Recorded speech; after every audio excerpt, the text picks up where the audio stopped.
穿越成寡妇男爵，领地马上要彻底破产，最后的救命草药跌成废铁。为了带大家活命，他竟然要去找平民商人低头借钱。领地开会传来的第一个消息就让人心里发凉，下属无奈的汇报，五金的价格又跌了。佩内洛普瞬间急了，这价格再跌下去就真没活路了。他赶紧追问，那我们的草药呢？下属叹了口气表示，昨天收割了最后一批绿草药，只要能全部卖出去，最多也只能换来3天的口粮。听到这里，佩内洛普的心彻底沉了下去。整个领地已经到了山穷水尽的地步，就算把最后的家底全卖掉，居然也只能咬牙撑3天。所有的希望现在全压在小小的绿草药上了。要知道这绿草药可是疗伤圣药，平日里根本不愁销路，价格也一直非常稳定。可谁能想到，现在连这最后的救命稻草都贬值了。这下直接把佩内洛普逼到了绝路，他忍不住在心里直骂那个女主角。不过话说回来，佩内洛普其实隐藏着一个秘密，他根本不是这个世界的人。他的前世名叫顺贞，那时候他家里穷得叮当响，为了能出人头地改变命运，他拼了命地刻苦读书，终于考上了名牌大学。毕业后，顺贞顺利进了一家大公司，本以为这下总算能过上好日子，结果因为没日没夜地加班，他27岁就直接过劳死了。等他再次睁开眼，发现自己居然穿越了，而且还是穿进看过的言情小说里。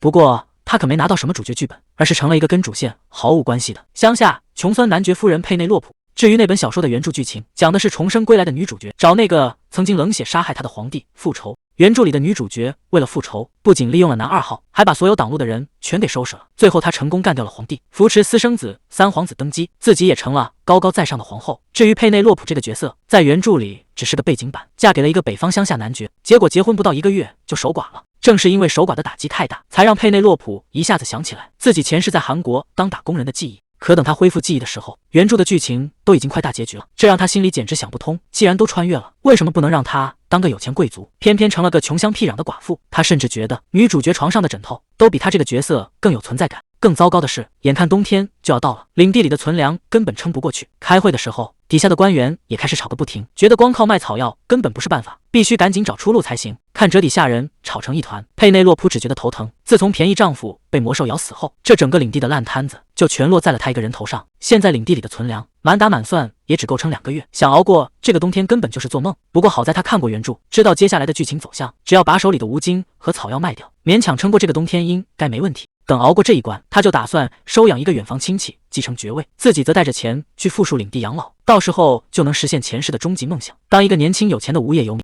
本来他是这么计划的，可谁能想到计划永远赶不上变化，手下官员直接彻底崩溃。谁能想到河东大陆的贸易通道会突然开通？佩内洛普这下彻底傻眼了，原本完美的养老计划直接泡汤。在原著小说里，女主角为了拉拢势力，强行开辟了新的海洋商路，结果东大陆便宜优质的草药大量涌入，直接把北方草药的价格砸到了底线。老百姓是能买到便宜药水了，可对于靠卖草药为生的北方小领地，这简直就是灭顶之灾。看着账本上的数字，佩内洛普知道这回是真的要彻底破产了。眼看领地面临破产，底下的官员们不仅没想出办法，反而自己先吵成了一团，互相指责、推卸责任，甚至差点在会议室里动手打起来。看着眼前这乱成一锅粥的局面，佩内洛普只觉得头疼，但作为领主，他必须得出来主持大局。他直接打断了众人的争吵，提议先把领地里的无精分给居民，省得放坏了浪费，至少能先把眼前的口粮问题。结果底下的官员一开口，就给他泼了一盆冷水。现在城堡里的应急粮食分给居民的话，居然只能撑10天，这连1个月都撑不过去。照这个消耗速度，这领地还不如直接宣布破产算了。可还没等佩内洛普缓过神来，更糟糕的消息又接二连三砸过来。冬天一到，魔兽就会暴动，雇佣兵和魔士到处都要花钱，再加上缺水缺柴火，这堆积如山的烂摊子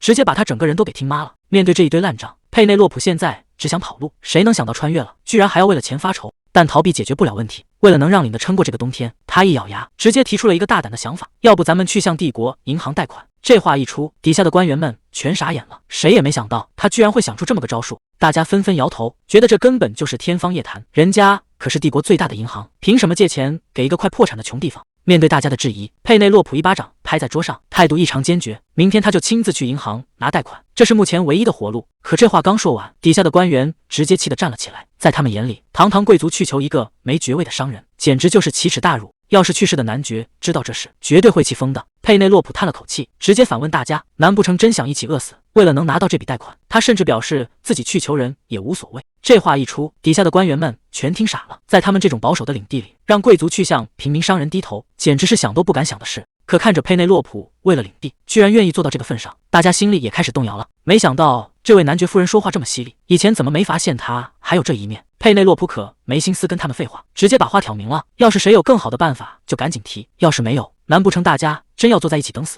看着底下没人敢吭声，佩内洛普当场拍板，明天天一亮他就亲自去银行，让他们立刻去做好准备。第二天清晨，佩内洛普独自来到了帝国银行，这里平时只有富商巨甲出入，像他这样高贵的贵族亲自跑来申请贷款，简直是破天荒的第一遭。周围的顾客纷纷侧目，私底下的议论声此起彼伏。虽然他表面上装得镇定自若，可实际上心里早就慌乱不堪。当初自己买房办贷款时，都远没有现在这般紧张。看着眼前宏伟的银行大门，佩内洛普心里直打鼓，对方真的会把钱借给他吗？此刻他脑海中退堂鼓敲得震天响，一个声音在疯狂劝他放弃。看手下人那副没出息的德行，这笔贷款以后肯定的他一个人还不如现在干脆直接跑路。可另一个声音立刻跳出来反驳，领地里的粮食只够撑10天了，要是现在一走了支，领地里的百姓可就全都饿死。两个念头在脑子里吵得不可开交，最后甚至直接打了起来。佩内洛普无奈地叹了口气，事到如今他已经无路可退，虽然内心无比纠结，但一想到领地里无辜的百姓，佩内洛普还是狠不下心抛弃大家。随着大厅里传来叫号的声音，他深吸一口气，迈步走了进去。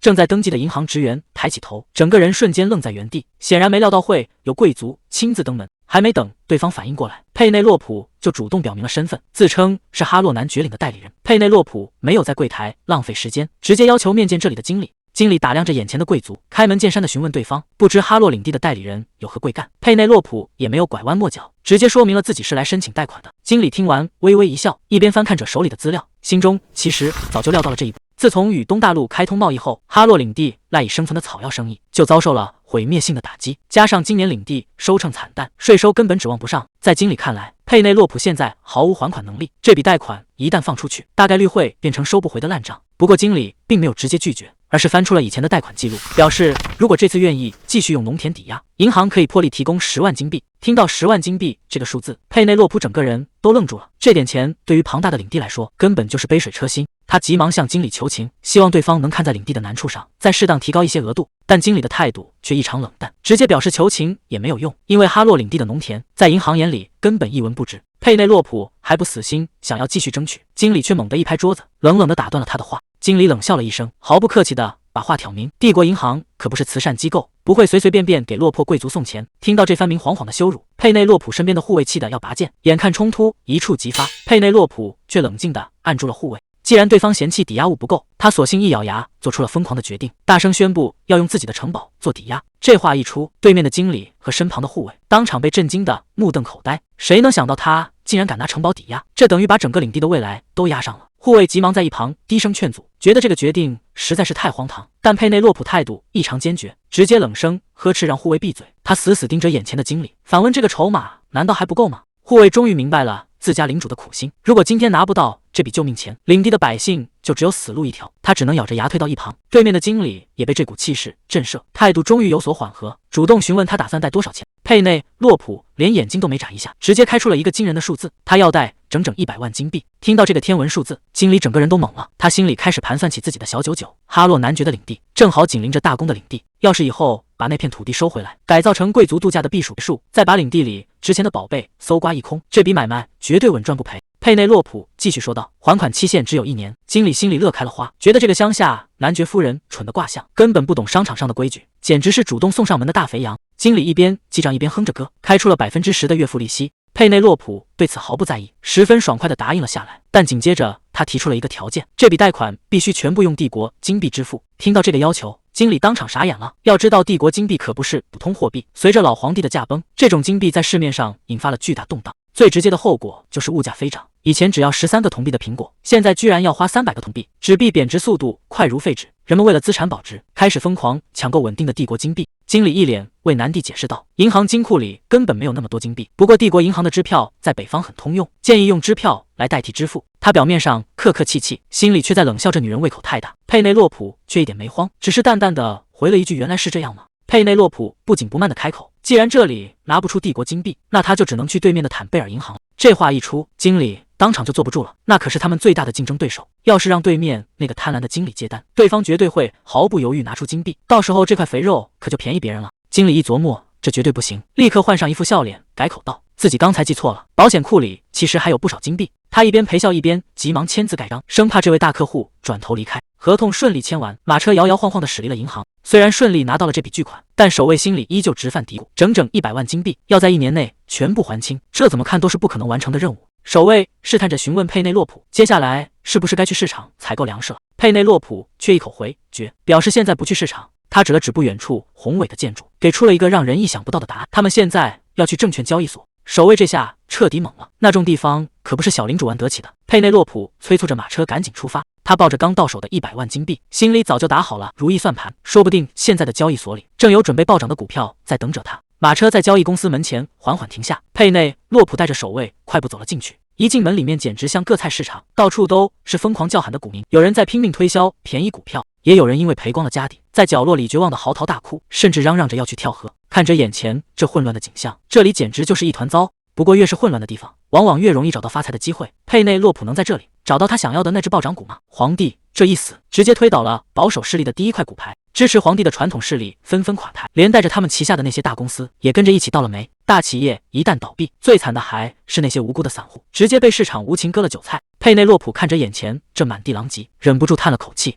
那位只顾着复仇的女主，在干掉皇帝的时候，估计做梦也没想到会引发这种连锁反应。这下不仅把周边的小领地给害惨了，连带着整个股市也跟着一起陪葬。这烂摊子真不知道该怎么收场了。看着这乱成一团的交易所，守卫忍不住低声问佩内洛普：“难道真的要留在这鬼地方？”佩内洛普当然不能直接告诉他，自己其实早就知道未来的结局，知道哪只股票会暴涨。为了应付过去，他只能凑过去，神神秘秘地编了个瞎话，说是从父亲朋友的表亲那里听到了绝密内幕。看着守卫那一脸怀疑的表情，佩内洛普也懒得解释太多，直接让他把心放肚子里，跟着自己买绝对错不了。只是这神神秘秘的模样，怎么看都像是个准备把家底赔光的倒霉蛋。守卫看着佩内洛普的背影，觉得他真是走投无路了，居然把整个领地的命运都压在运气上。佩内洛普可没心思管守卫怎么想，他径直走到柜台前，开始翻看交易所的股票目录，看着上面密密麻麻的名字，他开始排除那些注定要赔钱的坑。东大陆的航运股现在竞争太激烈，根本赚不到钱，而西方神庙的建设迟早会被女主给彻底毁掉，也绝对不能碰，必须得找一个现在还没人注意，但以后会暴涨的冷门股。翻着翻着，一个名字突然跳进了他的视线，杜雷克斯铁路公司。看着杜雷克斯这个名字，佩内洛普总觉得在哪里听过，仔细一琢磨，这不就是女主当初暗中投资的那家铁路公司吗？现在的女主为了把中央的财富和权力分散到大陆各地，特意借助了魔法和炼金术的力量，才建起了这家铁路公司。这可是个稳赚不赔的超级大项目，现在还没人发现它的价值，那就是杜雷克斯铁路贸易公司。在原著故事里，这家公司只是在快结束的时候被顺便提了一嘴，谁能想到它现在就已经建起来了，而且因为是刚成立的新公司，现在的股价便宜的离谱，每股只要50金币，要是用手里的10万金币去买，直接就能拿下2000股。虽然原著里根本没写这家公司最后到底成没成功，但既然剧情都快走到最后了，应该出不了什么大乱子，这下没得退了。佩内洛普直接拿着文件朝柜台走了过去。佩内洛普深吸一口气，这笔投资必须成功。柜台后面的经理礼貌地迎了上来，问他需要办理什么业务。佩内洛普没有犹豫，直接开口要买2000股杜雷克斯铁路公司的股票。听到这个名字，经理当场就愣了一下，显然对这个冷门选择感到意外。经理好心劝阻，说这可不是什么热门股票，建议他先买个100股试试水就行。结果佩内洛普根本不听劝，直接把钱袋拍在柜台上，表示自己要买整整10万金币的。这下经理整个人都傻了，谁能想到他一出手就是这么大的手笔。看到这一袋子金灿灿的帝国金币，经理的眼睛都直了，这可是货真价实的硬通货。经理的态度立马来了180度大转弯，一边连声感谢，一边手忙脚乱的去办手续。虽然这波炫富确实很爽，但看着被扣掉的昂贵手续费，佩内洛普心里还是忍不住一阵肉疼。办完手续出来，守卫提议先找个旅馆落脚，顺便把午饭给解决了。佩内洛普也觉得肚子饿了，正准备去吃顿好的，结果还没走2步，身后突然传来一阵急促的呼喊声，说出大事了。跑来的是领地里的车夫，他气喘吁吁地停在2人面前。守卫赶紧问他出了什么事。车夫缓了口气，说领地里最值钱的药草价格居然又跌了一半。这话一出，2人都愣在了原地。守卫简直不敢相信自己的耳朵，追问他，难道整整一马车的新鲜药草现在连1万金币都卖不到了？车夫只能点头承认，他委屈的解释，为了能卖个好价钱，他们特意趁着药草新鲜，连夜用马车赶路送过来的。结果没想到价格跌得这么惨。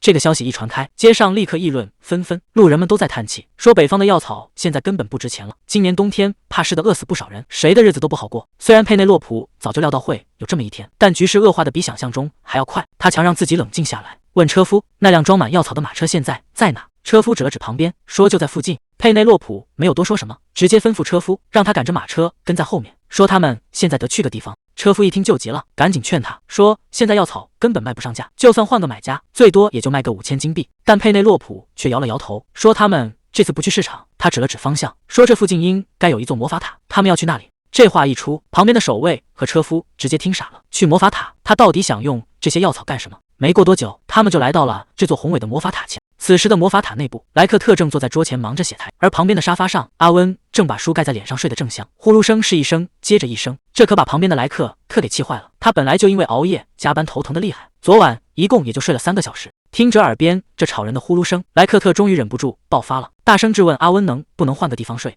佩内洛普站在高耸入云的魔法塔下，看着望不到顶的塔身，暗自发愁。然而当他走到大门前，却直接愣住。堆积如山的书籍把入口堵得严严实实，连个下脚的地方都没有。费了9牛2虎之力，他们才挤进塔内。此时空旷的房间里传来敲击桌面的声音，看着眼前杂乱无章的景象，佩内洛普甚至怀疑自己走错了地方。桌后的莱克特连头都没抬一下，语气冷冰冰的开始自顾自报价：储存时2万金币，净化时1万金币，想咨询结界就直接去2楼。佩内洛普听得一头雾水，出声询问，对方却根本不理会他，继续念叨着各种稀奇古怪的道具价格。这番莫名其妙的碎碎念，让旁边的守卫当场按捺不住怒火。这魔法塔里的人怎么都如此古怪？佩内洛普伸手拦下即将发飙的守卫，他盯着眼前这个忙碌的莱克特，心中暗自打鼓。这还是他第一次亲眼见到魔法师。传闻中魔法塔的主人实力恐怖至极，挥手间就能让山脉崩塌，河流倒流。面对这样超乎常理的强者，他这次的计划真的能顺利达成吗？佩内洛普深吸一口气，说明来意，表示自己是来出售绿草药的。听到这话，莱克特顿时冷笑出声，嘲讽这种药草早就贬值成了垃圾，甚至质问他是不是从别的次元来的。面对这番劈头盖脸的讥讽，佩内洛普神色自若地递上药草。他拿出的绿草药新鲜无比，顶端甚至还带着含苞待放的花蕾。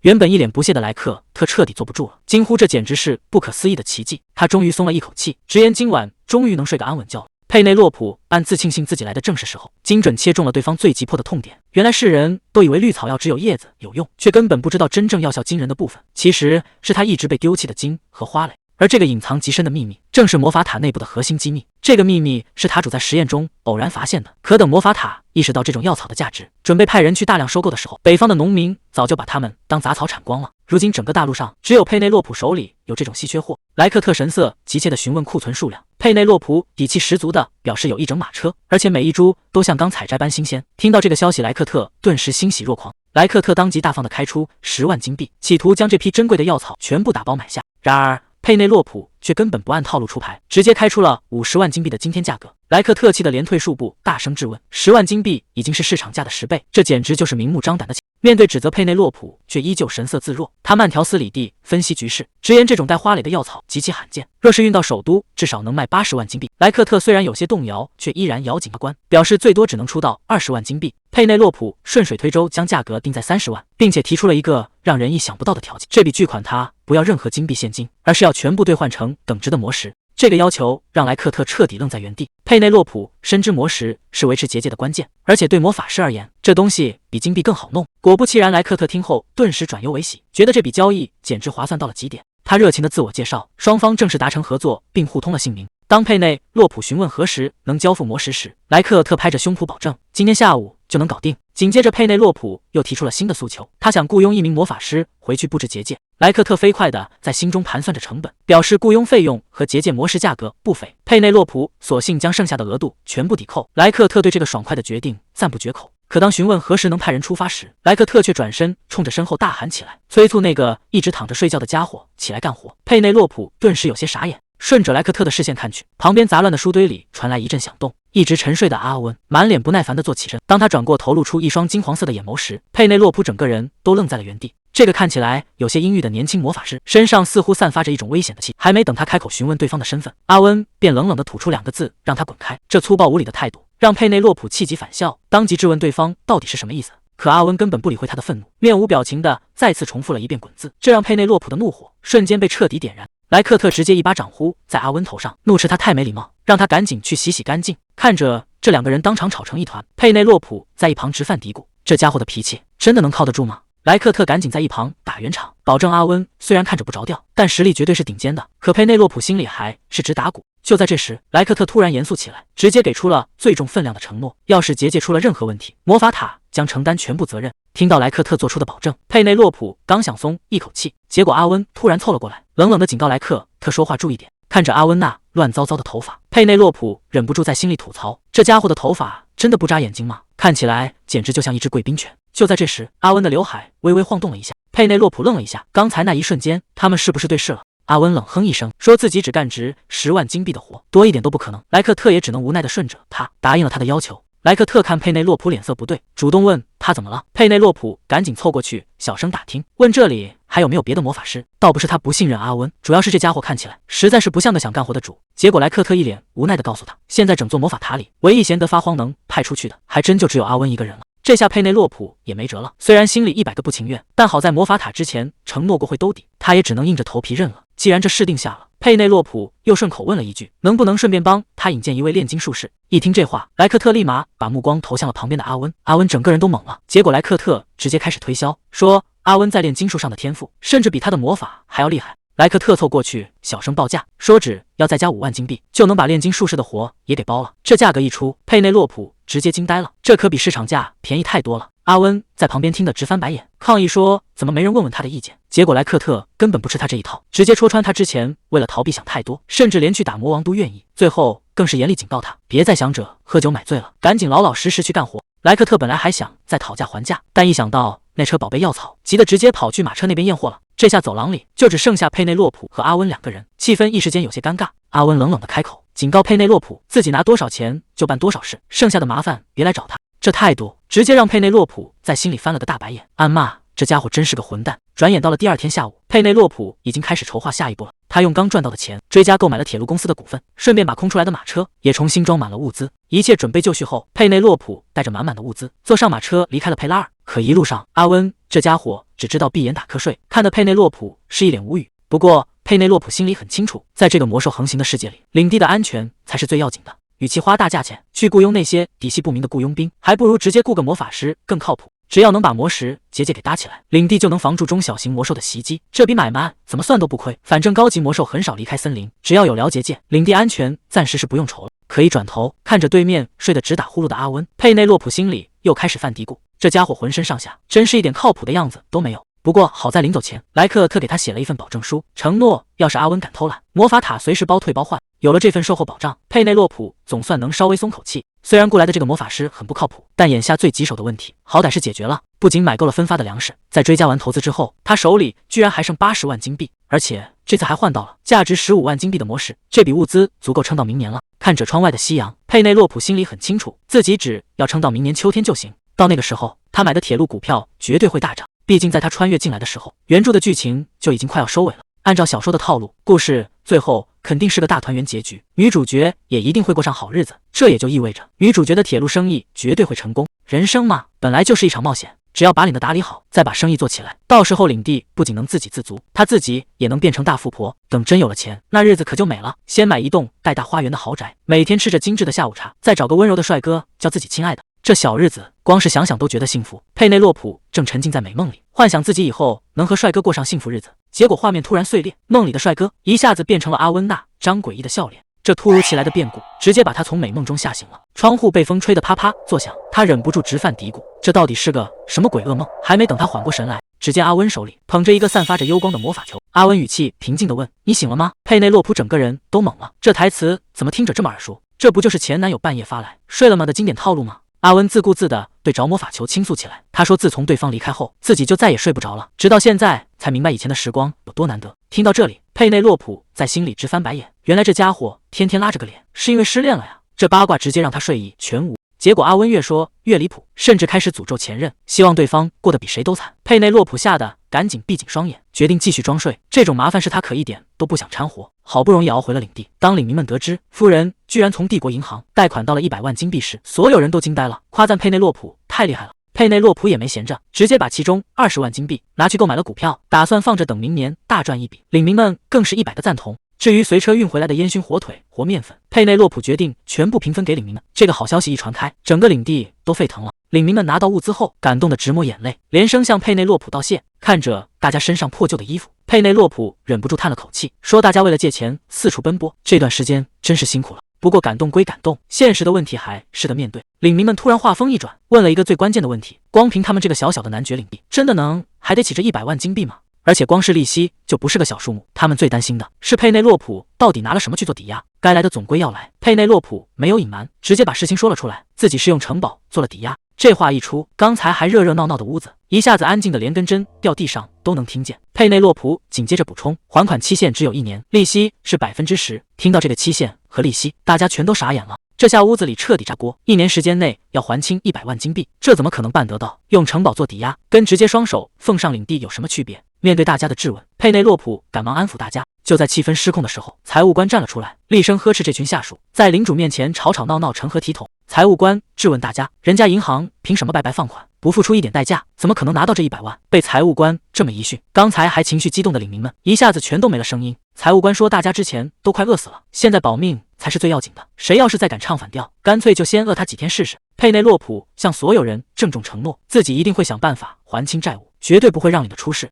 眼下最要紧的是得赶紧把商人们召集过来。财务官立刻领命，答应去联系商会会长。不过他也提醒佩内洛普，光靠从佩拉尔运回来的粮食根本不够领民们撑过这个冬天。佩内洛普点了点头，表示自己心里有数。他直接拿出了10万金币，叮嘱财务官必须先保证领民们的温饱。接着他又追加了20万金币，用来支付士兵和仆人们的薪水，以及城堡日常维护的开销。交代完这些，佩内洛普提议剩下的事情晚点再商量。财务官立刻恭敬地答应下来。这么算下来，佩内洛普手里还剩下50万金币，扣除撑到明年春天所需的20万，手头的资金还算充裕，这让佩内洛普总算松了一口气。就在这时，财务官提醒他，眼下只剩下城堡过冬的柴火还没准备好了。听到要准备柴火，佩内洛普有些疑惑。城堡的设施主管伍斯特提议，今年最好直接花钱买木柴，而不是去砍领地里的树，毕竟要是砍得太厉害，万一引发山体滑坡，可就麻烦了。财务官听了也觉得有道理。佩内洛普在一旁小声嘀咕，要是能用上帝暖，可比用壁炉强多了。结果这话一出，财务官和伍斯特都懵了，完全没听懂这个新词是什么意思。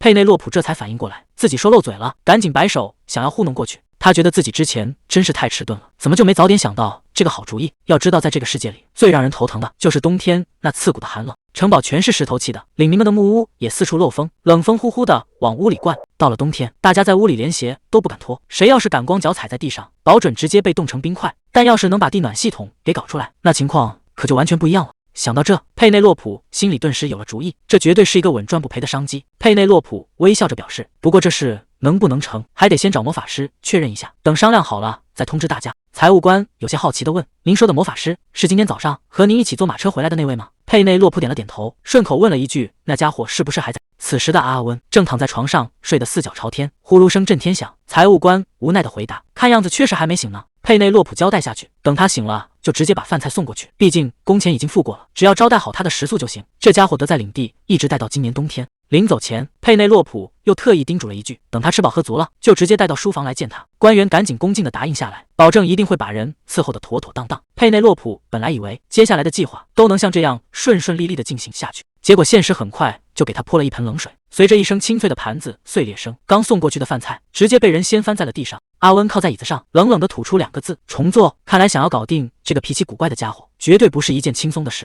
阿温把桌上的菜嫌弃了个遍，一会儿嫌肉有腥味，一会儿嫌蔬菜不新鲜，连酱汁都嫌太咸太腻。阿温冷冷发话，全部拿去重做。仆人们被折腾得够呛，只能硬着头皮一次次重来。这事很快传到了佩内洛普耳中，下属无奈地向他请示，这尊大佛到底该怎么伺候？佩内洛普叹了口气，直接交代下去，把他带到我的书房来，看来也是时候亲自会会这个难搞的家伙了。佩内洛普特意吩咐下去，准备好茶水和点心招待他。没过多久，阿温就被带了过来，可这家伙困得直打瞌睡，直接靠在门框上睡熟了。佩内洛普有些怀疑，他困成这样，真的还能指望他用魔法干活吗？不过表面客套还是得有。佩内洛普微笑着问他，昨晚睡得怎么样？结果阿温根本不领情，一开口就没好话，你是在跟我开玩笑吗？接着他冷笑一声，开始疯狂嘲讽，说这个领地穷得让人无语，与其在这白费力气，不如早点申请破产算了。听到这话，佩内洛普表面上还在微笑，心里早就开始骂人了。这家伙果然是心情不好，逮着谁就咬谁啊！他微笑着请他先坐下喝茶。阿温虽然不情不愿地坐下了，但在佩内洛普心里，这家伙已经被扣了5分。佩内洛普端起茶杯尝了一口，只觉得整个人都清爽了不少。阿温有些好奇地盯着茶杯问，那是什么？佩内洛普解释说，这是用新鲜的绿色草药叶子泡的茶，还热情地邀请他尝尝。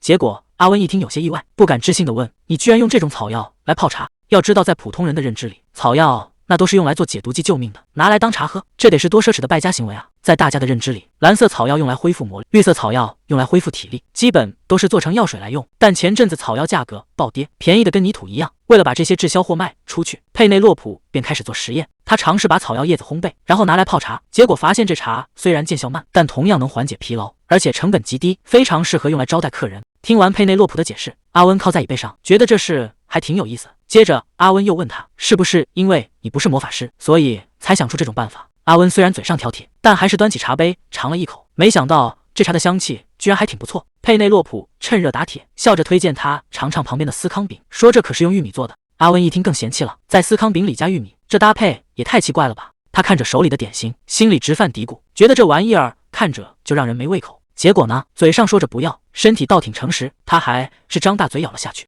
这一口咬下去，阿温有些意外，这口感居然出奇的松软，完全没有普通司康饼那种粗糙感。佩内洛普得意地问，味道不错吧？阿温一边吃着，一边在心里暗暗评价，在这穷乡僻壤能吃到这种点心，确实算得上是难得。不过看着佩内洛普那热情的笑脸，他心里总觉得有点不对劲，这女人到底在打什么算盘？佩内洛普看他吃的差不多了，知道时机已经成熟，直接拿出一张图纸递了过去。佩内洛普笑着问，能不能请你帮个忙，看看这个东西？阿温看着手里的纸，有些怀疑地问，这就是你刚才一直在画的东西？佩内洛普点了点头，说这是自己设计的一张图纸。阿温一听，直接冷笑起来，说你未免也太自大了，居然觉得我能看懂普通人画的鬼画符，还警告他别抱太大期望。面对阿温的冷嘲热讽，佩内洛普什么也没说，只是有些紧张地端起茶杯。结果阿温刚打算随便扫两眼，却突然停住了。他越看越觉得不对劲，忍不住凑上前追问，等等，这图纸到底是用来干什么的？佩内洛普有些迟疑地解释，说自己不知道该怎么称呼这东西，但这是一张供暖系统的设计图。在这个世界里，普通人冬天只能靠烧柴火或者多穿几层衣服来硬扛，而那些有钱的贵族则是靠昂贵的魔法石来取。但是魔法石这东西越大的越贵，一到冬天供应紧张，价格更是贵得离谱。阿温听明白了，问他是不是想用这张图纸解决这些问题。佩内洛普立刻点头，开始详细介绍地暖的原理，先从水井引水，再通过墙壁里的管道循环热水，以此来提高室温。阿温听完人都傻了，有些不敢相信地问，这图纸真是你画的？佩内洛普理所当然地承认了，但看着阿温那严肃的表情，他心里也开始犯嘀咕，这家伙该不会是没看上这个设计吧？阿温看着手里的图纸，整个人直接愣住了。他怎么也没想到，眼前这个女人居然能设计出这么精妙的东西，这可不是一般的聪明，这天赋怕是直接送去魔法塔都绰绰有余了。两人正仔细讨论着设计图纸，佩内洛普担心管道会氧化生锈，阿温提议在表面涂抹魔法石。接着阿温指着图纸上的细节，好奇询问这里为什么要加阀门。佩内洛普解释这是为了使用热水，只要拧开阀门，热水就会流出来。阿温指出这需要将管道连接水源，佩内洛普有些担心技术难度太大。看着眼前这个考虑周全的设计，阿温还是觉得有些不可思议，他直言不敢相信这是佩内洛普画的，这让佩内洛普感到一阵无语。紧接着阿温又抛出了关键问题，询问他到底打算雇多少矮人来干活。佩内洛普想了想，伸出2根手指，表示目前先雇佣2个矮人。阿温一听瞬间炸毛，大声嚷嚷，你在开什么玩笑？10个人都算是最少的人手了，你居然只想雇2个？佩内洛普有些无奈的解释，雇2个已经是预算的极限了，因为我们的领地根本没有钱。阿温气得直抓狂，大喊起来，你该不会是想用15万金币就把我当成牛马使唤吧？看着佩内洛普那心虚的笑容，阿温心里顿时有了不祥的预感，忍不住追问预算到底是多少。佩内洛普弱弱的回答10万金币。这下阿温彻底没了脾气，直接愣在原地，一句话也说不出来。就在这时，一支发光的羽毛笔凭空出现，直接插在桌面上，把佩内洛普吓了一跳。阿温控制笔在图纸上写画画。佩内洛普有些紧张的询问，我的计划至少有一半是可行的吗？佩内洛普提议，如果传感器太难做，可以改成手动操作，让大家冷的时候自己去开锅炉。阿温看着图纸上的机器询问，你把这个魔法工具叫做锅炉吗？佩内洛普笑着点头解释，它的官方名字叫温突锅炉。阿温想了想，表示如果改成手动，确实能更快把这东西制作出来。佩内洛普觉得这个提议不错，毕竟能省下不少预算。结果话还没说完，阿温居然直接转身就走，甚至连个招呼都不打就摔上了门，这可把佩内洛普气得够呛。到了第2天，佩内洛普正在书房里忙着写文件，突然阿温风风火火地推门闯了进来，劈头盖脸地询问画完图纸是不是要先去申请专利。还没等佩内洛普反应过来，这家伙直接把手拍在图纸上，狮子大开口索要70%的收益。阿温理直气壮地表示自己要拿大头，只给佩内洛普留下30%收益。佩内洛普头都没抬，直接把条件倒了过来，表示如果阿温拿30%，自己还可以考虑。阿温一听，直接炸毛，大声嚷嚷，你原本的设计图设计得一团糟，完全没有考虑到魔法工程的实际应用。佩内洛普却是一脸淡定的回应，自己又不是魔法师，这不是很正常吗？看着佩内洛普这副油盐不进的样子，阿温心里直犯嘀咕，这年轻姑娘到底什么来头，怎么这么难缠？既然谈不拢，阿温索性摆起了架子，要求佩内洛普称呼他为阿温大人。佩内洛普也不甘示弱，直接亮出身份，让他称呼自己为哈洛男爵夫人。阿温冷笑一声，开始打听男爵的下落。他自以为是的猜测，男爵肯定是把脏活累活都丢给老婆，自己跑出去花天酒地了。结果佩内洛普语气平静地告诉他，男爵在2个月前就已经去世了。这下阿温彻底傻眼，直接僵在原地。旁边站着的女仆更是用杀人般的眼神死死地盯着他。为了缓解尴尬，阿温赶紧咳嗽2声，转移话题，询问矮人下午过来的事情。随后找了个借口说要出去转转。佩内洛普好心提醒他还没吃东西，阿温却根本顾不上了，丢下一句回来再吃，便急匆匆逃离现场。谁能想到阿温为了逃避尴尬，居然直接从窗户跳了出去。佩内洛普吓得大喊太危险了，这家伙是不是疯了？这可是高处，他就这么直接跳到半空。佩内洛普急忙扑到窗边想要拉住他，但已经来不及了。阿温就这么在风中落了下去，只留下佩内洛普在窗前干焦急。要是出了人命该怎么收场？谁能想到阿温脚下突然亮起魔法阵，他居然连咒语都不用念，就这么直接飞了起来。佩内洛普整个人都看呆了，在这个世界里能用魔法飞行的法师简直就是屈指可数。他忍不住叹了口气，看来这家伙还真是个深藏不露的狠角。看着阿温在空中轻松漂浮的样子，佩内洛普心里直犯嘀咕，这么厉害的帮手，可惜只能留他到冬天。阿温已经来到了领地外围，看着眼前这片荒凉的景象，他忍不住直摇头，觉得这地方的人过得实在太惨了。阿温一边在领地里走着，一边忍不住叹气，他其实很想回去，但一想到莱克特之前的警告，说要是敢回去就绝对不会放过他，阿温也只能打消这个念头。既然回不去，那就只能先把眼前的活干了。阿温停下脚步，脚下瞬间亮起紫色的魔法阵，他从怀里掏出一袋魔法石，随手丢在魔法阵上。随着魔法石落地，整个法阵的光芒变得更加耀眼。随着阿温的魔法阵启动，一阵奇妙的旋律在领地里传开，听到这声音的人都觉得身上的疲惫被一扫而空。领地里的老妇人听到这声音，还以为是赛人的歌声在回荡，可当他抬头看向天空时，整个人都愣住了。他活了这么久，还从没见过如此纯净的魔力。只见这股强大的魔力已经把整个领地都笼罩了进去。阿温收起魔力，觉得这程度应该足够了，但他脑子里还在想着佩内洛普泡的那杯草药茶，他怎么也想不通那个女人到底是怎么琢磨出这种配方的。阿温越想越觉得头疼，他总觉得佩内洛普身上透着古怪，可具体哪里不对劲他又说不上来。不过没关系，只要继续盯着他，迟早能把他的秘密全部挖出来。下午矮人如约赶到了城堡，结果刚看到设计图纸，整个人就彻底被惊呆了。只夸这套供暖系统能省大钱。佩内洛普顺势提出建议，能不能换成更便宜的管道材料？矮人仔细琢磨了一下，虽然需要先做测试，但完全可行。针对用不起魔法石的普通百姓，矮人还提出了改良方案，直接用炉子烧热水来供暖，这样不仅比传统壁炉更保暖，烧好的热水还能顺便洗澡。这要是真能造出来，绝对是划时代的伟大发明。一直在旁边的阿温坐不住了，立马跳出来大声邀功，说里面的魔法工程全靠自己。矮人也很给面子，顺势把他夸成了天才。佩内洛普趁热打铁，直接承诺在城堡里安排住处，让矮人们能安心在这干活。商量完细节之后，今天的会议到这里就结束了。散会之后，佩内洛普独自走在走廊上，可没走几步，他就发现身后一直有脚步声，回头一看，居然是阿温一直跟在后面。佩内洛普停下脚步，问他：“你这是要去哪？”阿温有些尴尬的解释，自己没打算去哪，只是想送送他。佩内洛普直接戳穿他：“你不是还要和矮人们继续商量吗？”佩内洛普本想直接离开，却被阿温一把拦了下来。其实佩内洛普现在急着去洗手间，根本没心思跟他在这耗着。可阿温接下来的态度却突然软了下来。阿温有些扭捏的开口：“关于上次的事情，他真的不是故意的，他当时确实不知情。”这突如其来的道歉，反而把佩内洛普给整不会了。他反应了一下才明白过来：“你指的是上次说男爵的那些话吗？”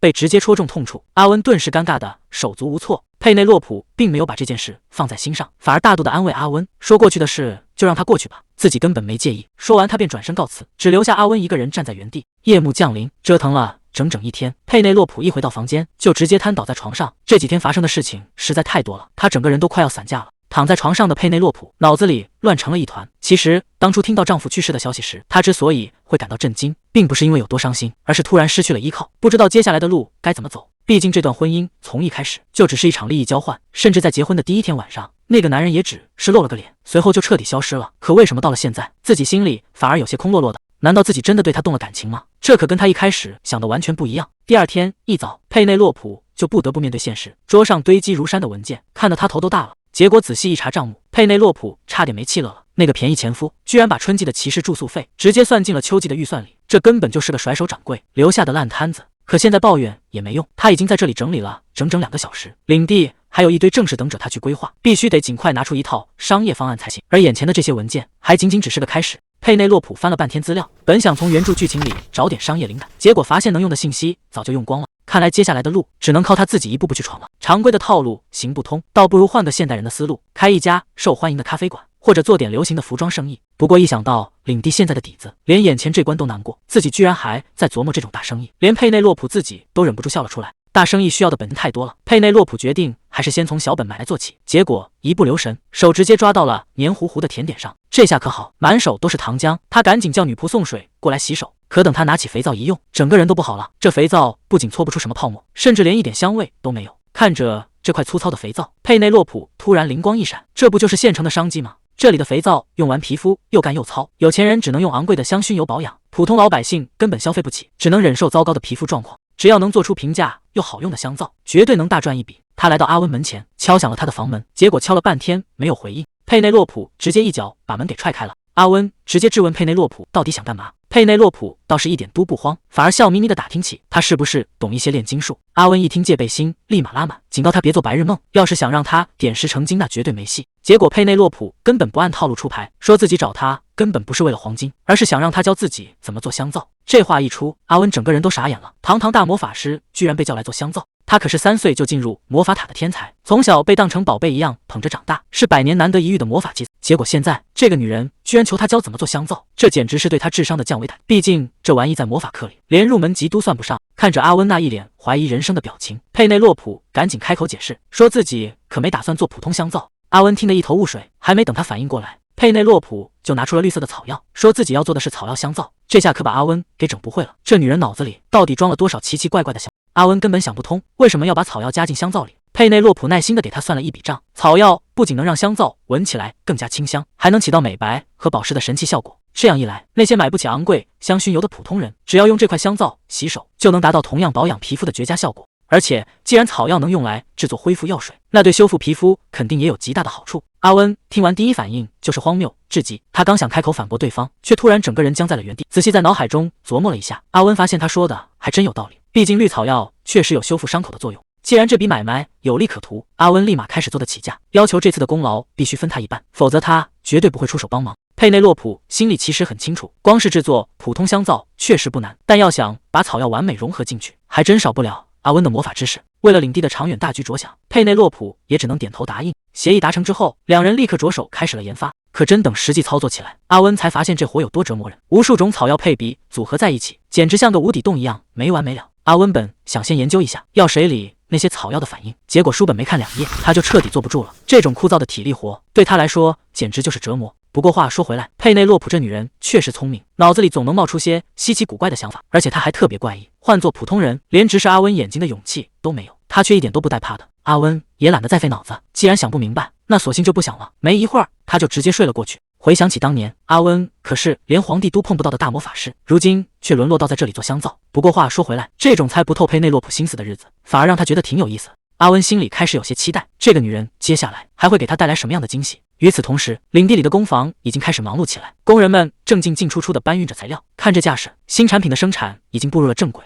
为了落实新产品的生产，佩内洛普亲自来到了工坊视察，管家赶紧迎了上来。佩内洛普最关心的就是原材料的情况，管家如实向他汇报。虽然今年的材料价格比去年贵了不少，但好在质量绝对有保证。眼看着天气越来越冷，佩内洛普特意叮嘱管家别忘了给工人们分发御寒的冬衣。管家笑着答应下来，说下午就会把大家召集起来发衣服。不仅如此，多亏了佩内洛普最近的努力，领地终于有钱给工人们补发工资了。这消息一出，旁边的工人顿时来了精神，这可是大家盼了很久的血汗钱。一听说今天不仅发冬衣，还能领工资，工人们干活的劲头一下子就上来了，一个个跑得飞快。看着大家突然拼命干活的样子，佩内洛普心想，这难道是自己的错觉吗？为了把香皂生意做大，佩内洛普决定先找个靠谱的商人合作。他向管家打听商人的下落，管家指了指不远处的马车，把那个叫巴伯罗的商人叫了过来，说领主夫人有重要事情要找他商量。巴伯罗表现得十分礼貌，主动向佩内洛普做起了自我介绍。佩内洛普刚想客套几句，却突然觉得这个名字非常耳熟，这不就是原著里女主身边的神秘商人吗？没想到居然会在这里遇到他。按理说他现在应该是个大富商才对，怎么会跑到这种偏僻的地方来混日子？巴伯罗主动开口询问，不知道夫人找自己有什么事情。佩内洛普也没绕弯子，直接说明自己需要采购一批材料。一听有生意上门，巴伯罗表现得异常热情，甚至声称只要是佩内洛普需要的，就算翻遍整个大陆他也能给找来。这热乎劲反而把佩内洛普给整不会了，翻遍整个大陆，这家伙该不会是生意破产，现在正急着找活干吧？不过眼下也管不了那么多了。佩内洛普试探着问他能不能弄到制作香皂的碱液和油脂。巴伯罗一口答应下来，说弄点中等品质的材料完全没问题。佩内洛普当即拍板，直接给他下了一个2000金币的大。这下可把巴伯罗给高兴坏了，连连点头答应。巴伯罗办事效率极高，说最快明天就能把货送到。佩内洛普让他准备好之后，直接把东西送到工房就行。佩内洛普忍不住小声嘀咕：“商人嘛，生意偶尔失败也是常有的事，只要能帮自己把材料弄来就行。”一旁的管家看着这一幕，忍不住露出了欣慰的笑容。看来领地这下真的有救了。到了第二天，巴勃罗果然没有食言，一大早就把制作香皂的碱液送了过来。看着眼前准备齐全的原材料，佩内洛普干劲满满，准备大干一场。可还没等他开始动手，门外就传来了一阵嘈杂声，几个女仆突然闯了进来，好奇地问他是不是要开始做香皂了。这下可把佩内洛普给整不会了。女仆们主动凑上来，表示想给佩内洛普帮忙。佩内洛普有些犹豫，你们平时工作量就够大了，一个人顶5个人用。可女仆们却态度坚决，说多亏了佩内洛普的照顾，他们现在的负担已经轻多了，只要能帮上忙，就算干再多活也没关系。见他们这么热心，佩内洛普便笑着答应下来。反正以后做香皂也需要人手，不如现在提前跟着学学。就在大家说的正高兴时，门外突然传来沉重的脚步声，还不等众人反应过来，大门直接被人猛地开。阿温气势汹汹地站在门口，这突如其来的变故把房间里的所有人都吓了一跳。阿温一进门就开门见山，问材料是不是都准备好了。还没等大家反应过来，他又直接甩下一句：“跟我走。”阿温直接把佩内洛普带到了自己的实验室，看着满屋子稀奇古怪的魔法道具，阿温冷冷地警告他，这里的任何东西都不要乱碰，把材料放在桌子旁就行。佩内洛普本来还在好奇地打量四周，结果一转头似乎看到了什么不得了的东西，整个人直接惊呼出声。谁能想到阿温居然在房间里凭空召唤出了一个传送门，佩内洛普整个人都看傻了，这种只在传说中听过的魔法怎么会出现在自家的城堡里？阿温倒是一脸淡定，解释说这是为了连接他的工坊，方便开展接下来的香皂实验。看着眼前这个巨大又神秘的空间，佩内洛普只往前迈了一步，心里就开始直打鼓，这地方看起来太诡异了。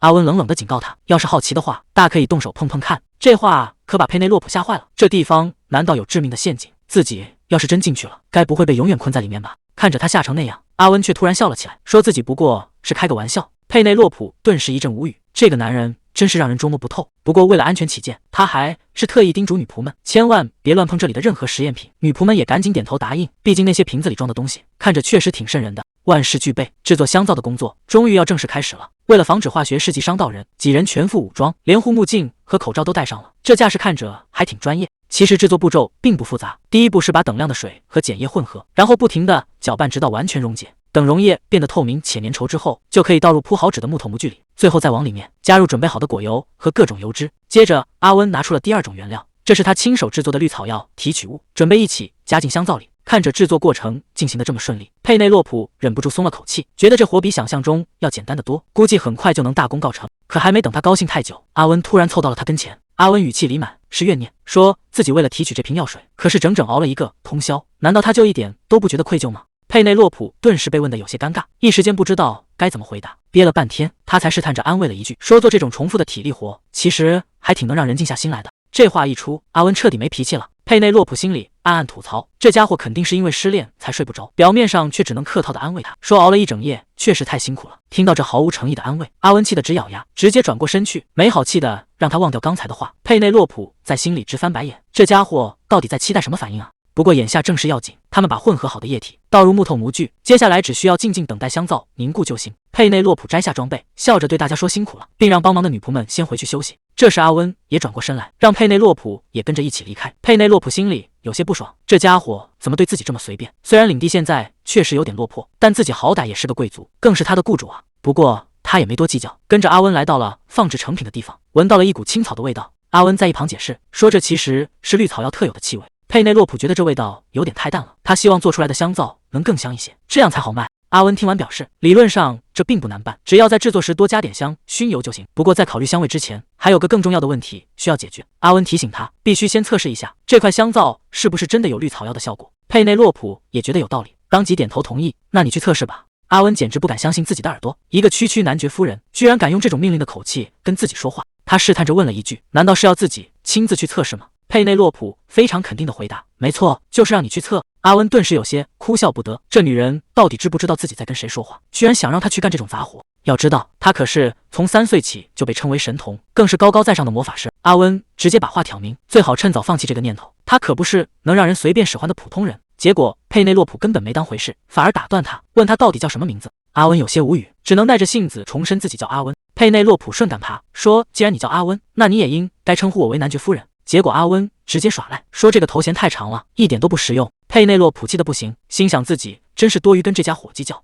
而且他心里很清楚，阿温这个名字肯定也只是个假名罢了。阿温反客为主，说自己真正想知道的其实是他的真名。佩内洛普有些意外，没想到他会突然问这个。犹豫了一下之后，他还是把自己的名字告诉了阿温，让他以后直接叫自己佩内洛普就行。阿温听完倒也爽快，答应以后就这么称呼他。不过他也提前打好招呼，别指望他会因此变得多客气。佩内洛普也懒得跟他计较，随他怎么叫。结果阿温突然冒出一句，问他平时是不是经常被人说性格很奇怪。佩内洛普不甘示弱的对了回去，说再怎么奇怪也比不上阿温。阿温直接被对的没了脾气，两人都觉得这世界真是越来越让人看不懂了。到了第二天，绿色的草药香皂终于制作完成了。看着这块精致的香皂，大家都忍不住惊叹。佩内洛普提议让大家亲自试用一下效果，于是大家开始用新香皂洗脸测试。试用完后，女仆们一致给出了满分好评，纷纷表示皮肤变得又滑又嫩，效果简直立竿见影。看到第一阶段测试这么成功，佩内洛普信心大增，准备开始下一项测试。第二项测试是气味，女仆们开始闻香皂的味道。佩内洛普询问大家的反馈，结果这次大家的评价却出现了分歧，有人觉得淡淡的草药味很健康，也有人非常讨厌这种味。看来气味方面确实还需要再改进。就在这时，屋里突然传来了打呼噜的声音。佩内洛普转头一看，发现阿温居然靠在门边睡熟了。这家伙既然只是来睡觉的，干嘛还要特意跑到这里来？真是让人不自在。看着熟睡的阿温，佩内洛普忍不住开始八卦，到底是什么样的人能把他给甩了，居然让他到现在都还没缓过劲来？难道最近流行失恋吗？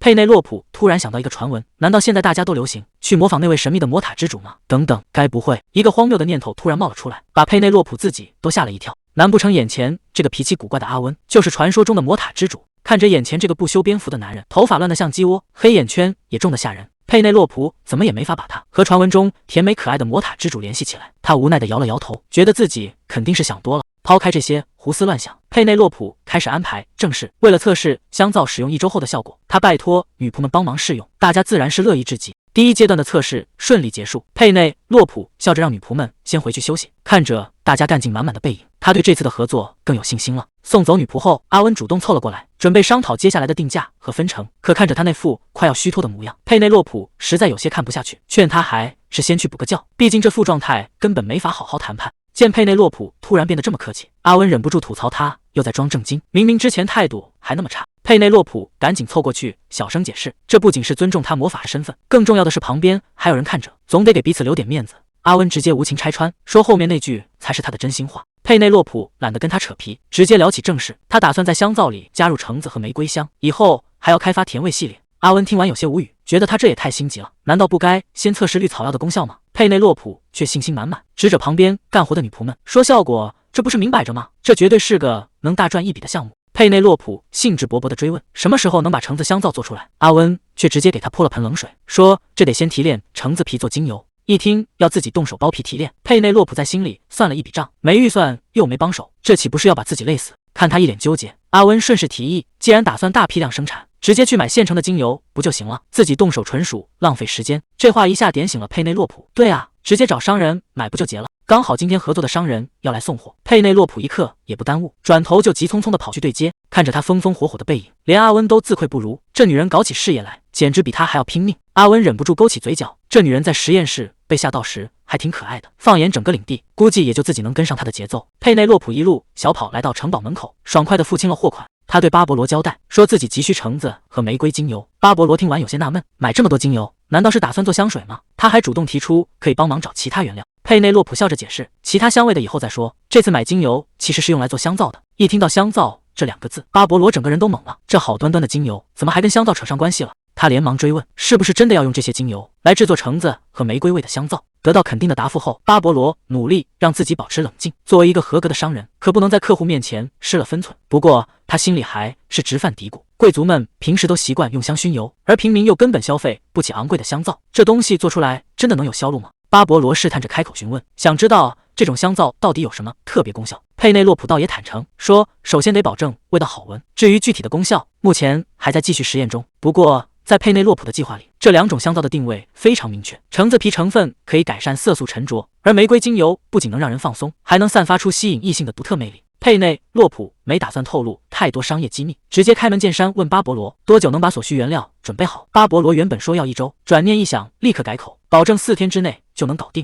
佩内洛普也不含糊，当即表示后续付款直接找管家，交代完便转身离开。看着佩内洛普离去的背影，巴勃罗心里直犯嘀咕，在他印象里，这个领地早就濒临破产，连工人的工钱都快发不出了。可如今这位男爵夫人出手极其阔绰，这地方哪里像破落领地，简直就像一座刚开采的金矿。越想越好奇的巴勃罗干脆凑到管家耳边悄悄打听，这位男爵夫人是不是在代替男爵掌管领地。结果管家听完当场变脸，劈头盖脸就是一顿训斥，让对方收起那点多余的好奇心。一个卖货的商人只管按时交货就够了。为了以后能长期合作，巴勃罗主动向管家打听，问男爵夫人喜不喜欢银狐皮，想送份礼物表示一下心意。一听到银狐皮这3个字，管家的耳朵立马竖了起来。这宝贝就算在北方也是稀罕货，看来这份礼物是送对路了。一转眼2周过去了，新制作的香皂终于派上用场。女仆用它洗完脸后，整个人都惊呆了，这皮肤摸起来居然变得又滑又嫩，这新香皂的效果简直好得超乎想象。这下可好，大家纷纷找上门来，把佩内洛普的办公室围得水泄不通，争着抢着想要再多要几块，甚至还有人说自家的女儿天天缠着要。这受欢迎的程度，连佩内洛普自己都没想到。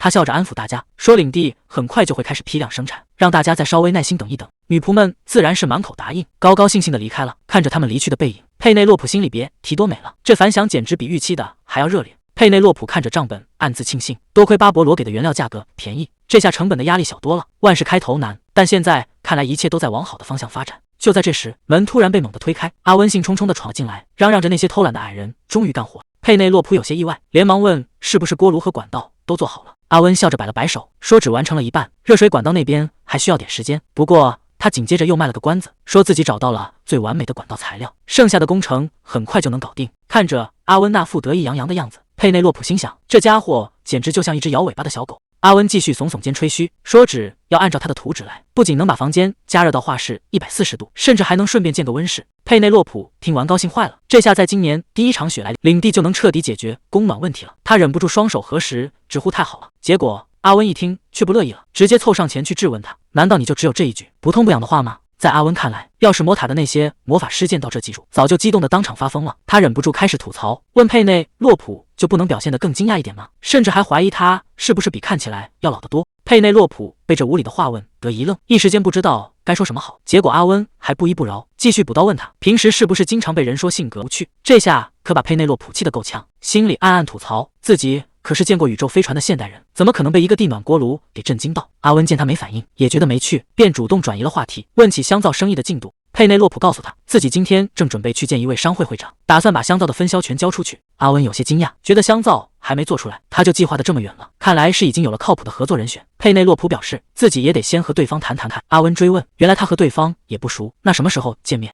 佩内洛普回答，大概半小时后，而且已经约在城堡见面了。阿温提出自己也要一起见见，帮他把关。佩内洛普无奈地答应了。没过多久，招待客人的点心已经准备好了，趁着客人还没到，两人先在会客室里喝起了茶。阿温一边吃着点心，一边吐槽说，这领地没什么好的，也就茶和点心还算合胃口。佩内洛普只能无奈地当成是夸奖，结果阿温直接对他问他耳朵是不是有问题。佩内洛普也不甘示弱，回对说自己耳朵好得很。阿温却说，要是我真把头发整理干净，不自在的人反而是你。佩内洛普一脸敷衍地表示相信。就在这时，门外传来了敲门声，管家进来汇报说预约的商会会长已经到了。佩内洛普吩咐管家再去准备一份茶水，然后把人请进来。管家应了一声，便转身退了出去。没过多久，会客室的门被推开，客人迈步走了进来。对方一进门就礼貌地向佩内洛普打招呼，说很高兴能再次见面。听到这个声音，一旁的阿温却突然愣了一下。等看亲走进来的人是巴勃罗时，阿温整个人都懵了。巴勃罗倒是一脸平静，微笑着看向前方。阿温心里顿时泛起了嘀咕，这家伙怎么会跑到这里来？巴勃罗看着阿温的反应，有些疑惑地问他是不是认识自己。阿温赶紧低头喝茶掩饰，心里却在疯狂吐槽，这家伙以前天天像条狗一样跟着贝蒂，怎么现在又让自己给碰上了？佩内洛普没注意到两人的异样，客气地请巴勃罗坐下。巴勃罗礼貌地道谢，顺从地坐了下来。女仆上前倒好茶水，佩内洛普主动介绍起来，说阿温是自己的商业伙伴，同时也是一位魔法师。巴勃罗听完有些意外，随后微笑着自我介绍，说自己叫巴勃罗，目前经营着一家小商会。阿温坐在一旁撇着嘴，一句话也不想说。佩内洛普见状赶紧打圆场，让巴勃罗别介意，说这位魔法师平时就不爱说话。巴勃罗倒也识趣，笑着点了点头。接着佩内洛普拿出了这次合作的重点，也就是他和阿温一起研发的香皂。巴勃罗接过香皂，嘴上客套着说看起来很棒，心里却在犯嘀咕，这女人难道是在跟自己炫耀吗？可当他把香皂凑到鼻尖闻了闻，整个人都愣住了。这香皂居然散发着一股橙子的清香，难道他真的用上了上次从自己这里买的橙子精油？佩内洛普笑着问他感觉如何，巴勃罗由衷的赞叹，说原本以为橙子味的香皂会很奇怪，没想到闻起来这么清新，自己非常喜欢。佩内洛普趁热打铁，问他觉得这香皂能不能卖得出去。巴勃罗把香皂放回桌上，有些为难地表示自己其实心里也没底。这反应完全在佩内洛普的意料之中，他知道对方开始犹豫了。巴勃罗接着分析起来，说加了精油之后成本肯定会增加，平民本来就觉得香皂是奢侈品，这下更不会买账了。至于那些贵族，虽然一开始会因为新鲜感买来试试，但他们挑剔得很，这股热度怕是很快就会过去。贵族们习惯洗完澡再涂香薰油，根本没必要特意去买带香味的香皂。这想法虽然好，但实际操作起来根本行不通。就在巴勃罗滔滔不绝的时候，女仆突然快步走上前，把一桶水重的放在了桌上，打断了他们的谈话。佩内洛普认真的提议，让巴勃罗先亲自试用一下。巴勃罗原本有些暗沉的皮肤，在用过香皂之后，居然开始微微发亮。这神奇的效果让巴勃罗忍不住惊呼，自己的皮肤居然在发光。他急切地追问，这香皂到底是怎么做的？光是加了橙子精油，怎么可能会有这么神奇的效果？佩内洛普笑了笑，心想不愧是做商人的，眼光确实毒辣。他接着解释，虽然这香皂闻起来有橙子的清香，但它的官方名字其实叫绿草香皂。为了证明效果，佩内洛普拿出了准备好的证据。在过去的2个星期里，他安排了23个人进行试用，结果不仅大家的肤色变好了，连脸上的瑕疵和痘印都淡了不少。佩内洛普把整理好的报告递了过去，说这些都是大家最真实的反馈，现在证据就摆在眼前。他笑着看向巴勃罗，问他现在觉得这生意还能做吗？一场谈判下来，佩内洛普只觉得精疲力竭，两人在分成上互不相让。佩内洛普态度强硬，直接开出7-3开的条件，巴勃罗还想再争取一下，结果被佩内洛普一句话给堵了回去。最终双方还是达成了协议，搞定了分成。佩内洛普立刻抛出了自己的销售计划，他打算把橙子和玫瑰香皂包装成高端礼盒，专门卖给那些有钱的贵族。至于绿草药香皂，则可以降低成本，做成平价款，主打平民市场。佩内洛普看着巴勃罗，提议先做一批试用品，等社交季一开始就送给各大名门望族做宣传。他笑着问巴勃罗，这个主意怎么样？等巴勃罗离开后，阿温一边吃着点心，一边没好气地吐槽起来，说那家伙还是和以前一样，又急躁又狡猾。佩内洛普端起茶杯抿了一口，敏锐地抓住了他话里的漏洞，笑着调侃道，看来你们2个果然认识。阿温赶紧撇清关系，解释说自己跟对方根本不熟，顶多算是个朋友的朋友。佩内洛普倒也不拆穿，只要这笔生意能顺利做下去，他们之间有什么过节他并不在乎。阿温突然话锋一转，抱怨起最近城堡里越来越冷，顺便质疑了一下领地的过冬准备。佩内洛普让他放宽心，行政官早就安排妥当了，今年的情况可比去年好得多。听到这话，阿温决定把实验室的设备都搬过来，顺便把传送门给关了，毕竟维持传送门太消耗魔力。佩内洛普无奈地表示，随他怎么折腾都行。阿温听完得意地笑了笑，可看着他这副样子，佩内洛普心里突然有些犯嘀咕，自己该不会要后悔吧？不过眼下也顾不上这些了。没过几天，领地的香皂作坊就正式建了起来，行政官被委以重任，全权负责作坊的运营。他们在公共大厅腾出了一块地方，招募了领地里的居民，一个像模像样的作坊就这么开张了。为了保住商业机密，佩内洛普特意把行政官叫来叮嘱，目前知道香皂配方的只有他们2个和阿温，这核心机密绝对不能泄露出去。行政官自然明白其中的厉害，连声答应下来。接下来的日子里，行政官简直成了大忙人，整天在作坊和城堡之间连轴转，连口喘气的功夫都没有。好在招来的女工们干活都挺利索，没过多久，大家就彻底掌握了制作香皂的流程，作坊的生产也终于步入了正轨。没过多久，作坊就生产出了高品质的香皂，配上精致的纸盒包装，直接送去商业街售卖。不出所料，这批香皂一上市就卖爆了，金币哗哗的往口袋里流。很快，哈洛领地出产香皂的名声就传开了。作坊周围不仅开启了新餐馆和酒馆，连原本冷清的杂货店也跟着热闹起来，整个领地一下子活了过来。在城堡的会议室里，行政官正高兴地向佩内洛普汇报，说作坊现在运转得非常顺利，趁着冬天还没到，他们打算把剩下的草药全部做成提取物。佩内洛普听完点了点头，管家更是乐得合不拢嘴，说以前种植草药的农民现在都在作坊和周边找到了工作，今年冬天大家再也不用背井离乡去外地讨生活了。佩内洛普松了一口气，笑着对大家表示感谢，多亏了有大家在后方坐镇，自己才能这么省心。不过正事要紧，佩内洛普紧接着打听起最近香皂的销售情况。行政官如实汇报，目前香皂主要还是在本地销售，外地市场还没怎么打开。佩内洛普脑子转得飞快，提议可以先做成绿草药礼盒，专门卖给外来的游客当纪念品。行政官听完也觉得这主意不错。佩内洛普看着手里的文件，心里已经有了盘算，既然专利已经申请下来了，只要把这香皂打造成本的特产，以后领地就能靠旅游业大赚一笔。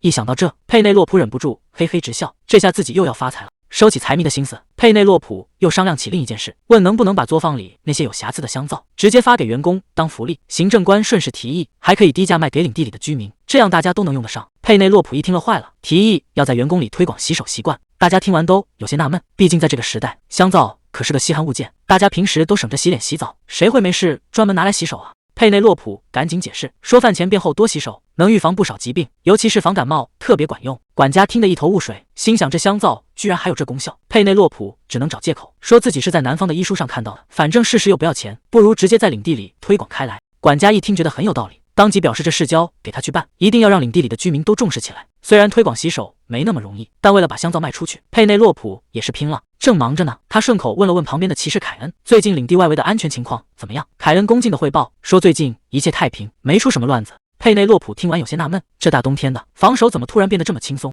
凯恩解释说，多亏了那位魔法师建好了魔石结界，现在防守压力小多了，只需要派几个人轮流值班就行。听到这，佩内洛普整个人都愣住了，那家伙居然已经把结界给建好了。要知道这魔石结界可不是闹着玩的，那可是能抵御野兽袭击的强力防线，不仅需要消耗海量的魔力，一般魔法师还得提前准备好久才能动手。可阿温居然在不知不觉中把这么大个工程给搞定了，这效率简直让人不敢相信。佩内洛普心里直犯嘀咕，难道阿温那家伙真的强到了这种地步？在这个实力至上的世界里，拥有绝对力量的人往往伴随着无尽的敬畏与恐惧。管家有些迟疑的开口，问出了所有人都好奇的问题，您到底是怎么把阿温大人给请来的？这问题一出，佩内洛普直接被问住了。手下们七嘴八舌地议论开来，有人亲眼看见阿温在空中飞掠，那种恐怖的魔法实力深不可测，就算在魔法塔也是数一数二的强者。大家越说心里越没底，高阶魔法师脾气古怪，要是报酬没给够，惹怒了对方可就大祸临头了。甚至有人提议换人雇佣。佩内洛普端着茶杯默默听着，一时间不知道该怎么回答。佩内洛普决定实话实说，在合同结束之前，阿温都会留在这里，只要他不主动惹麻烦，大家就当他不存在。想要把领的生意做大，就必须依靠阿温的魔法，况且就算现在想赶他走，他们也没有那个本事。大厅里瞬间安静下来，行政官见状主动提议散会。佩内洛普刚想点头，突然打了个大喷嚏，这大冬天的，怎么总觉得背后凉飕飕的？行政官关切地提醒他添件外套。佩内洛普叹了口气，今年的冬天来得太早了。没过几天气温骤降，佩内洛普冻得直打哆嗦，连茶杯都端不稳了。阿温坐在一旁一脸淡定，说这是雪之精灵在欢呼。佩内洛普冻的话都说不利索，问能不能让那精灵消停一会儿。阿温耸了耸肩，说那家伙根本不听人类的话，在他眼里人类只是吵闹的野兽。佩内洛普刚想喝口热茶，低头一看杯里已经冻成了冰块，外面已经降到-22度，这城堡简直就是个大冰窖，屋里甚至比外面还要冷。佩内洛普冻得不行，赶紧询问热水管道的进度。阿温倒是一脸轻松，说自己拆了魔岛列车的管道研究，照着那个做绝对没问题。佩内洛普有些纳闷，问他为什么不回传送门那边。阿温解释说那边比这儿更冷，毕竟魔法塔建在北部峡谷尽头。佩内洛普仔细打量着他，突然凑过去问他是不是没好好吃饭。阿温有些莫名其妙，坚称自己每顿都按时吃了。佩内洛普却不信，说他看起来瘦了一大圈，自己只是担心合作伙伴的身体。阿温顿时有些不耐烦，警告他别管闲事，是不是嫌自己命太长了？佩内洛普根本不吃这一套，提醒阿温别忘了身份，他只是自己雇来的魔法师。阿温立刻反唇相讥，嘲讽他只是个破落领地的领主。佩内洛普懒得跟他计较，只要他保证按时吃饭，自己绝不再多说一句。阿温被念叨的没办法，只能答应。可等安静下来，阿温的心里却久久无法平静。那个家伙的突然出现，彻底打乱了他的思绪。那些本以为放下的往事，哪有那么容易说忘就忘？门外突然响起了敲门声，管家在外面请示。得到允许后，管家推门进来，恭敬地汇报喜讯：矮人们已经把地暖锅炉做好了。这效率确实惊人，两人立刻动身前往现场。外面正下着鹅毛大雪，他们一路顶着寒风来到了园丁住的闲置别馆，不知道这新锅炉能不能顶住严寒。别馆大门打开，矮人们热情地招呼他们进屋，却提出了一个奇怪的要求：进门必须先把鞋脱掉。管家觉得这规矩有些少见，可当他们迈进屋子的那一刻，所有人直接愣在原地。屋里居然暖和的不像话，和外面的冰天雪地简直是两个世界。佩内洛普忍不住蹲下身子，伸手摸了摸地板，滚滚热气正源源不断地升上来，这地暖效果简直好得不可思议。佩内洛普兴奋不已，这地暖居然真的做成了。矮人也十分自豪，直言多亏了阿温的设计，加上他们精湛的手艺，才把所有难题彻底解决。佩内洛普好奇地询问新瓷砖，矮人热情地介绍起来，不仅在下面铺设了热水管道，还盖上了红土和导热瓷砖，甚至连墙壁都做了保温处理。佩内洛普彻底被折服了，这群矮人简直就是天才，竟然能把细节完善到这种地步。看着暖和的地板，佩内洛普直接一屁股坐了下去，这举动把旁边的管家吓了一跳，还以为他是身体不舒服。佩内洛普笑着摆了摆手，催促管家也赶紧坐下感受。管家有些迟疑地坐了下来，刹那间他整个人都惊呆了，这地板居然真的是热的。感受着源源不断的热气，佩内洛普忍不住笑出了声。今年冬天总算不用挨冻了。合同签完之后，矮人们立刻开始改造城堡供暖。谁能想到，之前嫌弃坐地上粗俗的管家，现在直接赖在暖和屋里不走了。其他官员一开始还看不惯，觉得他这是擅离职守，结果没过几天，大家纷纷真香，全都挤进屋里躺平了。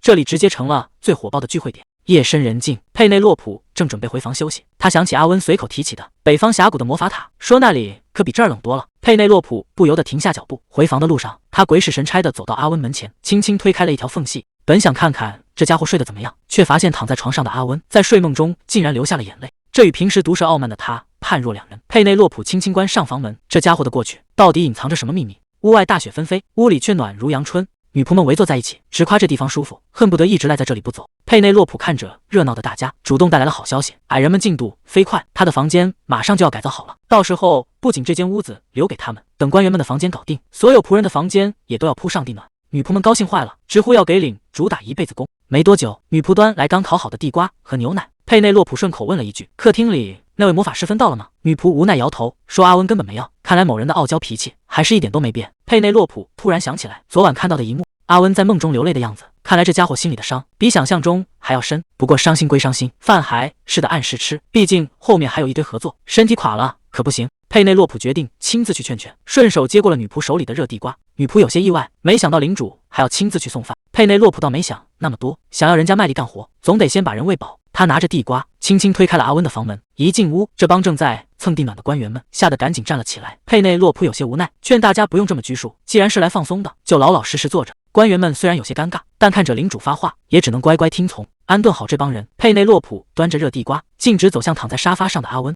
这家伙连眼都没睁，还以为是哪个迷路的仆人，懒洋洋地指了指洗手间的方向。佩内洛普没好气地叫他起来吃地瓜。一听到这个声音，阿温猛地一激灵，整个人直接愣住了。他嘟囔着说：“地瓜是乞丐吃的东西，自己才不吃这种怪玩意儿。”结果佩内洛普根本不惯着他，趁他说话的空档，直接把地瓜塞进了他嘴里。佩内洛普还一脸认真地纠正他：“这可不是普通地瓜，这可是香喷喷的烤地瓜。”阿温被这突如其来的一手噎得直咳嗽，质问佩内洛普是不是疯了。佩内洛普倒是一脸淡定，顺手把牛奶递了过去，劝他别跟自己的身体过不去，要是觉得干就喝点牛奶。阿温虽然气得不行，但嘴里的地瓜实在太干，只能老老实实把牛奶灌了下去。等缓过劲来，阿温气得满头青筋，指着佩内洛普怒吼，问他是不是真的活腻了。佩内洛普根本没把他的威胁当回事，反而笑着问他牛奶好不好喝。接着他又把一大盘烤的瓜端了过来，热情地推销起来，说这地瓜又甜又香，让他多吃点。阿温心里直犯嘀咕，觉得这女人真是又自私又粗鲁。可看着这热气腾腾的烤地瓜，阿温还是忍不住咽了口唾沫。不知不觉，天色已经暗了下来。阿温看着空空如也的盘子，有些尴尬地咳嗽了一声，小声问佩内洛普：“刚才那些是不是最后的烤地瓜了？”看来这家伙终究还是没能逃过真香定律。佩内洛普点了点头，说：“虽然没有现成的了，但自己还可以再去烤一些。”阿温一听，整个人都愣住了，有些不敢相信地问他：“难道他要亲自去烤？他好歹也是个男爵夫人，怎么能干这种粗活？”佩内洛普有些纳闷，这家伙难道不知道冬天烤地瓜其实是一件很有趣的事吗？想到这里，佩内洛普主动发出邀请，问阿温要不要跟他一起去烤。阿温指着自己，一脸的不可思议，怀疑是不是自己听错了。佩内洛普笑着回答：“没错，就是让他一起去。”这下可有意思了，堂堂高阶魔法师居然要被拉去当烤地瓜的苦力。外面正下着大雪，两人围坐在篝火旁。佩内洛普笑着说：“在外面待着其实也挺不错的吧？”阿温却不太领情，小声抱怨着：“明明屋里有地暖，干嘛非要跑出来挨冻？”佩内洛普解释说：“知道他最近心情不好，但总闷在屋里人会憋坏的，多出来走走对身体好。”阿温叹了口气，吐槽佩内洛普真能唠叨。佩内洛普没理他的吐槽，用树枝拨弄起火堆，说：“地瓜差不多快烤好了。”阿温看着他熟练的动作，有些好奇地问：“你一个贵族大小姐，怎么会懂这些粗活？毕竟别的贵妇都是衣来伸手，饭来张口。”佩内洛普愣了一下，随即笑着打了个哈哈，说：“这都是靠直觉。”这回答显然是在敷衍。看着眼前的篝火，阿温有些别扭地道了声谢，没想到他为了自己居然能做到这一步。佩内洛普笑了笑，问他这下心情有没有好一点。阿温却一下子有些慌了，赶紧把头扭到一边，嘴硬说：“不知道你在说什么。”佩内洛普看着他，语气温和却一针见血，说：“想要忘记一个已经离开的人，最好的办法就是坐在雪地里一起烤地瓜。”听到这话，阿温整个人都僵住了，有些不敢相信地追问他是不是知道了什么。佩内洛普看着他慌乱的样子，忍不住打趣道：“他表现得这么明显，自己想装不知道都难。”佩内洛普直接开启了毒舌模式，说：“连领地里的骑士们都知道他被甩了，他居然还以为自己瞒得挺好。”看着沉默的阿温，佩内洛普叹了口气，劝他：“除非打算为了一个已经离开的人彻底毁掉自己的一生，否则是时候该为自己而活了。”听到这话，阿温低着头一言不发。如果真的有那么容易放下，他又怎么会跑到这个地方来？在阿温的心里，那个叫贝蒂的女人曾经就是他的全部，只要能看到贝蒂的笑容，他愿意付出任何代价。只要贝蒂开口，他甚至连命都可以不要。可结果呢？贝蒂最终还是没有选择他。这突如其来的抛弃，对他来说简直比背叛还要让人难受。那杯倒映着过去的酒，终究还是碎了一地。阿温看着眼前的篝火，对佩内洛普坦白，自己其实并不介意付出所有，可他付出了全部，最后却只换来了一场空。这换作是谁，怕是都很难走出来吧。看着有些自暴自弃的阿温，佩内洛普没有顺着他的话说，他语气非常坚定地告诉他，这世界上根本没有任何人值得你付出那么多。这句话一出，直接把阿温给整不会了。佩内洛普看着眼前的阿温，语气无比认真地劝导他，不要为了一个已经离开的人，彻底毁掉自己的一生。阿温低着头，一言不发。两人静静地坐在篝火旁，只剩下木柴燃烧的噼啪声在寂静的夜空中回荡。过了许久，火堆渐渐熄灭，佩内洛普站起身，问他要不要回屋里去。阿温轻轻应了一声，没有拒绝。一进屋，女仆赶紧迎上来，嘘寒问暖。佩内洛普笑着摆了摆手，说有火堆烤着暖和的很。接着他顺口问了一句，阿温现在去哪儿了？女仆回答说，他已经回工作室忙碌了。佩内洛普听完，立刻交代女仆，以后要是阿温再不肯吃饭，直接来找他就行，他有的是办法对付这个怪人。女仆虽然点头答应，但神色看起来有些不对劲。佩内洛普有些纳闷，问他到底怎么了。女仆犹豫了一下，小声问他，难道不觉得阿温很可怕吗？毕竟他实力那么强，脾气看起来又冷冰冰的。佩内洛普反问了女仆一句，那你害怕他吗？女仆有些纠结的回答，自己其实也不太确定。虽然阿温平时看起来冷冰冰的，但回想起之前在工坊里他默默做事的样子，女仆觉得他其实并不是个坏人。听到女仆这么说，佩内洛普忍不住笑了笑，表示自己也是这么想的。第二天早上，佩内洛普正准备享用早饭，就在这时，阿温突然推门走了进来，看着桌上的早餐，有些意外，问他怎么这么早就开始吃了。看着站在门口的阿温，佩内洛普主动发出邀请，问他要不要一起吃点。阿温有些迟疑，小声问自己真的可以吗？看着他这副别扭的样子，佩内洛普心里直犯嘀咕，这家伙难道是因为昨晚态度太差，现在觉得不好意思了？不过他也没多说什么，招呼他赶紧坐下，说汤凉了可就不好喝了。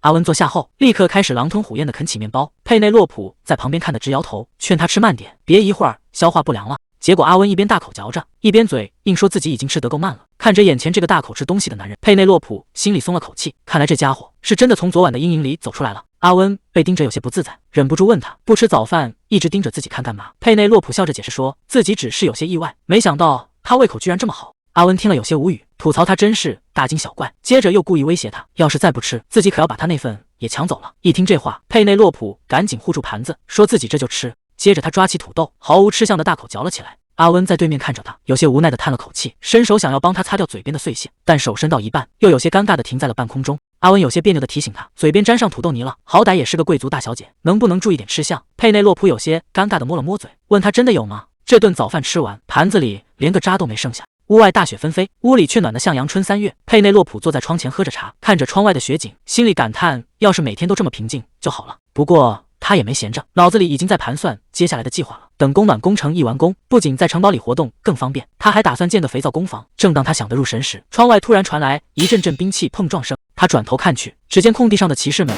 正在对练，打得那叫一个激烈。佩内洛普在窗前看得津津有味，连手里的茶都忘了喝。结果旁边突然传来一个声音，阿温不知道什么时候走了过来，看着他这副兴奋的样子，阿温有些无语的问他，看别人打架真的有那么好玩吗？阿温接着吐槽说，看着两个人肉搏，直到一方流血落败，这有什么意思？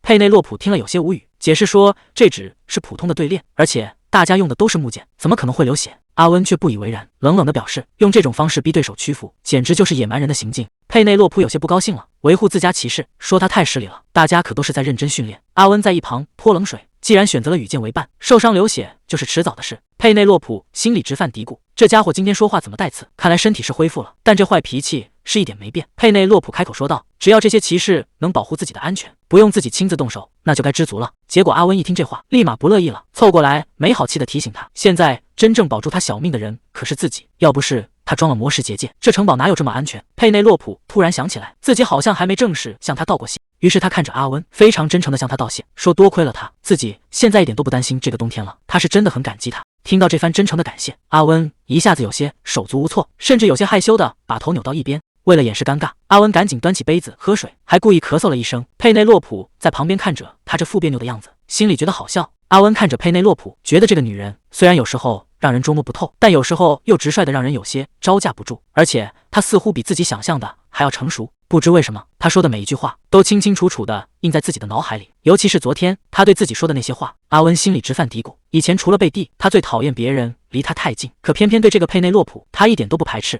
他正想开口说点什么，结果话还没说出口，女仆就推门进来要开窗通风。佩内洛普倒是一点架子都没有，顺手把茶杯递过去，还热心地问女仆需不需要帮忙。这可把女仆吓得够呛，赶紧求饶说，要是让管家看到夫人干活，他们怕是的直接卷铺盖走人。佩内洛普一听也对，只能老老实实答应去休息。看着这一幕，阿温忍不住在心里吐槽，这个女人还真是个让人捉摸不透的怪人。外面突然传来一声惊呼，还没等大家反应过来，一把木剑就失控地飞了进来，直奔佩内洛普的方向，眼看就要砸中他了。就在这千钧一发之际，阿温一个箭步冲了上去，稳稳地接住了飞来的木剑。这下可把佩内洛普给看呆了。阿温拿着木剑，一脸得意地转过头问他：“刚才那下你都看清楚了吧？算上这一次，我可已经救了你2次命了。”说完，他还轻笑了一声。可他不知道的是，刚才那个挡在身前的动作，还有这一声轻笑，直接撞进了佩内洛普的心里。听着自己越来越快的心跳，佩内洛普看着眼前的阿温，第一次有了不一样的感觉。外面的骑士们吓得够呛，赶紧弯腰赔罪，连声说自己犯了大错。阿温却根本懒得理他们，直接转过头去。他抬起手，凝聚魔力，随手一挥，就把破损的窗户给封好了。做完这些，阿温有些烦躁地抓了抓头发。佩内洛普在一旁静静地看着他，努力让自己冷静下来。为了打破尴尬，他主动开口问阿温是不是也学过剑术，毕竟在他的印象里，阿温一直是个魔法师。可刚才他接剑的动作实在太快了，他忍不住怀疑阿温是不是用了魔法。阿温有些无奈地抓了抓头发，解释说那只是身体的本能反应。这下佩内洛普更纳闷了，难道这家伙是个隐藏的天才？在他的记忆里，原著小说中没有哪个魔法师会懂剑术，这到底是怎么回事？佩内洛普脑子里灵光一闪，突然想起原著里确实有这么一个人，那就是传说中的魔塔之主伊里尔·阿拉温。书里说他要是去当剑士，早就名扬天下了，但他讨厌血腥和欺凌弱小，所以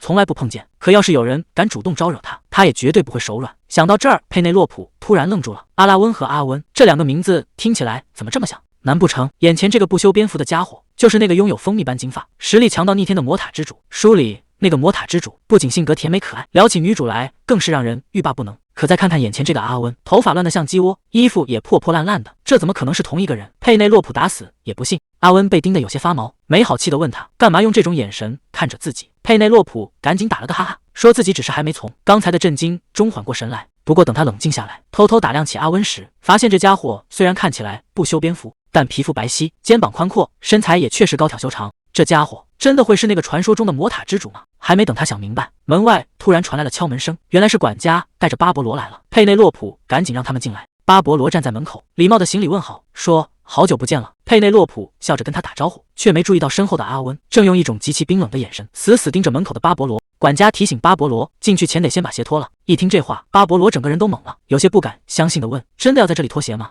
等他抬头一看，发现佩内洛普正光着脚站在屋里，这下可把巴勃罗给整不会了。他整个人局促的不行，觉得这实在是太失礼了。旁边的管家可没耐心等他纠结，没好气的催他动作快点。巴勃罗只能硬着头皮把鞋脱了。可当他踩在地板上的那一刻，却突然愣住了，这地板怎么是热乎的？巴勃罗忍不住惊呼出声，问这里是不是施了什么魔法？管家笑了笑解释说，这可不是什么魔法，而是新装的地暖锅炉。听到这个新鲜词，巴勃罗顿时来了兴趣，追问这到底是什么原理。一旁的阿温却有些警惕，冷不丁地问他今天怎么有空跑到这来。巴勃罗赶紧解释说自己本来是来送肥皂原料的，听说夫人不在这边，这才一路跟了过来。看着巴勃罗那副热切的模样，佩内洛普心里跟明镜似的，一眼就看穿了这家伙的小心思。他索性大方地透露，这个地暖的专利是他和阿温的，要是巴勃罗也想分一杯羹，可以直接去找负责生产的矮人合作。巴勃罗一听有这好事，兴奋地直点头，迫不及待地问佩内洛普现在能不能去见见那些矮人？佩内洛普笑着答应了，指了指主堡的方向，说他们这会儿正在那边干活呢。巴勃罗连声道谢，正准备转身离开，却突然停下动作，说差点把正事给忘了。只见他从怀里掏出一个精致的袋子，递到了佩内洛普面前。佩内洛普仔细一瞧，这袋子里装的居然是咖啡豆。巴勃罗在一旁热心的介绍说，这是南方贵族流行的一种饮品，虽然入口有些发苦，但回甘之后味道非常特别。听到这话，佩内洛普表面上保持微笑，心里却忍不住吐槽起来，开什么玩笑，他以前在韩国工作的时候，那可全是靠咖啡在续命啊。巴勃罗还在那儿翻找着，说自己连冲泡的说明书都给带来了。佩内洛普笑了笑，说自己其实早就知道了，还是很感谢他的礼物。巴勃罗听完有些吃惊，毕竟这东西在北方极其罕见，连最富有的贵族都喝不上，可眼前这位夫人却了如指掌，她身上实在有太多让人看不透的秘密了。还没等巴勃罗多想，阿温突然一步跨了过来，直接挡在佩内洛普身前，冷冰冰的开始赶人，说要是没事了就赶紧走。巴勃罗被这股低气压下的够呛，赶紧陪着笑脸准备告退，临走前还不忘跟佩内洛普道别，称呼她为我的夫人。结果这话一出，阿温的脸色更难看了，一把按住巴勃罗的肩膀质问他，佩内洛普又不是他的领主，凭什么一口一个夫人，叫得这么亲热？巴勃罗被阿温的质问弄得一愣，佩内洛普赶紧出来打圆场，再次向他道谢并送客。巴勃罗有些尴尬的答应着，心里却在纳闷，自己刚才怎么会脱口而出叫他夫人。送走巴勃罗后，两人坐下来喝茶。佩内洛普笑着问阿温是不是和巴勃罗关系不好，结果阿温一听，直接把嘴里的茶给喷了出来。阿温有些别扭的把头扭到一边，嘴硬的解释说自己跟那家伙根本不熟。佩内洛普在一旁看着，心想这家伙明明都写在脸上了，还在这儿死撑呢。阿温小声补充了一句，要是他觉得介意，自己以后就不针对巴勃罗了。佩内洛普端着茶杯，有些尴尬的回答说自己其实也没那么介意。阿温一听，立马顺杆爬，说那就好，反正那种家伙根本不值得他多花心思。听着阿温这酸溜溜的语气，佩内洛普突然愣住了，他脑子里跳出一个念头，这家伙该不会是在吃醋吧？佩内洛普转念一想，阿温怎么可能会吃醋？回想起两人以前相处的日子，这家伙脾气古怪，眼神冰冷，经常把他整得够呛，所以他绝对不是在吃醋，肯定只是单纯的性格恶劣，故意在找茬罢了。佩内洛普脑海中甚至浮现出两人在花丛里浪漫追逐的画面，但这画面实在太肉麻了。佩内洛普赶紧打住思绪，一转眼几天过去，他和阿温的房间都装好了地暖，在这大冷天里捧着热茶，这才是人过的日子。不过新问题又来了，别管那边整天吵吵闹闹，根本没法安心工作，而且半夜上厕所也实在不便，都得小心翼翼。不过佩内洛普也明白，想要生活舒服就要付出代价。看着桌上那叠厚厚的文件，他忍不住开始感慨，当初为了借到100万金币，他甚至把自己的城堡都抵押了，那时候真是两眼一抹黑。可谁能想到，自从和阿温扯上关系之后，一切都彻底变了，从地暖锅炉到肥皂生意，他的商业版图居然一步步做大。回想起这段时间的经历，佩内洛普忍不住笑了笑，虽然过程不容易，但看着这些改变他很有成就感。不过接下来的计划只能暂缓，因为外面的雪下的实在太大，积雪没过膝盖马车寸步难行，整个主干道彻底瘫痪。一想到那些通了火车的领地现在肯定发展的热火朝天，佩内洛普就忍不住一阵羡慕。就在他叹气的时候，门外突然传来一声异响，阿温走过来问他在忙什么。佩内洛普笑着说自己正在休息，顺口问他刚才去哪了。结果阿温语出惊人，说自己把图书馆的书全看完了。佩内洛普整个人都听傻了，那可是整整一个图书馆的书啊！阿温却一脸无所谓地靠在沙发上，说那些书没什么难度，他早就看过了。看着眼前这个深不可测的家伙，佩内洛普忍不住打听他的年龄。阿温有些警惕地反问：“问这个干嘛？”佩内洛普只能打个哈哈，说自己只是单纯好奇。阿温沉默了一下，回答自己今年23岁。一听这话，佩内洛普在心里默默翻了个白眼，这家伙绝对是在撒谎，比自己才大2岁吗？绝对不可能。但按原著小说的时间线推算，那个传说中的魔塔之主年龄好像还真跟阿温对得上。阿温见他一脸不可置信，有些纳闷地问他自己这个岁数有什么好惊奇的。佩内洛普赶紧干咳一声，含糊其辞地说两人年纪差不多。为了防止话题越聊越危险，他连忙搬出工作当挡箭牌，催着阿温赶紧回房休息。阿温有些无奈地摇了摇头，直言完全猜不透他在想什么。说完，他直接走到书桌前，顺口问他还有多少工作没处理完。结果这一看，直接把佩内洛普的小心思拆穿了。阿温当场戳穿他，桌上的文件分明早就处理完了。阿温看着桌上的文件，有些纳闷地问他，一早上就在忙这些东西吗？佩内洛普有些心虚地解释说，这里面有很多错误，自己得先审核一遍再修改。结果话音刚落，阿温直接动用了魔法，只见空中的羽毛笔飞速旋转，刷刷几下就把所有文件改好。还没等佩内洛普反应过来，阿温拍了拍手，一脸轻松，搞定了。看着桌上堆放整齐的文件，佩内洛普整个人都懵了，这家伙到底是人还是机器？这效率也太恐怖了。阿温却根本没当回事，有些无聊的转过身，直言自己现在有点闷，工作的事情待会儿再说。佩内洛普还没缓过神来，阿温突然笑着向他伸出手，邀请他一起去城堡顶楼，还神秘兮兮的保证带他看好东西。看着外面呼啸的狂风暴雪，佩内洛普有些哭笑不得，这种鬼天气去顶楼，这家伙脑子里在想什么？还没等他开口拒绝，阿温直接一把拉住他的手，根本不给任何反悔的机会，拉着他就往外走去。看着外面呼啸的狂风暴雪，佩内洛普整个人都傻了，这外面正下着大雪，他居然想带着自己从窗户跳下去。阿温却一脸无所谓的转过头反问，这有什么问题吗？佩内洛普气得直跺脚，这问题可大了去了，他连连摆手拒绝，直言自己恐高，根本不敢跳。阿温有些无奈的叹了口气，让他把眼睛闭上。佩内洛普还是有些担心，万一这家伙手滑，自己岂不是要摔个半死？阿温却一脸笃定，说有他在，绝对不会让他掉下去。佩内洛普还是直摇头，外面天寒地冻，风雪又大，他可不想出去受罪。结果阿温直接用出了魔法，还没等他挣扎，一股暖流就传了过来。佩内洛普有些纳闷，怎么一下子不冷了？他好奇地问阿温这是怎么做到的。阿温没有直接回答，只是拉着他往前走，说一个人太无聊了，让他只管相信自己。看着阿温认真的样子，佩内洛普最后还是妥协了，答应跟他一起去看看。但心里还是直打鼓，特意叮嘱阿温千万不能放手。还没等他做好心理准备，阿温拉着他直接从窗户跳了下去，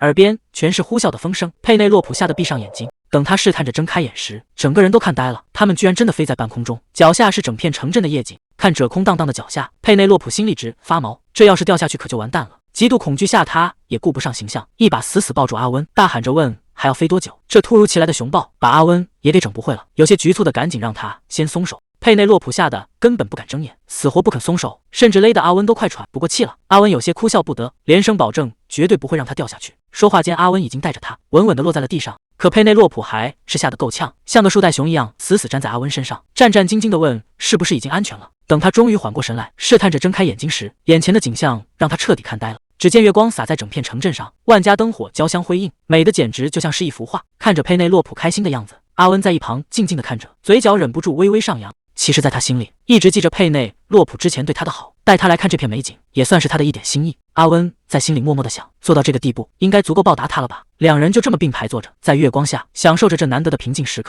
佩内洛普看向远处山脉，好奇地开口询问里面是不是住着野兽。阿温顺口问他想不想看，佩内洛普连连摇头，直言自己最讨厌残忍怪物，渴望着眼前的万家灯火。他又忍不住感叹，天天看这样的美景一定很幸福。阿温却在一旁泼起冷水，再美的景色看多了也会无聊。佩内洛普被呛得有些气恼，质问他为何对什么都这么冷漠，今天特意跑来究竟图什么。就在两人交谈的时候，阿温眼神骤然一沉，猛地转头看向远处森林。佩内洛普有些纳闷，顺着他的视线望去，连忙询问是不是出了什么事。阿温一边快步往回走，一边冷冷的低声提醒，赶紧让城堡士兵做好准备，虽然那群家伙根本帮不上忙。佩内洛普彻底愣在原地，不敢相信自己的耳朵，连忙追问他刚才说了什么。阿温没有过多解释，只是冰冷地吐出一句话：有人强行闯入了城堡结界。大雪封山的森林深处，凯恩带人拦下一伙神秘人，严厉喝问对方的真实身份，对方却表现得十分淡定，轻描淡写的随口解释自己只是打猎时不小心迷路。听着如此离谱的理由，凯恩在心里直发冷，大冬天跑进深山打猎，这分明是在骗鬼。佩内洛普没听清远处声音，好奇地询问身边的阿温。阿温冷笑了一声，直言那家伙纯粹是在扯谎。就在两边僵持不下时，暗处的密林深处突然传来阵阵低沉兽吼，无数双凶狠的眼睛缓缓睁开，看着满嘴胡话的神秘人，阿温冷冷地下达评价：这家伙脑子绝对不正常。佩内洛普却敏锐发现，今天的阿温极度反常，整个人紧绷到了极点。紧接着，阿温吩咐手下士兵把人带回城堡，吃点东西再赶走。这反常的操作让佩内洛普更加确信，这两个人绝对早就认识。而阿温盯着神秘人，心里也在暗自盘算，这家伙到底有何目的。为了保险起见，阿温要求对方必须交出武器。凯恩也在一旁严厉警告，要是敢耍什么花招，骑士团绝不会手下留情。神秘人倒也十分配合，老老实实交出武器答应下来。神秘人表面上客气致谢，实际上他早已认出了阿温的身份。他实在想不通，堂堂魔塔之主为何会窝在这个偏远小镇。没过多久，这伙人被带回了城堡。女仆急忙跑来找佩内洛普汇报，这群来路不明的客人里绝对藏着一位大贵族。佩内洛普听完十分纳闷，不知他是凭何断定。女仆一脸自信地解释，那人长相极为帅气，举手投足尽是贵族派头，连随行骑士对他都无比恭敬，自己的眼光绝不会错。看着女仆兴奋的样子，佩内洛普只能无奈点头。正好另一个女仆进来询问晚餐，两个女仆一唱一和，极力怂恿佩内洛普前去邀请，认为这是拉近关系的好机会。佩内洛普有些头疼，决定先找官员们商讨。官员们听完非常吃惊，没想到客人里竟有贵族。佩内洛普连忙解释，这只是女仆的猜测，但若真是贵族，出于礼貌，确实该请客用餐。财务官听完却有些犹豫，虽说迎接贵族是理所应当，可对方既然未表明身份，自己这边太主动凑上去，反而显得不够妥当。行政官也赞同这个顾虑，若是得罪了大贵族，必然会引来极大的麻烦，况且对方身份依旧成谜。财务官补充道，也许对方只是懒得自我介绍，毕竟贵族之间打个眼色就能认出。两人为了要不要邀请晚餐，当场激烈争执起来，弄得佩内洛普在旁边尴尬无比。就在这时，阿温推门走了进来，询问大家在大冷天商量什么。佩内洛普解释说，正在讨论是否以代理领主身份邀请那位贵族客人共进晚餐。阿温一听，态度瞬间跌入冰点，冷冷地表示根本没必要对那家伙客气，随便给点吃的直接轰走。佩内洛普听得哭笑不得，觉得这样做实在太没礼貌了。外面暴雪狂吹，积雪早已没过了膝盖。会客室大门被推开，走进来一位气宇轩昂的男人，这显然就是女仆口中的贵族。可让人万万没想到的是，那人一进门就熟络地同阿温打起招呼，抱怨他好久不见也不叙旧。阿温根本不给好脸，冷哼一声，直言两人关系没好到这份上。男人却不依不饶，凑上前笑着打趣说两人羁绊很深。阿温听完满脸嫌弃，冷冷地开腔嘲讽，活久了真是什么废话都能听到。看着两人剑拔弩张的架势，佩内洛普夹在中间，尴尬透顶。为了打破窒息的氛围，他主动上前做自我介绍，表明自己是这里的代理领主，也是城堡的真正女主人。男人听完显露出一丝意外，随后优雅地做出回应，自我介绍说他叫里亚内尔，来奥万特。听到这个显赫的姓氏，佩内洛普整个人当场愣住，这可是中部赫赫有名的大贵族。但紧接着他猛然反应过来，这下麻烦彻底大了。这样一位地位显赫的大贵族突然光临这种偏远小领地，到底怀揣着什么目的？不过不得不承认，对方言语间客客气气，甚至主动为刚才的失礼道歉，给足了佩内洛普面子。可看到两人聊得热火朝天，被晾在一旁的阿温月发火大，气鼓鼓地站在旁边，死死瞪着对方。眼看气氛诡异到了极点，旁边的管家赶忙上前圆场，请大家一步前往客厅，并安排准备丰盛的晚餐。听说能留下来共进晚餐，对方展现出极高的绅士风度，笑着表示这是他的荣幸。看着眼前无可挑剔的客人，佩内洛普忍不住在心中感叹，这才叫真正的贵族风范。如果他没有记错，里亚内尔这个名字正是原著小说里北方大公的名号，而且还是被女主拒绝过的狠角色。在小说设定中，这家伙不仅长得绝美帅气，手段更是冷酷无情，随身还配有一把威力惊人的魔枪。来自北方，颜值极高，随身携带魔枪，所有特征完全对上了号。佩内洛普瞬间慌了神，眼前这人绝对就是那位杀神。外面大雪纷飞，城堡里却准备了丰盛的晚餐，连平时抠门的行政官都大方的拿出了珍藏的好酒。佩内洛普一边喝着酒，一边在心里默默吐槽，果然只有贵族大驾光临，大家才能跟着沾光。不过这顿饭吃得并不轻松，三个人坐在餐桌前，气氛尴尬到了极点。为了打破这窒息的沉默，佩内洛普主动开口，询问里亚内尔是不是去打猎了。听到这个问题，里亚内尔有些不好意思，解释说他们是在森林里迷了路，在山里转了整整3天，这才误打误撞找到了城堡。听完里亚内尔的解释，佩内洛普若有所思的了点头。里亚内尔接着坦白，说自己原本只是想骑马兜风，根本没想那么多，结果没想到冬天的森林不仅黑，野兽还特别狡猾，他当时在山里急得团团转，现在想想确实是太鲁莽了。看着眼前这个自来熟的男人，佩内洛普虽然嘴上附和着，心里却觉得有些不对劲，这家伙怎么越聊越起劲了。为了转移话题，佩内洛普主动提起刚才的问题，问对方是不是很好奇他和阿温到底是什么关系。里亚内尔大方承认。佩内洛普解释，阿温是城堡的雇员，双方签了正式的雇佣合同。听到合同2个字，里亚内尔顿时来了兴趣，追问他们是怎么把人签下来的。面对这个突如其来的问题，佩内洛普一时间有些无语，这让人怎么回答？他只能耐着性子解释，自己只是按正常流程向魔塔申请，然后签了合同而已，这难道有什么问题吗？可里亚内尔却不依不饶，追问他为什么在那么多魔法师里偏偏挑中了阿温，而且他们到底是怎么认识的。听到这里，佩内洛普切牛排的手突然停住了，他突然反应过来，事情有些不对劲，一位身份显赫的大贵族为什么会盯着一个普通魔法师不放？难不成里亚内尔其实早就看穿了阿温就是魔塔之主？看着佩内洛普和对方聊得起劲，一直在旁边埋头干饭的阿温突然含糊不清的插了一句，你们说的魔法师是我吗？佩内洛普没好气的回了一句，这里除了你难道还有别的魔法师吗？他饶有兴致的反问，你们2位又是怎么凑到一块的？面对这个问题，阿温根本没当回事，依然在旁边旁若无人的啃着面包。看着阿温这副油盐不进的模样，里亚内尔愣了一下，随后竟当场大笑起来，连声向2人道歉。里亚内尔笑着解释，说自己只是第一次看到阿温对别人这么友好，为了拉近关系，他还主动让佩内洛普叫他里安，觉得这样称呼更亲切。不过佩内洛普还是非常客气，坚持称呼他为里亚内尔大人。可话一出口，佩内洛普突然反应过来，在原著的设定里，里亚内尔这个名字不正是魔塔之主最讨厌的死对头吗？这下佩内洛普整个人都不好了，只能在心里默默祈祷，这千万只是个巧合。还没等他缓过神来，里亚内尔突然放低了姿态，说自己有个不情之请。他看着佩内洛普，试探着问能不能让他和手下的骑士们在城堡里借宿一段时间。里亚内尔态度十分诚恳，说只是想留下来养伤，而且事后一定会好好报答。佩内洛普看了看外面的风雪，觉得反正他们现在也走不了，便大方地答应了他们的请求。可一旁的阿温却根本不买账，直接冷冷地刺了对方一句，让他们最好把魔枪收起来。这一下，饭桌上的火药味又被点燃了，两边谁也不让谁。好不容易熬完了这顿晚宴，佩内洛普只觉得心力交瘁，恨不得立刻回房间躺平。到了第2天早上，阿温一大早就找了过来，整个人气鼓鼓地坐在沙发上，把不高兴全写在了脸上。他开始疯狂催促佩内洛普赶紧把那个讨厌的家伙赶走，甚至还拿城堡的财政状况说事，吐槽佩内洛普本来就穷，根本没必要打肿脸充胖子。最后还不忘警告他，那家伙不过是个虚有其表的空壳，千万别被他的外表给骗了。佩内洛普无奈地叹了口气，觉得阿温实在是有些小题大做。在他看来，等外面的大雪一停，那位大贵族自然就会离开，毕竟人家根本看不上这穷乡僻壤。可阿温却不依不饶，警告他必须多加小心，千万别在那种阴险的家伙面前露了破绽。佩内洛普倒觉得无所谓，反正自家领地一穷二白，根本没什么好让人惦记的。他甚至还开玩笑地问，难不成对方还是别国的间谍？听到这话，阿温却突然沉默了下去。佩内洛普见状，试探着问他跟对方到底怎么认识的，结果阿温一口否认，坚称2人根本不熟。就在2人说话的时候，门外突然传来了急促的敲门声，手下在门外低声汇报，说是有关于昨天那位贵族的消息。管家急匆匆地走进来汇报，说那位刚住进来的里亚内尔大人突然病倒了。佩内洛普有些纳闷，昨天人不是还好好的吗？怎么一转眼就发起高烧来了？听到这个消息，一旁的阿温可乐坏了，直接当场笑出了声。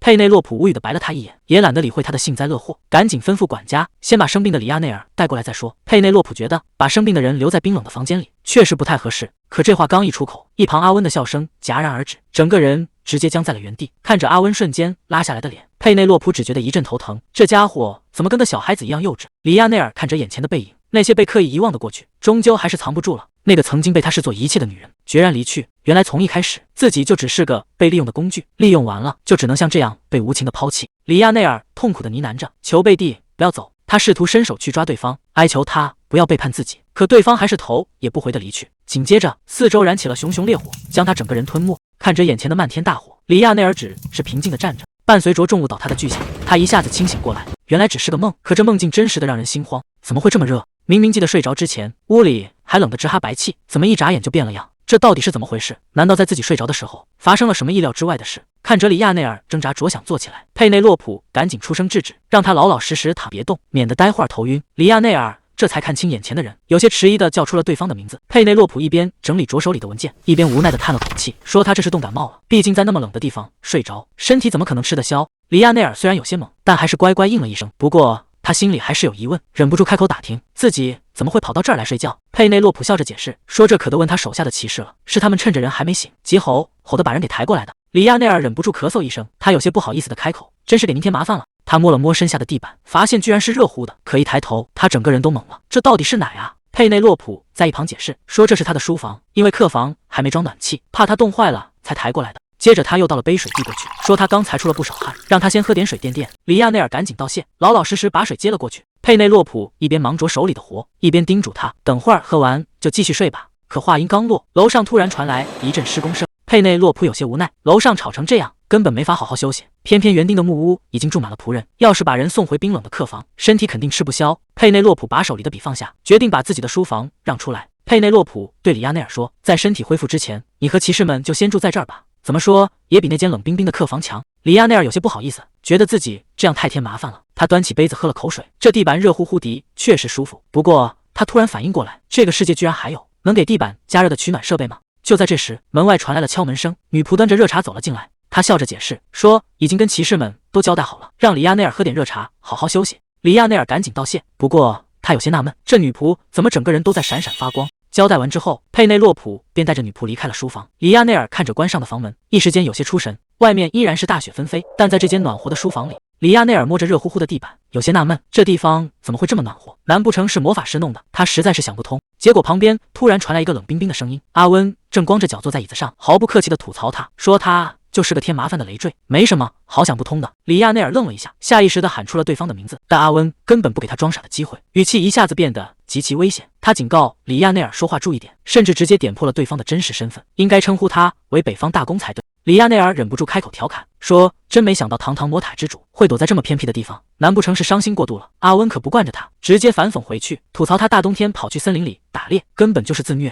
阿温甚至直接点破，要是他离开城堡的消息走漏出去，仇家绝对会派刺客来要他的命。两个男人互不相让，谁也不肯退让半步，但最无奈的是，这两个互相看不顺眼的男人，现在却不得不坐在同一条船上，因为他们都爱上了同一个女人。被拒绝的滋味可不好受，挫败、失去和无助像暴风雨一样折磨着他们。等风雨过去，只剩下一地狼藉。里亚内尔对佩内洛普产生了好奇，觉得这个女主人实在有些古怪。听到对方提起她，阿温一下子警惕起来，他冷冷地警告对方，他跟你没有任何关系，最好立刻忘掉他，带着你的魔枪从这里滚出去。里亚内尔有些纳闷，为什么是男爵夫人独自管理领地？男爵人去哪了？他很快想起来，男爵在几个月前就已经去世了。接着他话锋一转，调侃阿温和女主人关系非同一般。听到这话，阿温整个人都警惕了起来。阿温居高临下的发出警告，如果还想隐藏身份，最好别再提起他的名字。里亚内尔却根本不吃这一套，他慢条斯理地站起身，直接戳穿了阿温的底牌，你这个魔塔之主不也同样在隐瞒身份吗？里亚内尔拍了拍身上的灰尘，玩味地调侃起来，真没想到你也会关心别人，我一直以为你唯一在乎的人只有贝蒂。听到贝蒂这个名字，阿温整个人瞬间僵在原地，空气仿佛在这一刻彻底凝固。就在两人僵持不下时，门外突然传来敲门声，佩内洛普推门走了进来，看到里亚内尔已经清醒，便主动上前打了个招呼。他贴心地告知晚饭已经备好，让里亚内尔先洗漱用餐，还特意安排了女仆贴身伺候。里亚内尔有些受宠若惊，连忙开口道谢。佩内洛普一转头，注意到站在旁边的阿温，有些纳闷地问他怎么会在这里。阿温赶忙找借口掩饰，声称两人刚才只是在聊天。里亚内尔在一旁看破不说破，只是意味深长地看着他们。随后佩内洛普带着阿温转身朝餐厅方向走去。去餐厅的路上，阿温有些期待地试探道：“今天晚上是不是只有我们2个人共进晚餐？”佩内洛普有些纳闷，顺口问他是不是想邀请别人。阿温顿时反应极大，一口咬定绝对没有这回事。夜幕降临，佩内洛普正在餐厅享用晚饭，旁边的女仆忍不住凑上来搭话，聊起住在书房养病的里亚内尔，夸赞这位贵族对仆人态度极好。佩内洛普听了深感欣慰，可还没等他把面包咽下去，旁边的女仆们就凑在一起，捧着脸泛起了花痴。里亚内尔大人长得那么好看，光是站着都让人赏心悦目，现在居然病倒了，真是让人心都要碎了。看着满脸崇拜的女仆们，佩内洛普一时间有些无语，完全搞不懂他们在激动什么，但为了不扫兴，也只能尴尬地跟着附和2句。女仆们越说越起劲，甚至直言里亚内尔是他们这辈子见过最帅的男人，光是看着他都觉得眼睛得到了净化。这些话一字不落地，全飘进了旁边阿温的耳朵里。听着别人疯狂夸赞自己的情敌，他心里的无名火蹭的一下就烧了起来。阿温实在忍不住了，突然冷不丁的开口质问：“你也觉得那家伙长得好看吗？”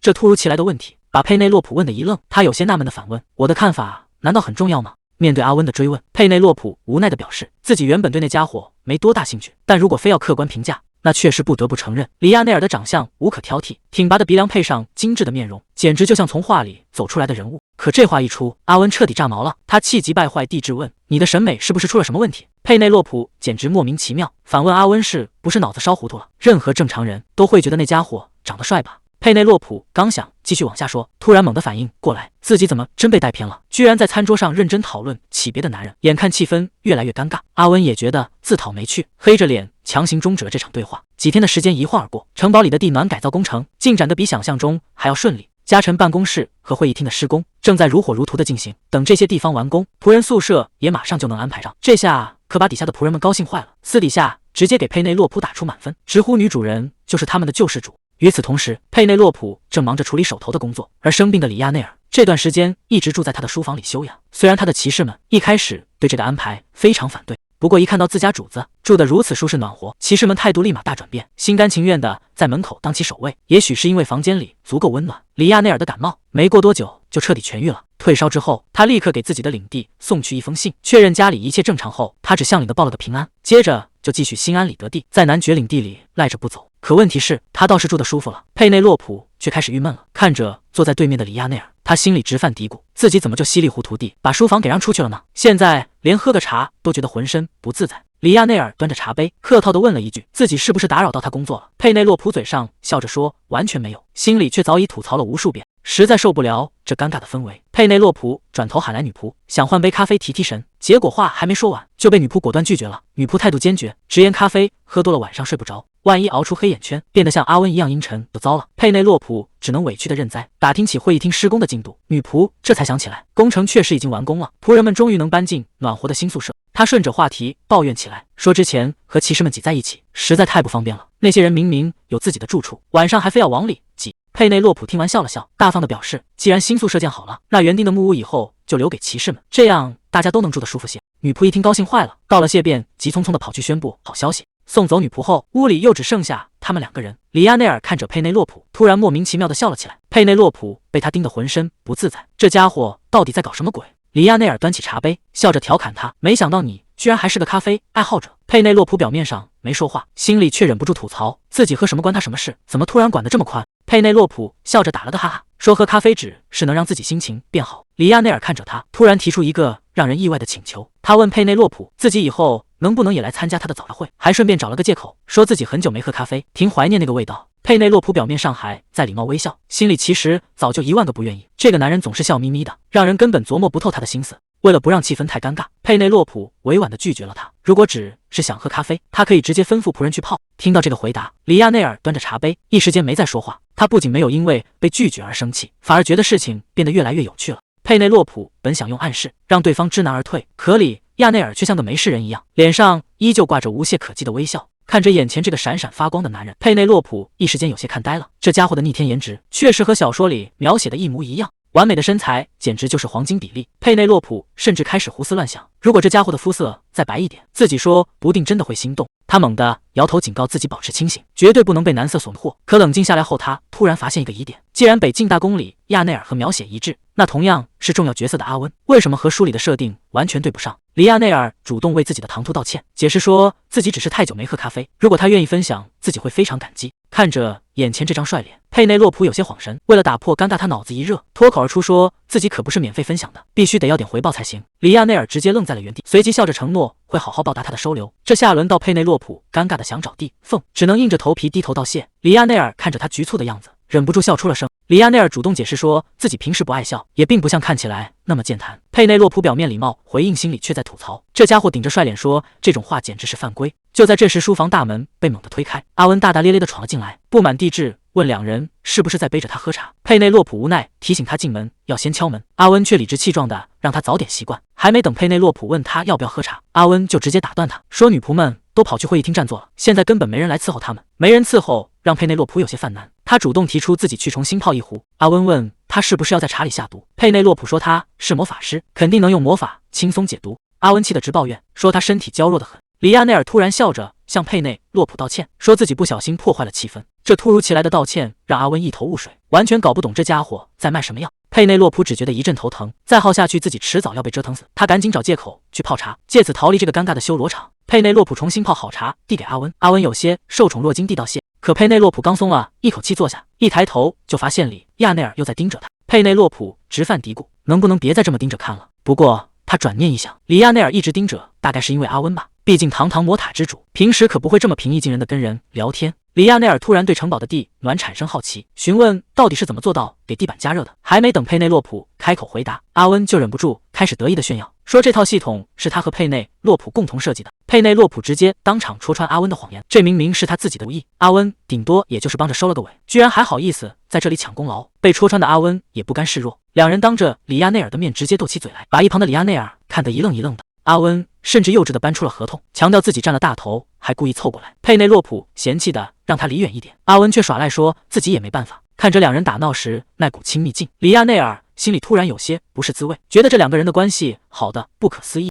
他默默看着眼前的女人，脑海中不断回想着她的名字佩内洛普。被他盯得浑身不自在的佩内洛普，为了打破这尴尬的氛围，赶紧找借口走出房间忙碌。阿温凑了过来，提起女仆们在传闲话。佩内洛普一边敷衍地询问，一边伸手去够书架高处的东西。可谁能想到，书架顶上的大木箱突然失去平衡，直直朝他砸了下来，眼看就要被砸个正着。好在阿温反应极快，一个箭步冲上前，用身体死死地把箱子接了下来。这突如其来的近距离接触，让佩内洛普一时间有些失神。阿温一边稳稳地拖着箱子，一边把刚才没说完的八卦补了上去。那些女仆私底下都在疯狂好奇，佩内洛普最后到底会选择他，还是选择里亚内尔？佩内洛普有些哭笑不得，问他这些八卦是从哪听来的。阿温严肃地放回箱子，提醒他必须警告那些多嘴的仆人。佩内洛普却觉得无所谓，没必要计较下人们的闲聊。阿温却眉头紧锁，认为佩内洛普可能还没从失去丈夫的悲痛中走出来，对仆人实在太过纵容。听到这话，佩内洛普彻底懵了，自己什么时候为亡夫悲痛过？他纳闷地看着阿温，觉得他今天有些异常敏感，但他还是耐着性子解释，劝他别把闲言碎语放在心上。阿温却不依不饶地追问，要是外面传出奇怪的谣言该怎么办？佩内洛普无奈地叹了口气，背地里的传言他也无能为力。阿温神色严肃地反驳，强调这关系到他的名誉。佩内洛普有些不解，问他为什么这么生气，而且谈恋爱又不是什么坏事。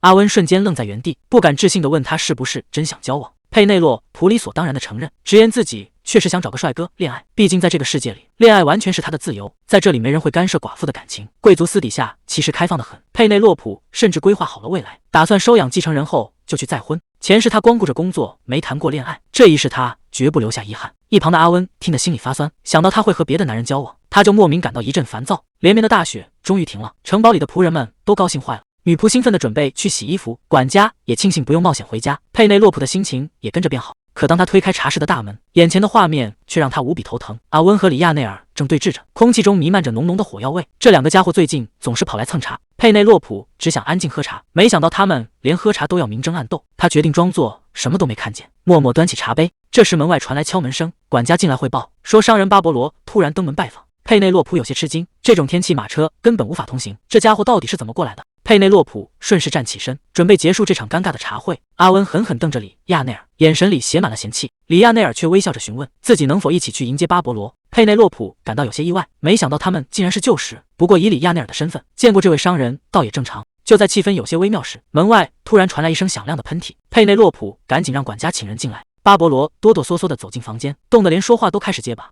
原来他的马车在半路坏了，他是硬生生在雪地里走过来的。佩内洛普连忙让女仆带他去洗漱。看着巴勃罗离开的背影，佩内洛普感叹他为了赚钱真拼。阿温顺口接话说：“这家伙确实是最难缠的商人。”佩内洛普立刻抓住破绽，果然这家伙认识巴勃罗。阿温却慌忙改口否认，这欲盖弥彰的反应更让人怀疑。里亚内尔微笑着打趣，让他们不用在意自己。佩内洛普只能尴尬的陪笑，生怕对方误会自己和阿温的关系。为了打破尴尬，他主动邀请里亚内尔留下来共进晚餐。里亚内尔欣然答应，一旁的阿温却急忙出声质问。佩内洛普无奈的解释，顺便也向阿温发出了邀请。原本还在吃醋的阿温瞬间愣在原地，不知所措。搞定了这两个难缠的家伙后，佩内洛普终于松了一口气。这时巴勃罗走了过来，准备汇报城堡的最新情况。佩内洛普收起心思，开始认真听取工作汇报。得知矮人已经开始修缮宿舍，他决定让手下赶紧去学技术。巴勃罗还带来了一个好消息，草药肥皂已经成功送达贵族手中，这多亏了希纳斯伯爵夫人的引荐。看着巴勃罗如此尽心尽力，佩内洛普主动留他一起吃晚饭，并贴心地为他安排了住处。巴勃罗顿时有些受宠若惊，连声向佩内洛普道谢。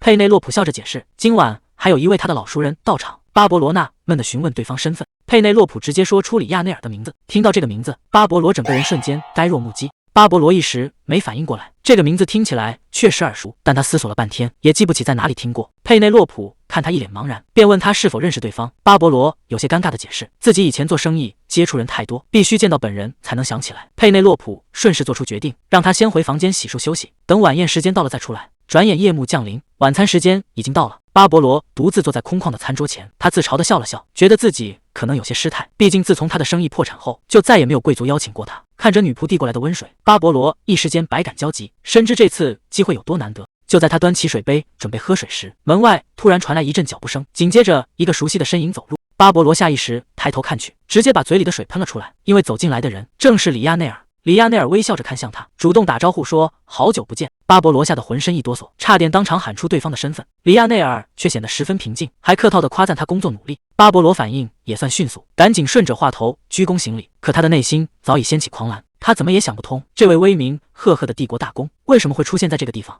佩内洛普推门走进餐厅，为自己的迟到轻声致歉，随后吩咐仆人开始上菜。没过多久，丰盛的佳肴便摆满了餐桌。佩内洛普环顾四周，有些疑惑地询问阿温的去向。女仆在一旁恭敬地解释，阿温临时有事会晚点过来，让大家不用等待，直接用餐。佩内洛普便招呼大家动筷，里亚内尔也微笑点头回应。可就在这时，佩内洛普发现巴勃罗脸色惨白，整个人看起来魂不守舍。他有些担心对方是不是病了，但很快他就反应了过来，巴勃罗这副惊恐的模样，显然是认出了里亚内尔的身份。里亚内尔主动开口打破沉默，解释说两人曾在首都见过，刚才已经打过了招呼。佩内洛普表面上笑着附和，心里却清楚这只是借口。接着里亚内尔转入正题，询问关于地暖的生意，甚至打听是否有推广计划。佩内洛普大方地承认了，表示以后合作机会还很多，所以今天特意请巴勃罗来聚餐。巴勃罗赶紧惶恐地道谢，佩内洛普却暗自警惕起来。他从未跟里亚内尔提过锅炉，对方却能一眼看穿，不愧是心思缜密的帝国大公。佩内洛普觉得浑身不自在，他根本看不透这个男人。好在窗外的暴风雪已经停了，只要熬过这顿晚饭，大家就能各奔东西，不用再这样小心翼翼地应对。为了打破这尴尬的沉默，里亚内尔主动开口赞美菜肴，说虽然食材普通，但味道极佳。佩内洛普笑着回应，自家的厨师对厨艺要求极高，每次做饭都会拼尽全力。看着桌上空着的那个餐具，佩内洛普心里有些犯嘀咕，不知道阿温到底什么时候来。里亚内尔察觉到他的心不在焉，主动询问他是否有心事。佩内洛普赶紧笑着否认，可对方那锐利的目光仿佛要将他整个人看穿。里亚内尔看着空着的座位，随口问起阿温怎么还没到。佩内洛普有些尴尬的解释说，阿温平时其实很准时，今天可能是被琐事耽搁了。听到他主动为阿温辩解，里亚内尔心中有些不是滋味，但他还是按捺住情，重新审视起眼前的女人。在里亚内尔看来，佩内洛普虽是贵族千金，做事却极其随和坦诚，连视财如命的商人巴勃罗都心甘情愿地为他效力，这足以证明他的手腕。更不用说那个孤僻的阿温了，平时对旁人不屑一顾，现在却对他如此死心塌地。随着餐厅大门被推开，佩内洛普以为是阿温到了，刚准备开口打招呼，可当他看清来人时，整个人直接愣在原地，手里的餐具也掉落在桌上。不仅是他感到震惊，旁边的女仆还有商人巴勃罗全都被眼前的一幕惊呆了。谁能想到，平时不修边幅的阿温，稍微打扮一番走进来，竟然会如此惊艳夺目。阿温走上前询问自己的座位，佩内洛普却已经看傻了眼，甚至脱口问他是谁。阿温有些无奈地看着他，问他是不是真的认不出自己。佩内洛普这才猛地反应过来，惊呼眼前的人竟然是阿温。看着眼前这个清爽的少年，佩内洛普有些不敢置信，问他是不是把头发剪短了。阿温摸了摸头发，解释道：“多亏了领地里那位理发师。”看着判若两人的阿温，佩内洛普一时间移不开视线，这让阿温感到有些不好意思，低声问他为何一直盯着自己。佩内洛普依然有些难以置信，怀疑阿温是不是用了变身魔法。阿温有些无语的拉开椅子坐下，解释说自己只是剪了头发，顺口问起他们刚才在聊什么。这下可把佩内洛普难住了，他看着眼前帅气的少年，虽然长相和传闻中一样精致，但那恶劣的性格却毫无变化。见佩内洛普迟迟没有回答，阿温有些不耐烦地凑上前去，再次重复了刚才的问题。佩内洛普被他盯得有些紧张，赶紧打了个哈哈敷衍过去，催促他快点吃东西来转移话题。看着阿温那张俊美无双的脸，佩内洛普在心中暗自感叹，这颜值简直就是犯规。而另一边的巴勃罗此时整个人都快要崩溃了，他死死盯着眼前的阿温，终于认出了对方的真实身份，这位竟然就是传闻中的魔塔之主。巴勃罗吓得连叉子都拿不稳，谁能想到自己只是来谈生意，竟然会同时遇上大公和魔塔之主？要是自己一不小心说错话，恐怕连小命都要交代在这里。为了保命，他决定装聋作哑，开始疯狂地往嘴里塞面包，假装自己只是个无情的干饭人。看着眼前这微妙的一幕，里亚内尔反而觉得越来越有趣。看着阿温对佩内洛普的关切，里亚内尔有些百思不得其解，这个女人到底有什么魔力，能让那个满身阴霾的家伙发生如此彻底的改变？在他的记忆中，阿温本该是个无法获得救赎的人，就像被永远关在黑暗的牢笼里。可如今，阿温似乎已经找到了出路，而自己却依然被锁链死死束缚，根本无法挣脱这无尽的深渊。阿温这一收拾简直像自带了闪光特效，把周围人的眼睛都快闪瞎了。谁能想到，平时脾气古怪的魔法师收拾干净了，居然能帅成这样？佩内洛普独自在书房里发愁，他现在最担心的是阿温要是公开了魔塔之主的身份，自己是不是还得给他涨工钱？那可绝对不行。就在他纠结的时候，门外突然传来了敲门声，真是说曹操曹操到。门一开，阿温就这么走了进来。看着眼前这张帅脸，佩内洛普忍不住在心里吐槽，以前把这张脸遮起来，简直是暴殄天物。阿温倒是一点不客气，直接往沙发上一瘫，顺口问他要不要喝茶。佩内洛普被他盯得有些不自在，赶紧叫女仆送茶进来，自己还特意要了一杯咖啡。女仆有些担心，提醒他今天已经喝过咖啡了，再喝身体怕是吃不消。可佩内洛普现在脑子乱得很，只想靠咖啡提提神，坚持要喝。结果旁边的阿温也跟着凑热闹，说自己也要喝一样的。女仆赶紧应了一声，没过多久，咖啡和点心就送了进来。结果阿温刚喝了一口，整个人就苦得直皱眉，忍不住抱怨这东西怎么这么苦，真搞不懂他为什么喜欢喝。佩内洛普笑着解释说，这味道越喝越有感觉，以后他迟早会离不开的。阿温半信半疑的尝了一口点心，觉得这个味道还真不错。佩内洛普大方的让他多吃点，顺口提到这是巴勃罗送的巧克力做的。一听到巴勃罗的名字，阿温的脸色瞬间就变了，他放下手里的东西，冷不丁地质问他到底是怎么想的。这突如其来的质问把佩内洛普整得一脸懵，这好端端的怎么突然就变脸了？看着突然凑过来的阿温，佩内洛普一时间有些没反应过来。阿温有些期待的问他有没有发现自己今天有什么不一样。佩内洛普其实早就注意到了，但他还是装作若无其事的样子，敷衍地夸他早就该把长发剪了。结果阿温根本不买账，一眼就看出他是在敷衍，他直接站起身朝他走去，让佩内洛普仔细看清楚，然后整个人直接俯下身逼近。看着突然凑到眼前的帅脸，佩内洛普一个没忍住，直接把嘴里的咖啡喷了阿温一脸。这下可把阿温给整无语了，他一边擦着脸一边纳闷地问：“你今天到底怎么了？”说话一直心不在焉。就在阿温伸手帮他擦拭的时候，两人的手不小心碰在了一起，气氛一下子变得有些微妙。阿温赶紧有些尴尬地松开手，主动跟他道了个歉。可此时的佩内洛普脑子里早就乱成一团，因为这家伙的长相偏偏是他的理想型。为了掩饰自己的慌乱，他整个人身体僵硬，突然站起身就想逃跑。阿温在后面一头雾水，问他这是要去哪里。佩内洛普红着脸大喊他根本没变，然后直接夺门而出，留下阿温一个人在原地懵逼。日子一天天过去，领地里的肥皂工房装上了暖气，工人们干活也越来越有劲了。这天大家又聚在一起开会，听到工坊暖气的反馈，佩内洛普心里美滋滋的。手下汇报说，商户们对地暖的兴趣甚至已经超过了肥皂，光是昨天一天参观的人就没断过，估计这消息很快就会传到外面去。为了应对接下来的大单子，他们计划在工房附近设立办公室，把巴勃罗雇的工人都安排过去，而且巴勃罗也已经递交了商户申请。佩内洛普一听，立刻拍板同意，准备正式大干一场。看着眼前这大好的商机，他仿佛听到了金币哗啦啦落袋的声音。既然工房的暖气已经搞定，佩内洛普决定趁热打铁，让手下在教堂和孤儿院也铺上地暖。手下有些纳闷地问：“教堂现在不是空着的吗？难道是要请新的神父过来？”佩内洛普解释说，他打算改造成学校，顺便让手下帮忙找个老师，好给领地里的孩子们上课。手下立刻答应包在自己身上。会议结束之后，看着一切都在按计划进行，佩内洛普觉得自己离暴富越来越近了。可就在他美滋滋幻想的时候，门外突然传来了敲门声，紧接着阿温推开门走了进来，问他是不是在休息。看到阿温走进来，佩内洛普主动打了个招呼。阿温坐在沙发上随口提了一句，说雪停了之后他这边估计又要忙了。佩内洛普看着闲得发慌的阿温，顺势问他想不想找点活干，结果阿温想都没想，直接一口拒绝。看着一脸悠闲的阿温，佩内洛普突然反应过来一件事，他们之间的契约只剩下最后2个月了。一想到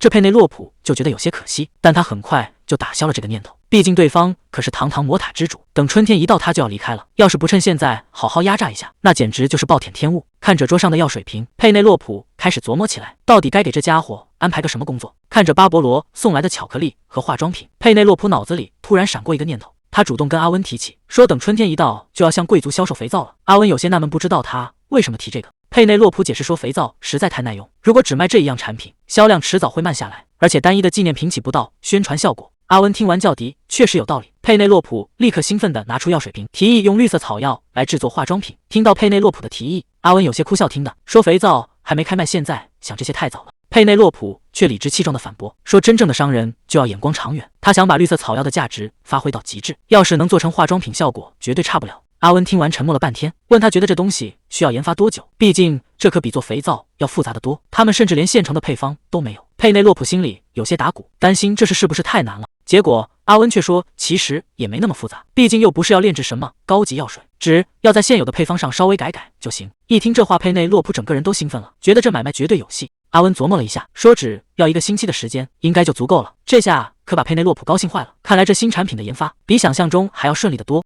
这天女仆慌慌张张地跑来汇报，说阿温突然不见了，到处都找不到他的身影。佩内洛普听了倒是一点不慌，解释说自己之前拜托了他一件事，他大概是去忙那个了。女仆还是有些抱怨，觉得他就算要走也该提前打个招呼才对，怎么能说消失就消失。看着女仆气鼓鼓的样子，佩内洛普也只能笑着附和2句，毕竟他心里很清楚，对方可是魔塔之主，根本不需要别人为他瞎操心。就在这时，门外突然传来了敲门声，里亚内尔在外面打了个招呼，佩内洛普应了一声，让他直接进来。门一开，里亚内尔便走了进来，他已经收拾好了行囊，说既然雪已经停了，他们也该启程回去了，这会儿坐马车走正好。佩内洛普听完站起身，主动提出要送他，可里亚内尔却一口拒绝了，说不用这么麻烦。佩内洛普正纳闷呢，结果里亚内尔突然凑上前，温柔地看着他，说如果可以的话，他以后还想再来这里住下。这突如其来的请求让佩内洛普一下子愣住了。里亚内尔突然提起了另一件事，说在他的这些产业里有一项业务让他非常感兴趣，而且如果以后要派人来对接，那个人大概率会是他自己。佩内洛普听完直接懵了，这堂堂大公居然要为了生意亲自跑一趟。里亚内尔解释说，他的领地和这里一样，冬天都非常寒冷，如果能解决保暖的问题，他绝对不会吝啬投资。最后他认真地看着佩内洛普，说如果可以的话，他希望能再次回到这里，并正式投资他的这项业务。一听到大公对地暖感兴趣，佩内洛普整个人都乐坏了，这简直就是天上掉馅饼的好事。要知道他的地暖生意才刚刚起步，甚至连宣传都还没来得及做，结果直接就接到了大公领的订单，而且里亚内尔人脉那么广，认识的肯定全是有钱的贵族，这要是把名声打出去，以后数钱都得数到手抽筋。里亚内尔笑着跟他道别，说他们很快就会再见面。佩内洛普赶紧客套了几句，祝他一路顺风，他心里那叫一个美，看来这回是真的要发大财了。里亚内尔临走前特意嘱咐他要多保重。看着他离去的背影，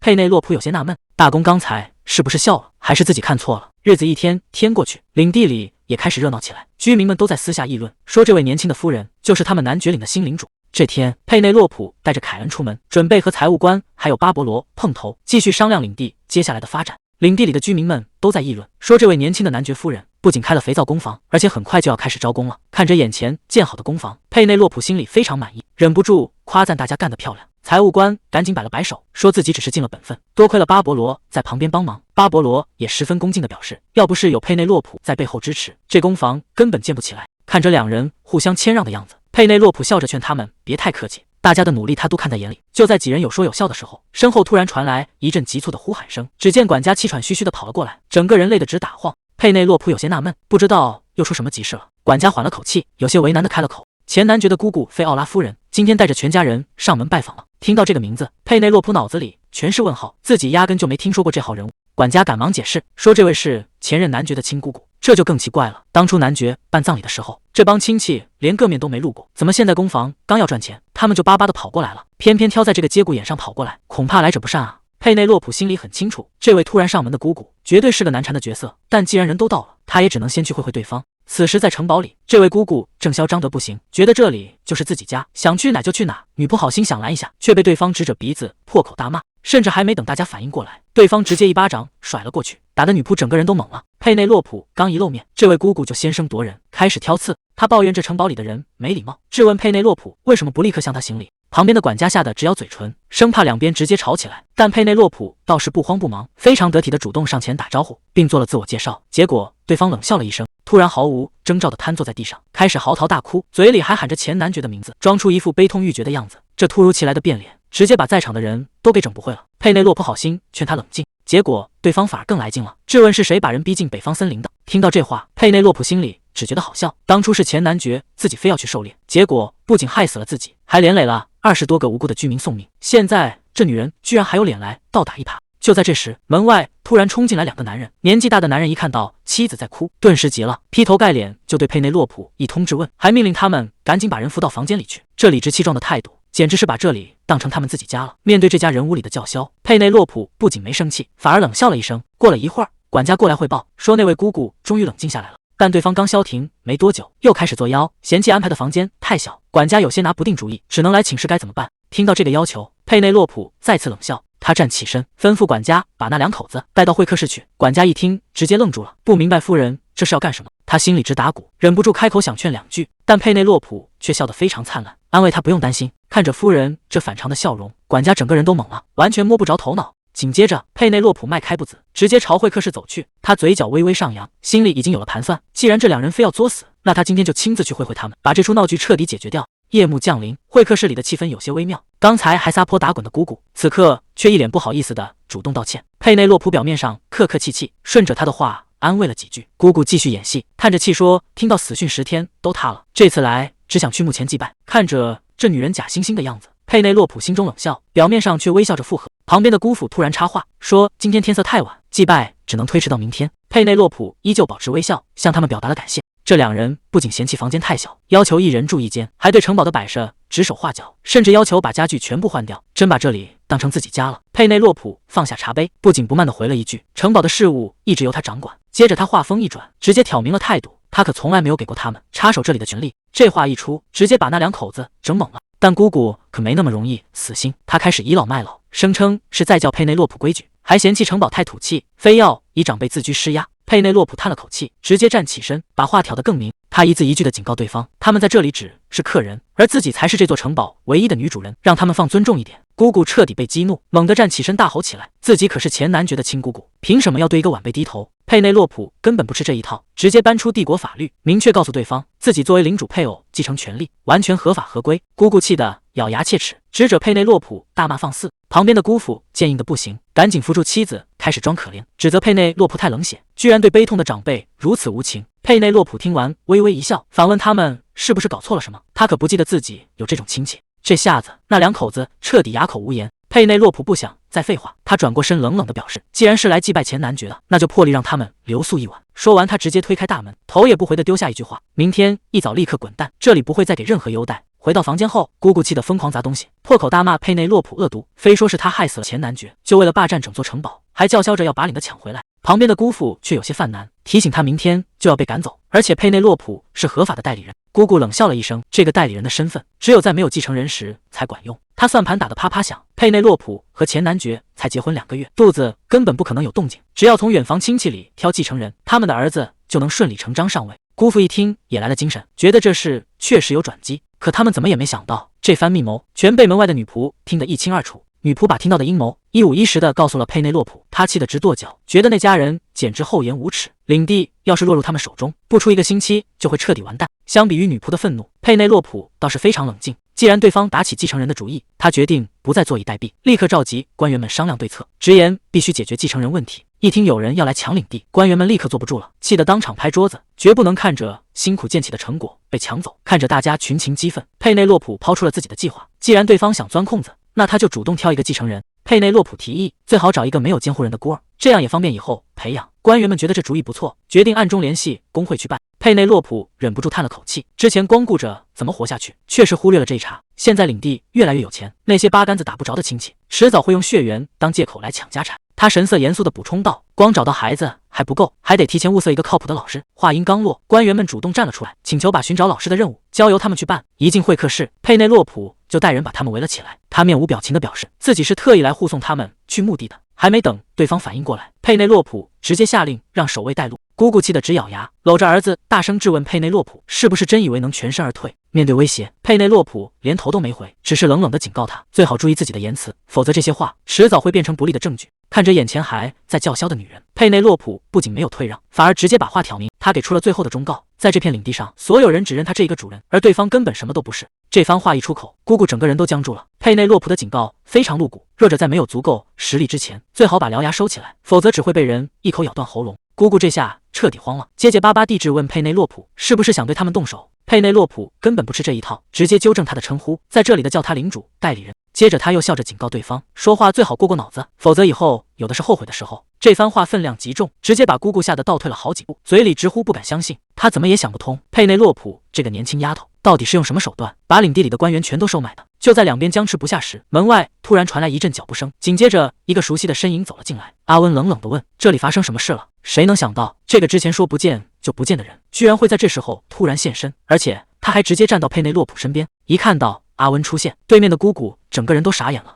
阿温打着哈欠走上前，抱怨外面的动静太大，吵醒了他，顺口询问这些人到底是谁。佩内洛普赶紧在一旁打圆场，解释说这些人马上就要离开。可谁能想到，刚才还气势汹汹的姑姑，一看到阿温那张俊俏的脸，居然当场泛起了花痴。佩内洛普可不打算给他机会，他皮笑肉不笑的挡在前面，直接对姑姑下了逐客令，声称自己还要招待贵客，就不远送他们了。那帮烦人的亲戚终于被送走。阿温环顾四周，发现城堡里空荡荡的，纳闷的询问女仆们都去了哪里。佩内洛普有些无奈的解释，因为姑姑之前的百般刁难，城堡里的女仆全被吓跑了。不过比起这个，佩内洛普更奇怪，阿温怎么回来的这么快？阿温有些不好意思的承认，自己其实是嫌魔塔里的人太烦，拿了东西就偷偷溜了回来。接着他顺口问了一句，刚才被赶走的那家人到底是谁？佩内洛普冷冷的回答，不过是些八竿子打不着的亲戚罢了。阿温有些好奇的追问，那些人到底为什么来这里？是不是专门来找麻烦的？佩内洛普无奈的回答，他们名义上是来悼念前男爵的。阿温听完忍不住吐槽，既然你早就掌控了局势，把对方贬得一文不值，怎么最后还要大费周章演一出戏才把人赶走？被戳穿的佩内洛普只能尴尬的笑笑，赶紧转移话题，询问阿温有没有找到制作化妆品的配方。提到正事，阿温有些无奈的承认，自己这次去魔塔其实一无所获，什么有用的配方都没找到。他觉得直接去问商人可能还快一些。佩内洛普听完叹了口气，决定之后去问问巴勃罗。他本以为魔塔无所不知，没想到现实却这么残酷。就在这时，佩内洛普突然提到了里亚内尔的名字。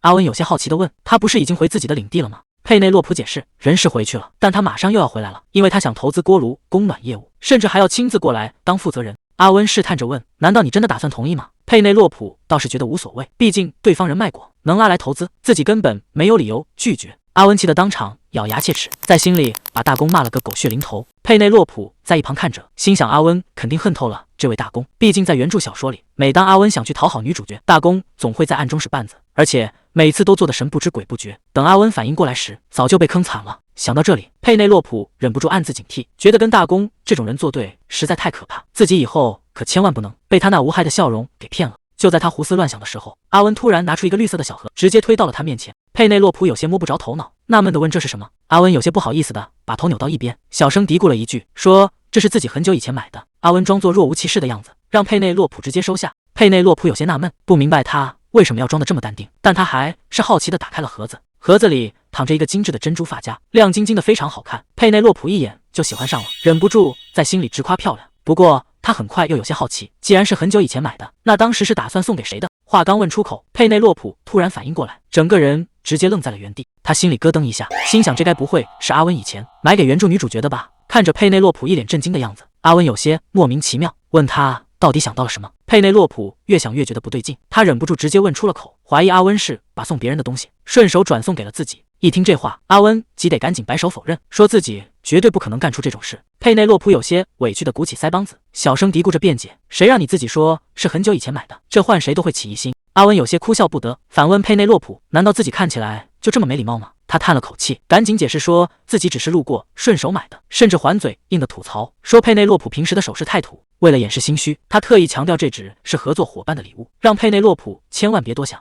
接着阿温脸色一正，叮嘱佩内洛普，如果哪天碰上了生命危险，就把这发夹扔出去。原来他在上面施加了防护魔法，足以为佩内洛普挡下致命伤害。佩内洛普这才反应过来，原来这是个魔法道具。阿温依然嘴硬，说像他这么弱的人最需要这个保命。佩内洛普心里一阵暖意，真诚地说了声谢谢。随后他走到镜子前，轻轻把发夹戴在了头上。佩内洛普戴好发夹，笑着问阿温自己看起来怎么样。这一问直接把阿温给看愣了，不过他还是嘴硬，别扭地回了一句，说至少不难看。看着佩内洛普开心的样子，阿温忍不住问他，就这么高兴吗？佩内洛普连连点头，说自己不仅是第一次收到珠宝，更没想到会是这么贵重的魔法道具。阿温有些无奈地扶着额头，吐槽他有时候真是现实的可以。但佩内洛普心里却很清楚，阿温其实是个面冷心热的人，对自己人向来都很大方。一辆马车正朝着哈洛领地驶去，车厢里同行的男人有些纳闷，询问莱亨泽为什么亲自跟来，明明自己一个人去就行。莱亨泽没有直接回答，反而反问对方，觉得哈洛领地真的能还得起债吗？男人摇了摇头，直言根本不可能。听到这个回答，莱亨泽冷笑了一声，这正是他亲自跑一趟的目的，他要提前看看这片领地还有什么值钱的资产可以抵债。马车缓缓驶入城堡，手下看着窗外有些纳闷，这大冬天的街上怎么这么热闹？还没等他们开口逼债，财务官就直接把账本和金币推了过来，甚至表示剩下的已经装上了马车。这突如其来的举动直接把莱亨泽和手下整不会了。看着眼前金闪闪的整袋金币，莱亨泽简直不敢相信自己的眼睛。他本以为领地赚钱只传闻，谁能想到对方真能拿出真金白银。莱亨泽死死盯着手里的金币，心里怎么也想不通佩内洛普到底用了什么手段。不过他转念一想，就算这地方发展的再快，想在1年内还清100万金币，也绝对是痴人说梦。就在他自我安慰的时候，佩内洛普带着行政官走了过来，双方皮笑肉不笑的打了个招呼。行政官凑上前低声汇报了几句，佩内洛普微微一笑，直接挑明，原来2位今天是来收利息的。接着他轻描淡写的补充道，说不定很快我们就能把所有的债务一次性还清了。这一句话瞬间让莱亨泽当场石化，他脑子里嗡嗡作响，满脑子都是那100万金币。佩内洛普却一脸轻松的表示，算上利息确实会更多一些，以后我们会派人直接送过去，省得2位大老远再跑一趟。这时行政官再次低声提醒，佩内洛普顺势下了逐客令，表示自己还有公务要忙。看着佩内洛普头也不回的离开，手下有些不知所措，只能转头看向脸色铁青的莱亨泽。莱亨泽越想越觉得不对劲，他沉着脸低声吩咐手下，你留下来暗中调查，看看他们到底在做什么生意。莱亨泽冷笑了一声，觉得这次留下眼线，说不定能挖出什么惊天秘密。而此时的城堡办公室里，大家正忙得不可开交。行政官兴奋地汇报着喜讯，外地商人开始大量订购肥皂，工坊的人手已经严重不足。佩内洛普敏锐地察觉到商机，当即决定不仅要招募人手，还要提前买下周边的土地，为以后扩大生产做好准备。接着大家又开始核对账目，商讨购买地暖锅炉和模式的开销。看着眼前堆积如山的文件，佩内洛普累得整个人瘫倒在椅背上，他深切体会到人手不足的痛苦，于是他果断拍板，必须立刻招募新员工，不仅是生产工坊，城堡的日常管理也得加人。听到这个好消息，底下的管理人员们简直乐坏了，纷纷开始盘算着招收助手。佩内洛普见大家没有异议，决定通过情报工会发布招聘启事。会议结束后，看着桌上准备好的丰盛饭菜，他现在只想好好犒劳一下肚子。佩内洛普刚准备大快朵颐，旁边的阿温就忍不住小声抱怨，责怪他今天来的实在太晚。佩内洛普一边吃一边解释，会议时间比预期的要长，而且城堡马上就要大举招人了。阿温听完有些纳闷，觉得现在的人手已经足够了。佩内洛普叹了口气解释道，最近领地涌入了大批新移民，如果不提前储备管理人才，以后领地发展起来就迟了。阿温虽然有些半信半疑，但也没有继续反驳。接着佩内洛普看向一旁的女仆，表示这次城堡也需要增加新的女仆，如果有合适的人选可以推荐。女仆们兴奋不已，拉着手连连确认是不是真的。佩内洛普笑着点了点头，知根知底的人用起来才最放心。女仆们感动的连连点头，表示一定会去联系自己的朋友。这时一旁的阿温却有些吃醋，酸溜溜的吐槽他是不是什么人都招。佩内洛普有些哭笑不得，心想这家伙是不是觉得自己被冷落了。于是他笑着发出邀请，如果阿温愿意的话，也可以留下来在城堡里工作，自己非常乐意跟他续签合同。阿温听完却一脸警惕，怀疑佩内洛普是不是想压榨他。佩内洛普有些尴尬的解释，自己可以给他适当涨点工资，虽然幅度可能不会太大。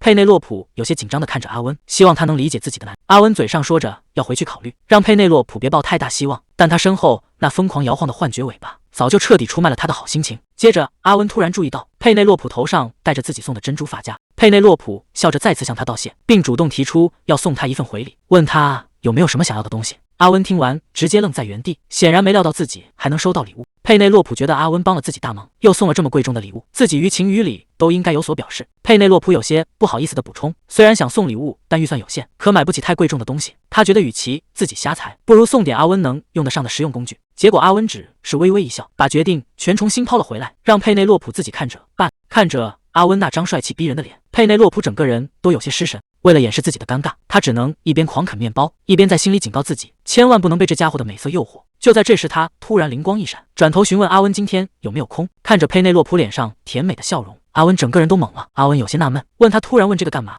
结果佩内洛普一开口，竟然是要带他去见巴勃罗。听到这个名字，阿温直接被嘴里的食物噎到了。他没好气的抱怨，直接把人叫到城堡不就行了，干嘛非要亲自跑一趟？佩内洛普赶紧解释，自己只是想顺便出去散散心，而且还能顺便帮他挑个礼物。一听到有礼物拿，阿温叹了口气，最后还是妥协答应了。佩内洛普发现阿温不打算走正门，他赶紧摆手拒绝，坚决表示绝对不能用魔法赶路，还是老老实实坐马车吧。阿温有些纳闷，不明白为什么不用方便的魔法。佩内洛普其实很想吐槽，问他是不是想炫耀自己是塔主，但又怕被当成怪人，只能把话憋了回去。接着他开始一本正经的忽悠，说现在领地里外来人口越来越多，要是让人看到有魔法师在天上飞，指不定会引起什么骚乱。他还搬出了小说里的套路，劝阿温真正的高手都懂得隐藏身份，免得被有心人盯上。这一套说辞下来，还真把阿温给说动了。他想了想，觉得确实有道理，最后还是老老实实听了劝。临出发前，佩内洛普贴心的帮阿温戴好兜帽。他提醒阿温，他这张脸实在太招人眼球了，必须得遮严实点。阿温有些无奈，觉得没必要搞得这么夸张。佩内洛普可不惯着他，直接表示如果他嫌麻烦，大可以自己留下来，他一个人去见巴勃罗也行。听到这话，阿温虽然有些不乐意，但也只能乖乖闭嘴配合。没过多久，马车就载着两人顺利抵达了目的地。下车的时候，阿温主动伸出了手，这一举动让佩内洛普有些意外，没想到这家伙今天居然这么体贴。站稳之后，佩内洛普看着眼前的景象，直接愣住了。谁能想到这大冬天的街上居然挤满了人？看着这人山人海的架势，佩内洛普转头问阿温准备好了没有。接着他便带着有些不适应的阿温一头扎进了拥挤的人群中。逛街的时候，佩内洛普看到好吃的就走不动道，直接买了2串糖葫芦。阿温在一旁看得直摇头，吐槽他刚吃完饭怎么又吃上了。佩内洛普可不管这些，理直气壮地表示甜点有专门的味。结果阿温直接丢过来一句没品味，把佩内洛普气得够呛。不知不觉3个小时过去了，阿温却还是什么都看不上。佩内洛普实在逛不动了，劝他差不多得了，赶紧随便挑一个。就在他正跟阿温抱怨的时候，迎面走来一个路人，直接把他撞了个趔趄。还没等佩内洛普反应过来，对方反而先恶人告状，指着佩内洛普大吼大叫，非要他赔偿损失。结果仔细一看，他衣服上不过就是多了个褶子，男人却吹嘘这是高档奢侈品，非要额上一笔。佩内洛普直接无语了，这明摆着就是碰瓷。可还没等他开口，对方反而越说越起劲，男人一脸嚣张的催促，让佩内洛普赶紧掏钱滚蛋，态度可以说是极其恶劣。更离谱的是，这家伙居然盯上了佩内洛普的斗篷，提出用斗篷来抵债。佩内洛普可不惯着他，直接指出双方都有责任。结果这男人当场就炸了，气急败坏地质问他知不知道自己是谁。这男人直接掏出了匕首，打算用武力来解决问题。就在气氛紧张到极点的时候，旁边突然传来一声哈欠，阿温慢悠悠地走了过来，直接把在场的人都给整不会了。他一脸不耐烦地催促，觉得这闹剧实在是太无聊了。结果这一下直接把男人的怒火转移到了自己身上。男人揪着阿温的衣领，恶狠狠地质问他认不认识自己。结果阿温不仅一点不怕，反而笑着问他有没有奖赏。这挑衅的态度直接让男人气得咬牙切齿，当场就破口大骂起来。周围的商贩见状纷纷小声议论，原来这伙人是最近才来的长枪帮，平时在街上横行霸道，大家都是敢怒不敢言。佩内洛普在一旁听着，脸色也跟着沉了下去。男人冲着围观的人大吼大叫。就在这时，他的同伙拿着武器围了上来，这下子事情怕是没那么容易收场了。眼看同伙都到齐了，这男人底气更足了，直接指使手下围住佩内洛普，威胁他要是不赔钱就别想走。可阿温根本没把他们放在眼里，只是冷冷地扫视了一圈，确认这帮人是不是已经到齐了。还没等对方反应过来，阿温直接一抬手，一股强大的魔法力量瞬间爆发，把这群流氓全部掀飞到了半空中。这下子所有人都被彻底吓傻了，围观群众彻底被吓傻了。谁能想到这个不起眼的年轻人竟然是个深不可测的魔法师？看着阿温闹出这么大动静，佩内洛普感到一阵头疼，但既然已经动手，就必须把事情彻底解决。没过多久，这帮平日里横行霸道的流氓就被结结实实的铐了起来。看着还在发懵的流氓，佩内洛普冷冷的亮明身份，警告他们这次是踢到了铁板。听到眼前这位就是领主，流氓头子吓得双腿发软。骑士团长拉尔夫带人赶到，赶忙向佩内洛普和阿温赔罪，承认是自己防范不力，才让这帮地痞钻了空子。佩内洛普没有过多责怪，只是叮嘱拉尔夫以后发现这种地痞流氓必须立刻严肃处理。拉尔夫连声答应，直接把闹事者压了下去。虽然麻烦已经解决，周围的百姓却开始小声嘀咕，抱怨每次遇到危险报案，官兵的反应总是慢半拍，甚至有人抱怨现在晚上根本不敢出门。这些话传入佩内洛普耳中，让他不禁皱起了眉头。人口增长虽然是好事，但随之而来的治安管理确实让人感到头疼。拉尔夫有些为难地解释，现在领地的人手实在不够，这才给居民添了麻烦。佩内洛普思索片刻，直接叫住了拉尔夫。他大方地表示，既然人手不够，那就把守卫的预算直接翻倍，前提是必须保证居民安全。听到预算翻倍的消息，拉尔夫顿时乐开了花，连忙大声答应下来。围观的百姓见状，纷纷对这位慷慨的领主赞不绝口。解决完治安问题，佩内洛普招呼阿温赶紧出发，毕竟今天还有正事，得去拜访巴勃罗。阿温还惦记着礼物的事，佩内洛普却不想理他，直言现在时间紧迫。看着阿温那张帅气的脸，佩内洛普忍不住抱怨起来，说他刚才的魔法实在太招摇，而且他本人长得就够显眼，现在周围全是盯着他们看的人，让他感觉浑身不自在。阿温却一脸无辜地反问自己到底哪里显眼了。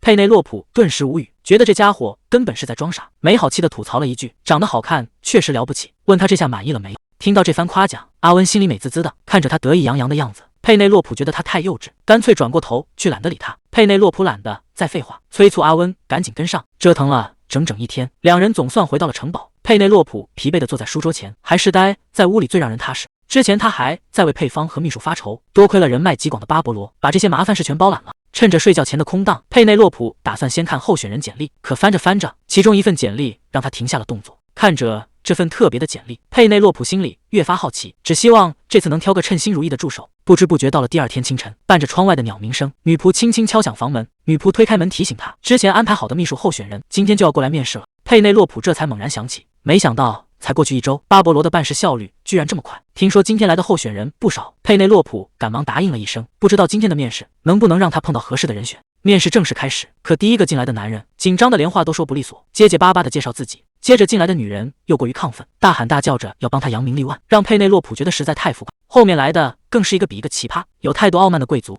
有上来就送花套近乎的，甚至还有连话都说不清楚的。一轮折腾下来，佩内洛普整个人快要崩溃，眼看只剩下最后一个候选人，他已经彻底不抱希望了。就在这时，门外再次传来了敲门声。听到敲门声，佩内洛普让人进来，最后一位候选人推门而入。可佩内洛普只看了一眼，整个人就愣住了。进来的男人名叫卢卡斯，他礼貌地向佩内洛普鞠躬问好。佩内洛普客气地让女仆倒茶，心里却在犯嘀咕，简历上写着这家伙只有29岁，可怎么看都像个40岁的大叔，这长相未免太焦急了点。佩内洛普看着简历，好奇地问他，既然毕业于帝国学院，是不是也是个贵族？卢卡斯解释说自己并非贵族，只是运气好得到伯爵资助，这才能去学院读书。佩内洛普听完点了点头，觉得卢卡斯对出身还挺坦诚。不过他很快想到另一件事，资助卢卡斯的兰特翁伯爵可是前任皇帝的死忠粉，自从前任皇帝被除掉后，那些效忠前朝的人要么丢了工作，要么连命都没了。佩内洛普有些犯难，要是自己雇了卢卡斯，万一被新皇帝盯上，那自己的生意可就别想做了。为了稳妥起见，佩内洛普继续打听，问他之前在帝国图书馆负责什么。卢卡斯老老实实的回答，说自己当时主要负责整理书籍。佩内洛普一听，原来是个图书管理员，不过平民能进皇家图书馆工作，说明这家伙确实有点真本事。佩内洛普看着卢卡斯的简历，心里直犯嘀咕，虽说这家伙工作了10年，勤奋度绝对没得挑，但他之前毕竟是给前朝余党干活，这背景确实有点敏感。不过佩内洛普不想因为这点顾虑就错失这么一个难得的人才，于是他决定给卢卡斯1个月试用期，而且试用期工资照发。听到这个消息，卢卡斯简直不敢相信自己的耳朵。佩内洛普接着交代，如果没问题就尽快入职，等转正之后还能直接住进城堡。卢卡斯激动得连连鞠躬道谢，表示自己一定会拼尽全力。看着卢卡斯干劲满满的样子，佩内洛普也忍不住笑了起来。看来这次面试总算没白忙活。卢卡斯刚推开门准备出去，结果一抬头就迎上了阿温那冷冰冰的目光。此时的阿温浑身散发着低气压，盯得卢卡斯心里直发毛，气氛瞬间变得无比尴尬。还没等阿温开口说话，卢卡斯就被这强大的气场吓得转头就跑。看着卢卡斯落荒而逃的背影，阿温也是一脸莫名其妙，忍不住嘀咕了一句，这家伙居然是个男的。夜幕降临，房间里的气氛有些压抑，阿温沉着脸坐在一旁，浑身散发着低气压。佩内洛普心里直犯嘀咕，不知道这家伙又在生什么闷气，只能硬着头皮主动搭话，笑着询问绿草药化妆品的研发进度。听到这话，阿温的情绪更加低落，说自己今天就是为了这事来的。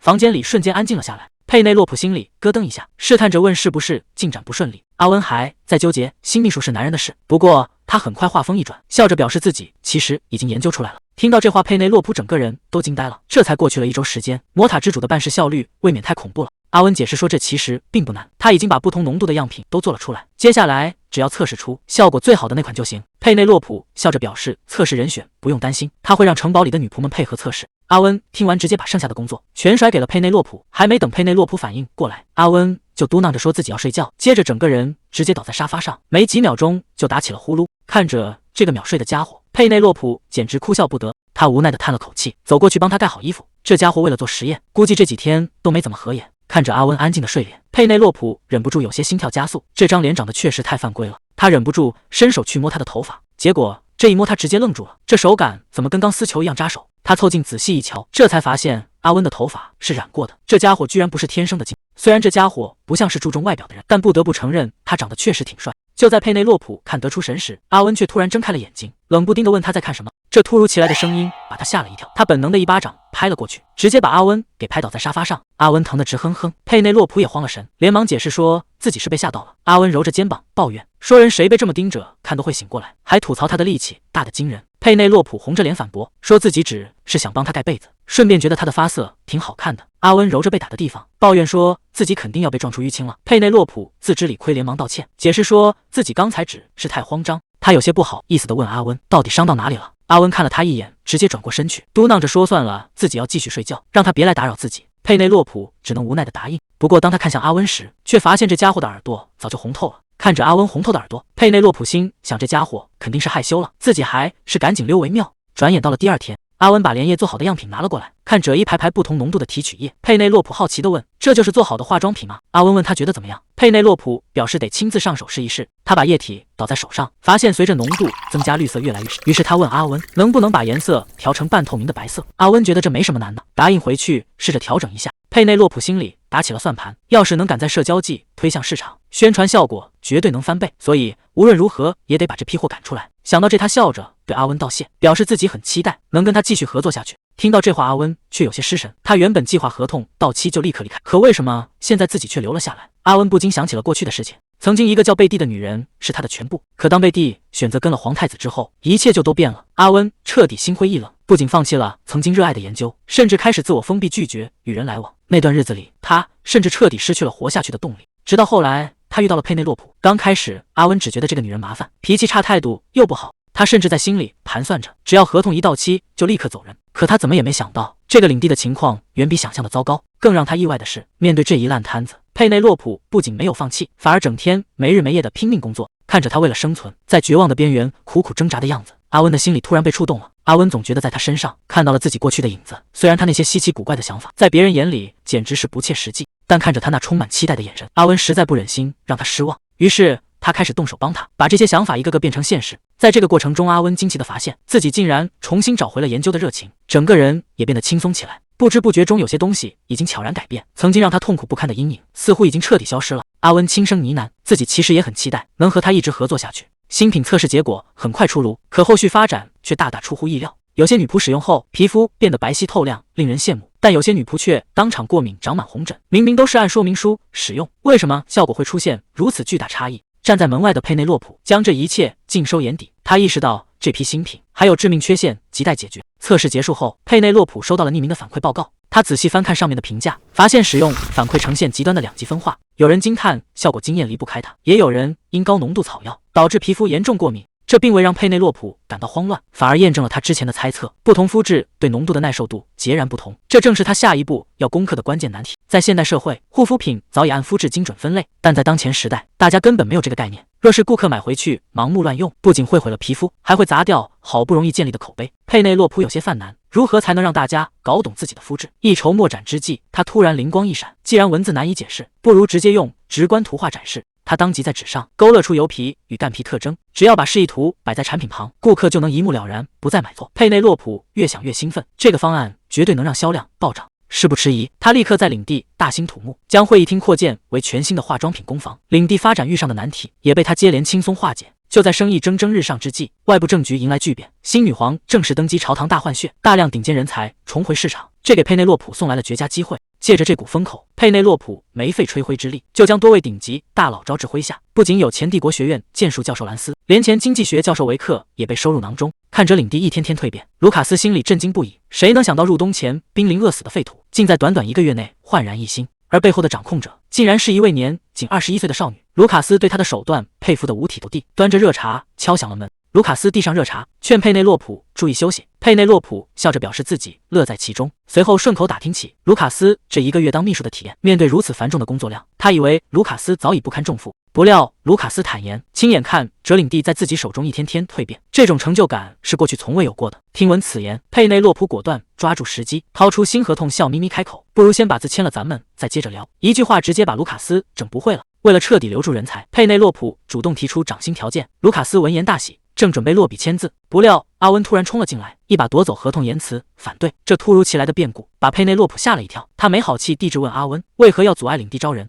阿温憋了半天，竟然理直气壮地回应：“就凭卢卡斯是个男人。”佩内洛普彻底无语，招募秘书看重的是能力而非性别。看着两人争执不下，在一旁观望的卢卡斯恍然大悟，原来这位阿温大人对自家领主存了不一样的微妙心思。卢卡斯微笑着补充道：“等工作落定，妻儿也会一并搬来居住。”阿温整个人当场愣住，原来对方早有家室。他的态度立马发生180度大转弯，把合同塞回卢卡斯手中，催促赶紧签。这翻脸速度让佩内洛普直翻白眼，恨不得动手揍他一顿。就在此时，门外传来急促的敲门声，管家神色凝重地走入房间，报告说领的来了一位佩拉尔的贵客。佩内洛普心中一惊，领地再次飞升的绝佳时机到了。他当即吩咐管家立刻把贵客请去接待室。没多久，一位气场强大的贵族步入城堡，来者正是里亚内尔。还没等佩内洛普出面迎宾，阿温就在走廊上直接把里亚内尔给拦了下来。他冷声质问对方跑回来干什么，里亚内尔却神色轻松，笑称好久不见，没想到你还没离开。看着阿温眼神凶狠的模样，里亚内尔瞬间看穿了一切，他凑上前打趣道：“看你这么紧张，莫非已经向人家表白了？”这句话出口，阿温整个人瞬间僵在原地，他直呼对方在胡说八道。里亚内尔看他这般反应，心中更加确信，笑着表示猜错就当没说。随后他望向走廊深处，看来自己来的还不算晚，他依旧占有机遇。里亚内尔在商界是出了名的精明算计，他这次突然跑回这个偏僻的领地，到底是为了什么？看着阿温一脸戒备的模样，里亚内尔忍不住开口调侃，问他是不是已经表白了。这番话让阿温瞬间警觉起来，难不成这个家伙也盯上了佩内洛普？不过仔细想想，就算里亚内尔真的去表白，佩内洛普也绝对不会答应，毕竟在他眼里，对方只是个让人不太舒服的合作伙伴。但万一出现意外呢？要是佩内洛普真的答应了表白，那他可就彻底没戏了。光是想到那个画面，阿温就郁闷的不行。此时的会客室里，佩内洛普已经和里亚内尔见面。佩内洛普笑着打了个招呼，顺口问起他是不是从佩拉尔来的。里亚内尔大方承认，他这次过来带着好几份大合同，准备和佩内洛普谈一笔大生意。里亚内尔开门见山地表示，大公国这次最看重的就是佩内洛普手里的公满生意，希望能优先签下这份合同。佩内洛普听完笑了笑，这位北境大公还真是精明，一眼就看中了最赚钱的项目。然而里亚内尔的胃口显然不止于此，他接着提出，大公国还想参与佩内洛普未来所有的商业计划。佩内洛普看着眼前的男人，心里开始重新评估这场合作的风险。表面上佩内洛普满口答应，连声说着感谢，可实际上他心里比谁都清楚，事情进行得太顺利反而大有问题。这位北境大公是个精明商人，不可能无缘无故大发善心，万一是想先套出底细再狠狠压价呢？越是这种关键时刻，越得打起12分精神。佩内洛普话锋一转，问里亚内尔，如果双方能达成满意的协议，愿不愿意深入聊聊具体合同？里亚内尔一口答应。佩内洛普顺水推舟，邀请里亚内尔先在城堡住下，直到把所有细节全部谈妥。里亚内尔笑着接受了邀请。里亚内尔突然开口，打听起佩内洛普和魔法师的关系。这问题来得太突然，佩内洛普差点没被嘴里的饭噎死。他赶紧反问对方为什么这么问。里亚内尔解释说，之前听女仆们议论说魔法师冬天一过就会离开，可他却发现阿温根本没走，这才有些好奇。听到这里，佩内洛普暗暗松了口气，原来是自己想多了，还以为对方是在八卦他们的感情生活。他笑着解释，因为两人目标一致，所以决定继续合作下去。可里亚内尔听完，只是不置可否地应了一声，接着便起身告辞。佩内洛普虽然有些意外，但还是笑着送走了他。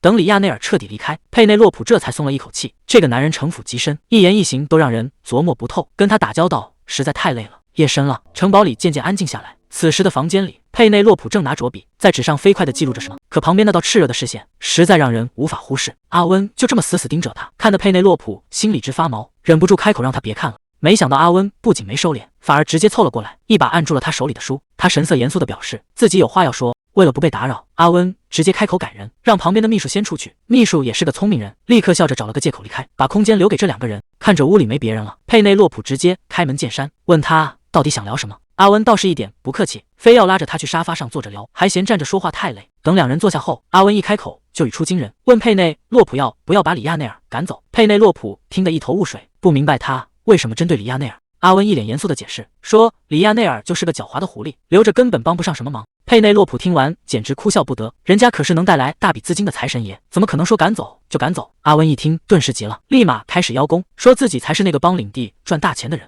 佩内洛普太了解他的脾气了，赶紧顺着他的话一顿猛夸，说没有他的辛苦付出就没有今天。但阿温那张脸明摆着写满了不高兴，就差把这3个字贴在脑门上了。为了打破这尴尬的局面，佩内洛普决定赶紧转移话题。他注意到阿温的头发，顺口夸了一句，说他的发质变好了，颜色也挺好看。谁能想到阿温这小子顺杆爬的速度极快，他直接凑了过来，问佩内洛普要不要摸摸看。这突如其来的举动，直接把佩内洛普给整不会了。阿温凑得极近，直接问佩内洛普，那天一直盯着他看，是不是因为想摸他的头发？佩内洛普脑子里乱成一团，不由得回想起之前阿温睡着时的样子。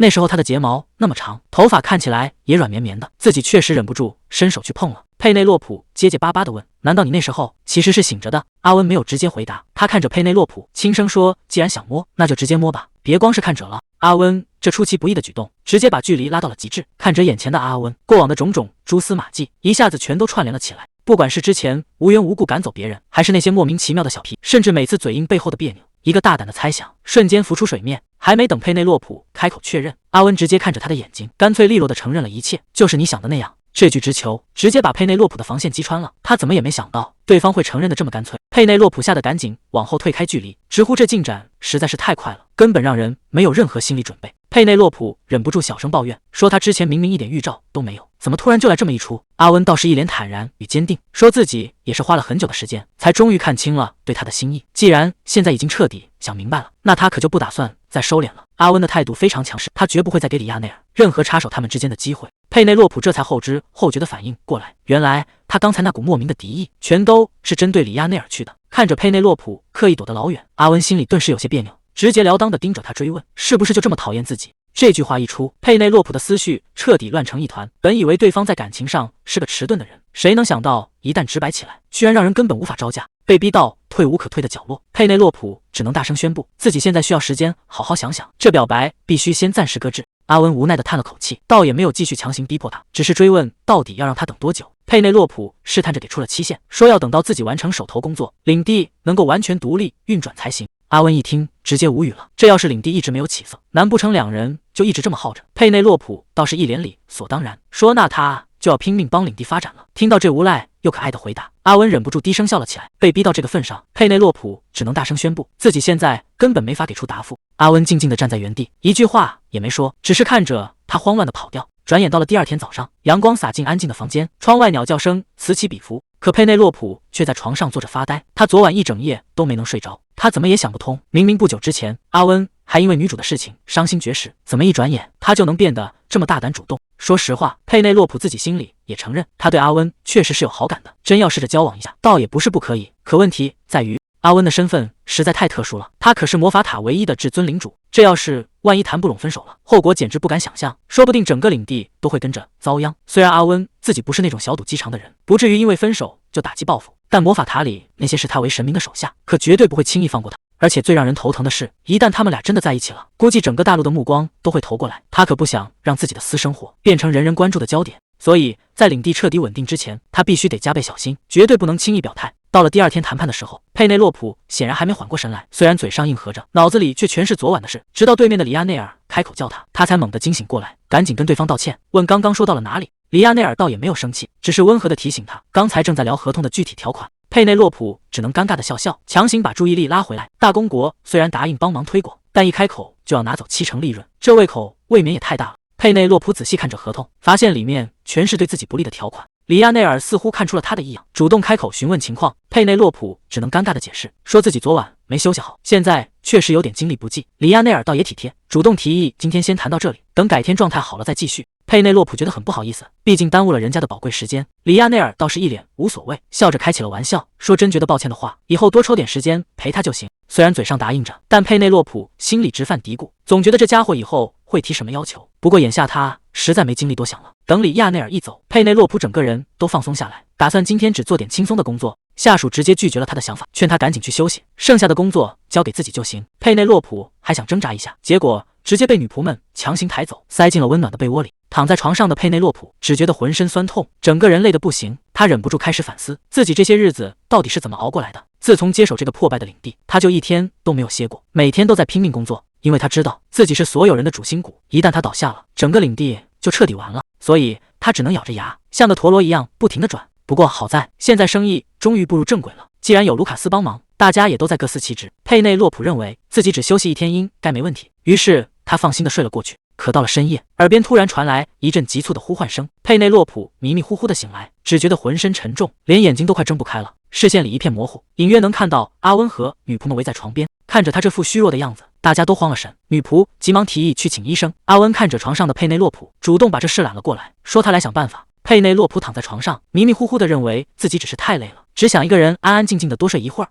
阿温看着他，直接拒绝了请医生的提议，说自己有更管用的药水。女仆们一听，顿时松了一口气，毕竟阿温可是个厉害的魔法师，手里肯定少不了各种神奇的药水。不过女仆也忍不住犯嘀咕，说以前哪怕是老男爵去世的时候，佩内洛普都咬牙挺了过来，从来没见他像现在这样虚弱过。听到这话，阿温的脸色沉了下去，他打断了女仆的闲聊，吩咐他们赶紧去拿一条冷毛巾过来。女仆们急忙退了出去，房间里只剩下他们两个人。阿温轻轻碰了碰佩内洛普的额头，温度烫得吓人。看着昏睡不醒的佩内洛普，阿温忍不住轻声问：难道自己的告白真的让你这么震惊吗？可此时的佩内洛普根本无法回答，他呼吸沉重，整个人烧得迷迷糊糊。看着他这副痛苦的样子，阿温心里满是担忧，只希望他能快点好起来。第二天清晨，阳光洒进房间，鸟鸣声此起彼伏。佩内洛普从睡梦中醒来，原本以为会浑身酸痛，活动了一下身体，才发现不仅高烧已经退去，整个人甚至比生病前还要轻松。他有些不敢置信，直到想起昨晚迷糊中阿温似乎喂他喝了什么药水，看来这位魔法他煮的药水效果确实非同寻常。不过阿温昨晚到底守了他多久？佩内洛普开始心疼那瓶药水的价格，毕竟是魔法师特制的药水，肯定贵得要命。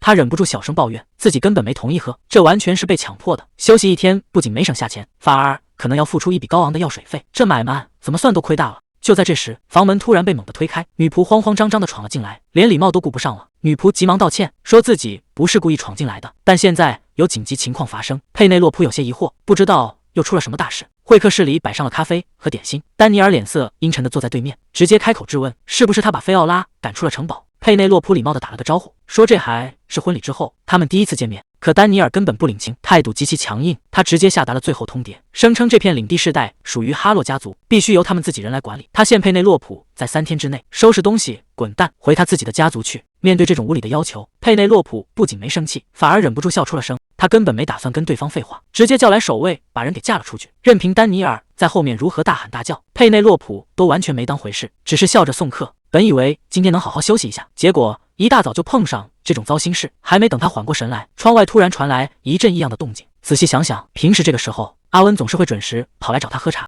以前他还觉得这家伙总是神出鬼没的，实在有点烦人。可今天一天都没见到他，心里反而有些不习惯。就在他胡思乱想的时候，耳边突然传来一声询问，问他是不是出什么事了。还没等他反应过来，一只手就搭在了窗台上，紧接着阿温直接从窗外翻了进来。阿温看着他，主动开口打听，听说又有男爵的亲戚跑来找麻烦了。佩内洛普有些尴尬的应了一声，看着阿温故意站得老远，佩内洛普有些纳闷，问他干嘛离自己那么远。阿温倒是一脸理所当然，说这样他觉得比较自在。佩内洛普主动转移话题，问他是不是听到了外面的风声。阿温解释说自己从魔法塔回来的路上，听女仆们提起了这件事。佩内洛普有些惊讶，没想到他居然去了魔法塔。接着佩内洛普把刚才发生的事简单说了一下，说那个亲戚带了个律师过来，威胁说要起诉他，不过他根本没当回事，直接让对方随便折腾去。他觉得这只是一件微不足道的小事。可听到这，阿温的脸色却变了，显然是把这事记在心里了。佩内洛普倒没注意到他的情绪变化，反而对另一件事更感兴趣，追问他去魔法塔到底是要干什么。阿温倒是一脸平静，说没什么特别的原因。可紧接着他直接掏出了一瓶五彩斑斓的药水放在桌上。佩内洛普有些纳闷，不知道他这是要干什么。还没等他反应过来，阿温又陆陆续续掏出了一大堆花花绿绿的药水瓶，直接把桌子都给摆满了。看着这一桌子奇奇怪怪的液体，佩内洛普整个人都懵了，忍不住问这到底都是些什么东西。阿温倒是一脸理所当然，说这些全都是他需要喝的药水。听到这话，佩内洛普彻底傻眼了，自己好端端的干嘛非要喝这些药水？阿温倒是一脸严肃，说他仔细想过了，佩内洛普的身体实在太弱了，稍微遇到点压力就容易生病。佩内洛普有些无语，反驳说正常人都是这样的。可阿温却不这么认为，在他看来，未来充满了各种不确定性，必须提前做好万全的准备。佩内洛普看着这些药水，还是有些怀疑，问他这些药水到底有什么用。阿温解释说，这些药水能让人百毒不侵。听到这话，佩内洛普直接愣住了。阿温继续补充说，中毒是世界上最荒谬的死法，就算中毒后立刻被发现，如果不知道中的是什么毒，根本就没办法及时抢救，就算侥幸保住了一条命，也可能会留下终身残疾，甚至缩短寿命。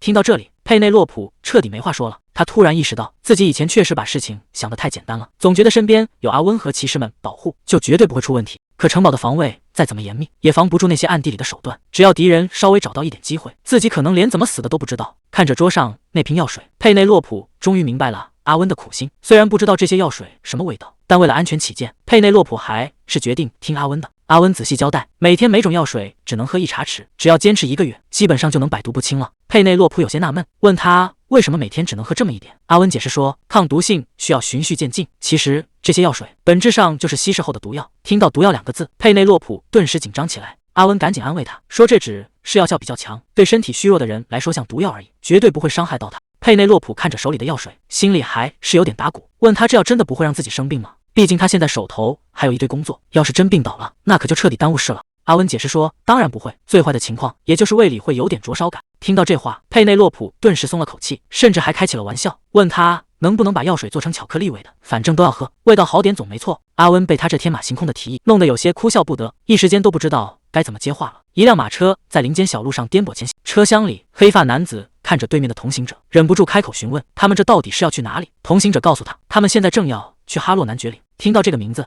男孩整个人都愣住了，这个陌生的地方对他来说到底意味着什么？在阴暗的孤儿院里，赛因因为贵族血统，经常被其他孩子殴打排挤，他们一边凶狠的动手，一边嘲讽他是被抛弃的脏东西，甚至合伙把他关进漆黑的仓库，叫嚣着只有关起他，孤儿院才能变得干净。任凭赛因如何哭喊求饶，大门依然被死死锁紧。这片无尽的黑暗成了他童年最可怕的噩梦。赛因无力地瘫倒在地上，肚子饿得咕噜直叫。其实他的身世非常凄惨，母亲在生他时难产去世，当雇佣兵的父亲也在几个月前意外丧生，无依无靠的他被送进这里。可谁能想到，仅仅因为流着贵族的血，他反而成了所有人欺负的靶子。赛因觉得无比委屈，他根本不想当什么贵族，也不想要什么城堡，只想过普通人的生活。就在这时，一个身穿黑斗篷的神秘人突然来到了孤儿院。神秘人冷冷地发问：“这个男孩就是赛因吗？”一旁的院长赶紧点头哈腰的陪笑承认。神秘人打量着赛因，语气里满是嫌弃，说他看起来邋里邋遢，而且严重营养不良。院长尴尬的解释，声称孤儿院资金太紧张，这才没能照顾好他。神秘人直接冷笑一声，毫不留情的当场戳穿，说你这个院长胖得像头猪，要是卖掉你脖子上的名贵宝石，足够孩子们吃上好几个月。一句话怼得院长哑口无言。神秘人也懒得废话，直接强行带走了赛因。他们已经来到了哈洛男爵领的城堡。佩内洛普有些惊讶，没想到这个孩子来得这么快，他决定亲自去迎接。此时的赛因正局促不安地坐在沙发上，旁边的女仆们小声议论，说他以后可能是城堡的继承人，但看起来实在太瘦弱了，在孤儿院肯定受尽了折磨。送他来的神秘人交代完任务，便直接转身离开，留下赛因独自面对未知的命运。待在陌生的城堡里，面对周围人的围观和议论，赛因紧张的浑身发抖。就在他最无助的时候，佩内洛普走到了他的面前，他没有一点领主的架子，反而温柔地蹲下身子，微笑着自我介绍，说自己叫佩内洛普，从今天起就是他的资助人。看着那只主动伸出来的右手，从小受尽虐待的赛因一时间愣在了原地，他简直不敢相信高贵的领主居然会对自己微笑。他颤抖着把小手递了过去，佩内洛普没有嫌弃他的脏乱，反而温柔地握住他，轻声询问他喜欢吃什么。这突如其来的关怀让赛因第一次感受到了人间的温度。佩内洛普笑着问他喜不喜欢吃肉。听到肉这个词，赛因兴奋地脱口而出，随即又觉得失礼，慌慌张张地低下头道歉。看着他这副可怜又可爱的模样，佩内洛普忍不住笑出声来。他温柔地提议先带他去大吃一顿，然后再洗个热水澡。被那只温暖的手牵着，赛因整个人都有些轻飘飘的。他原本以为领主会是个严肃可怕的老头，没想到是个这么温柔的大姐姐。佩内洛普正和阿温一起喝茶，阿温一边吃着点心，一边打听那个刚接回来的孩子。佩内洛普解释了赛因的身世，并表示想先当他的资助人。阿温有些好奇地追问：“你这是打算培养下一任领主吗？”佩内洛普觉得现在决定还太早，阿温却直接抛出一个现实问题：要是这孩子根本没有才能，你又该怎么办？佩内洛普没有正面回答，只想先帮赛因把身体养好。他还特意叮嘱阿温说，赛因胆子小，让阿温千万别冷着张脸吓到孩子。阿温顿时觉得无比委屈。就在这时，里亚内尔微笑着走了过来，主动提出要商谈合同的细节。为了谈正事，佩内洛普转头让阿温先回避一下。听到这话，阿温的脸色瞬间垮了下来，心里酸得不行。虽然佩内洛普解释是在谈公事，但阿温根本不听，直接气呼呼地转身离开。看着他吃醋的背影，佩内洛普有些无奈地摇了摇头。他端起茶杯，准备和里亚内尔切入正题，谁知里亚内尔一开口就扔出了一个重磅八卦，问他那个魔法师是不是表白了。噗的一声，佩内洛普直接把茶水喷了出来，整个人当场石化。面对里亚内尔突如其来的提问，佩内洛普瞬间愣在原地，尴尬地反问对方在胡说什么。他此刻心乱如麻，完全想不通自己的秘密是怎么暴露的。可里亚内尔却显得异常淡定，甚至微笑着劝他不必隐瞒。他直言不讳地解释道：“阿温看他的眼神里写满了敌意，显然是把他当成了情敌，而且他从一开始就看得清清楚楚。阿温对佩内洛普早就动了真心。”听到这番话，佩内洛普彻底僵住了。难道阿温的心思真的表现得有这么明显吗？佩内洛普怎么也想不到，阿温的满腔爱意居然连外人都看出来了。还没等他从震惊中缓过神来，里亚内尔又抛出了一个更致命的问题。他直截了当地追问是否打算接受阿温的感情。好在佩内洛普迅速冷静下来，他态度坚决地委婉拒绝，表示这并不是他们该讨论的私事。随后他强行将话题拉回正轨，提议立刻开始商讨合同的细节。面对这公事公办的冷淡态度，里亚内尔很快便恢复了优雅的姿态。他轻轻抿了一口茶，微笑着抛出诱饵，声称无论佩内洛普提出多高的利率，他都会无条件全盘接受。听到这个承诺，佩内洛普简直不敢相信自己的耳朵。里亚内尔则体贴地解释道，自己之前欠了他一份天大的人情，正好借着这次合作彻底还清，而且他绝对相信佩内洛普的为人。看着对方如此大方的表态，佩内洛普心里却警铃大作。在原著的设定里，里亚内尔可是个出了名的冷血政客，要是今天占了他的便宜，以后恐怕要付出100倍的代价。佩内洛普神色凝重地提醒里亚内尔说，他以后一定会后悔今天的草率决定。可里亚内尔却根本不在意，反而顺杆爬地笑问道，自己能不能直接称呼他为佩内洛普？佩内洛普没有任何犹豫，当场冷冰冰的一口回绝。被拒绝的里亚内尔倒也不恼，只是有些遗憾的躬身行礼，随后便转身告辞离开。看着他离去的背影，佩内洛普无奈地叹了口气，这个男人实在是让人捉摸不透。城堡的另一侧传来了清脆的铃声，原来是刚住进来的赛因醒了。他谨记着佩内洛普的吩咐，轻轻摇响了床头的换人铃。听到动静的女仆立刻带着仆人们推门而入，温柔地询问他是不是已经醒了。看着眼前这群热情围上来的女仆，赛因显得有些局促不安，小声解释是领主大人让他摇铃的。听到赛因怯生生的解释，女仆微笑着夸奖他做得很好，并主动提出去帮他准备洗澡水。赛因有些受宠若惊，连忙礼貌地向女仆们道谢。可这声谢谢却把女仆们吓了一跳，她们急忙凑上前去，一脸严肃地纠正他的称呼，强调他如今是城堡的少爷，而他们只是伺候人的下人，以后说话千万不能这么客气。看着突然逼近的女仆们，赛因吓得缩了缩脖子，结结巴巴地想要解释，可女仆们却个个神情认真，大有他不答应就绝不罢休的架势。面对这无法拒绝的热情，赛因只能弱弱地点头答应下来。换上干净体面的新衣服后，赛因怀着忐忑的心情来到餐厅。佩内洛普早已坐在餐桌前等候，微笑着向他打了个招呼。看着眼前丰盛无比的早餐，赛因依旧显得有些局促，低着头小声喊了一句主人。佩内洛普笑着纠正赛因的称呼，说自己可算不上什么主人，如果觉得生分，以后直接叫他领主大人就好。听到这话，赛因赶紧乖巧地改了口，但身体依然紧绷得像一张弓。佩内洛普只能温柔地安抚他，让他把这里当成自己家，不用这么拘束。面对领主大人无微不至的关怀，赛因心中却充满了不真实感。在他的记忆深处，这个世界从来没有免费的午餐。他小心翼翼地抬起头询问，作为被资助的人，自己究竟需要付出什么代价？然而佩内洛普给出的答案却简单的让他难以置信，他只要求赛因好好吃饭，按时睡觉，然后跟着家庭教师学会读书写字，在18岁成年之前，只需要无忧无虑的长大，不需要承担任何沉重的期许。这突如其来的温柔与宽容，让习惯了苦难折磨的赛因彻底愣在了原地。虽然得到了温柔的承诺，赛因心里却还是有些不踏实。他小声地问道：“如果自己以后没有才能，该怎么办？”佩内洛普温柔地笑了起来，安慰他：“现在担心这些还太早，相信他未来一定会做得很好。”看着孩子终于放松了紧绷的身体，佩内洛普便笑着招呼他先吃早餐。赛因也高高兴兴地答应下来。就在这时，餐厅门口突然传来一个清亮的声音，询问他们是不是已经聊完了。原来是阿温走了进来。看着突然出现的阿温，赛因整个人都看呆了，觉得他简直就像是童话里走出来的王子。听到赛因由衷的夸奖，阿温笑着凑过去，问自己真的像王子吗？赛因有些害羞的红着脸点头。阿温大方的做起了自我介绍，赛因也结结巴巴的报上了名字。看着两人这么快就聊到了一起，佩内洛普在一旁露出了欣慰的笑容，觉得他们很快就能成为挚友。领地迎来了一个无比神圣的日子，兰斯爵士即将被正式册封为骑士。原本他只是被请来教孩子们剑术，但佩内洛普一眼便看中了他的非凡才能，于是破格邀请他担任骑士团长，而他也毫不犹豫地答应了下来。庄严的授勋仪式上，佩内洛普手持长剑，轻轻搭在对方肩头，神情肃穆地念出誓词，准备为他完成最后的册封仪式。佩内洛普庄严地授予兰斯骑士称号。兰斯单膝跪地立下誓言，表示自己将用余生誓死效忠领主。随着仪式圆满礼成，台下的领民们爆发出雷鸣般的欢呼，共同庆祝领地迎来了新的守护者。看着这热闹非凡的场景，佩内洛普悬着的心也终于放了下来。然而，就在众人沉浸在喜悦中时，一个愤怒的咆哮声突然在大厅炸响，指责佩内洛普是个玷污家族名声的恶女，声称她欺骗了在场的所有人。众人震惊的循声望去，闹事的居然是一个陌生少年，他手里死死攥着一把短剑，满脸怒火的指向台上的佩内洛普。他声称自己知道当年的全部真相，就是佩内洛普逼死了哈洛男爵，才卑鄙地夺走了领主的位置。面对这突如其来的指控，佩内洛普整个人都懵了，但他很快便冷静下来，眼神一冷，立刻下令让守卫将这个闹事者拿下。全副武装的守卫迅速冲上前去，将拼命挣扎的陌生少年拖走。看着少年被强行带离大厅，佩内洛普心中充满了疑惑，因为他根本就不认识这个少年，到底是谁在幕后指使这个少年要在如此重要的仪式上置他于死地？冷静下来，仔细想想，敢在此时跳出来找麻烦的，除了那些心怀鬼胎的远房亲戚，恐怕也没有别人了。只是他怎么也没想到，对方竟敢在授勋仪式上，当着这么多领民的面，毫无顾忌的当众泼脏水。看着陷入沉思的佩内洛普，刚完成授勋的兰斯爵士十分担心，赶紧低声询问他是否安好。佩内洛普表现得异常坦然，他问心无愧，根本不该承受这种莫名的指责。听到领主大人这么说，台下的领民们立刻坐不住了，纷纷站出来大声为他辩护。有人当场作证，老男爵明明是死于魔兽袭击，佩内洛普为了领地早已付出一切。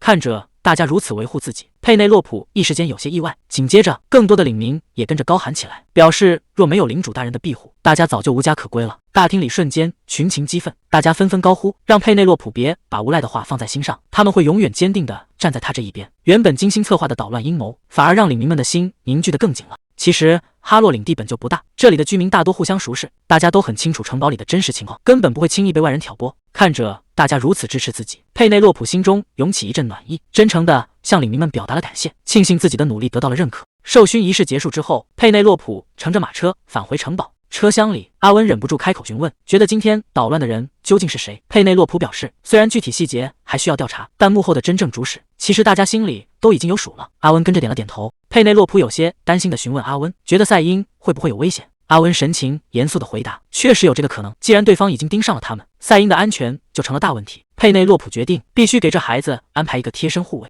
城堡的书房里，赛因已经开始了文化课的学习，不过他的学习过程显然并不轻松。家庭教师正一脸严肃地监督着他，冷冷地指出他今天又拼错了5个单词。看着严厉的老师，赛因紧张得不知所措。老师拿着教鞭，严厉地督促他打起精神，好好改正。本以为只是普通的上课，可老师的教学方式却异常残酷。他直接撩起赛因的裤腿，用教鞭狠狠地抽了上去。面对这突如其来的体罚，赛因只能咬紧牙关，默默忍受。小腿上很快就布满了红色的伤痕。打完之后，老师不仅没有停手，反而冷笑着开始嘲讽，质疑领主大人为什么要收留这种废物。赛因委屈的不行，只能小声道歉，保证自己以后一定会做得更好。可老师根本不吃这一套，冷冷的表示光嘴上说根本没用，只有真正有天赋的人才能做好。训斥完之后，老师冷冷的宣布今天就到这里。赛因强忍着疼痛，还是礼貌的向老师道谢。结果老师根本不领情，警告他该感谢的是领主大人，而且绝对不能做出任何有损领主名誉的事。看着老师离去的背影，赛因只能乖乖答应下来。尽管小腿上满是伤痕，但这个倔强的孩子并没有被击倒，反而暗自下定决心，一定要以最快的速度学会读书写字。授勋仪式上的风波过去后，佩内洛普立刻让人去调查那个闹事者的背景。他询问身旁的卢卡斯有没有查到线索。卢卡斯有些无奈的解释，那人只是通过工会接了匿名委托，连他自己都不知道幕后主使是谁。听到这个回答，佩内洛普停下了手中的笔，也就是说，对方只是个拿钱办事的工会成员。卢卡斯点头表示同意，并透露这个工会毫无底线，只要给够了钱，什么见不得光的脏活都接。佩内洛普有些担心的追问，这个工会的势力范围应该不在他们的领地哈洛吧？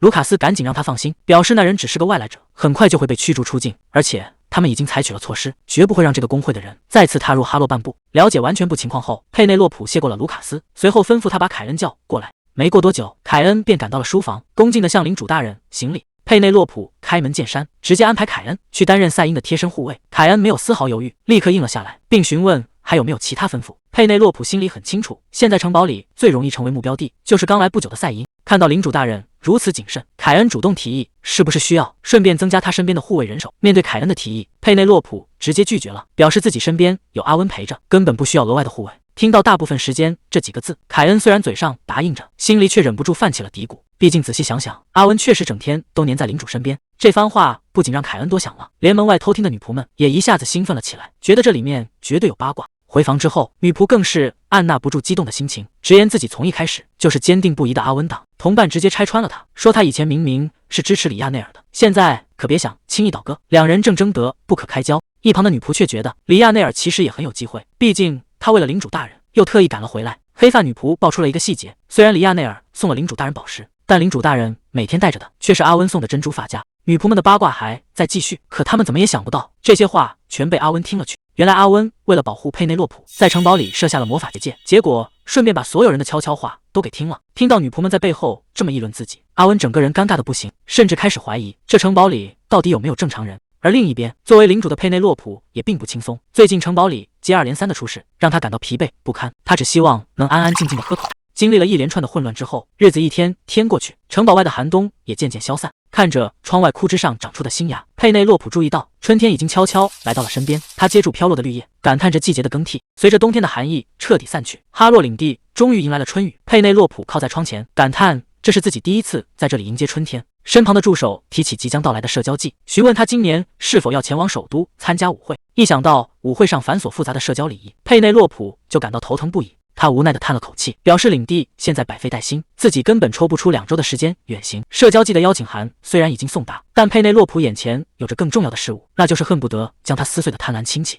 助手听完也深有同感，建议他今年最好留在领地主持大局。两人正商讨着领地事务，门外突然传来一阵敲门声，推门而入的正是刚结束课程的赛因。看着这孩子走进来，佩内洛普关切地询问今天的帝国语课上得如何。面对佩内洛普的询问，赛因强忍着身体的不适，小声回答说最近的学习很有趣。佩内洛普听完十分欣慰，赶紧招呼他过来坐下休息。可当色因吃力地挪动脚步时，佩内洛普注意到他走路一瘸一拐，心里忍不住升起一丝担忧。为了缓解紧张的气氛，佩内洛普端出新鲜的饼干，顺口问起他最喜欢哪门课程。赛因害羞地低声回答自己最喜欢练习剑术，还说每天都能感觉到自己在进步。看着眼前这个懂事努力的孩子，佩内洛普温柔地摸了摸他的头，叮嘱他千万不要逞强受伤。赛因被摸得脸颊泛红，乖巧地点头答应。就在这时，房门被一把推开，阿温打着哈欠漫不经心地走了进来。看到阿温出现，赛因显得有些局促紧张，赶忙起身向他问好。阿温冷淡地应了一声，自顾自地坐到桌边。可刚坐下，阿温就直勾勾地盯着赛因，冷不丁抛出一句，说他站着的样子看起来格外吃力。这句突如其来的质问让赛因瞬间慌了神，手足无措地开口否认。一旁的佩内洛普也升起疑心，赛因慌乱地找了个借口，便急匆匆地逃出了房间。看着那孩子一瘸一拐落荒而逃的背影，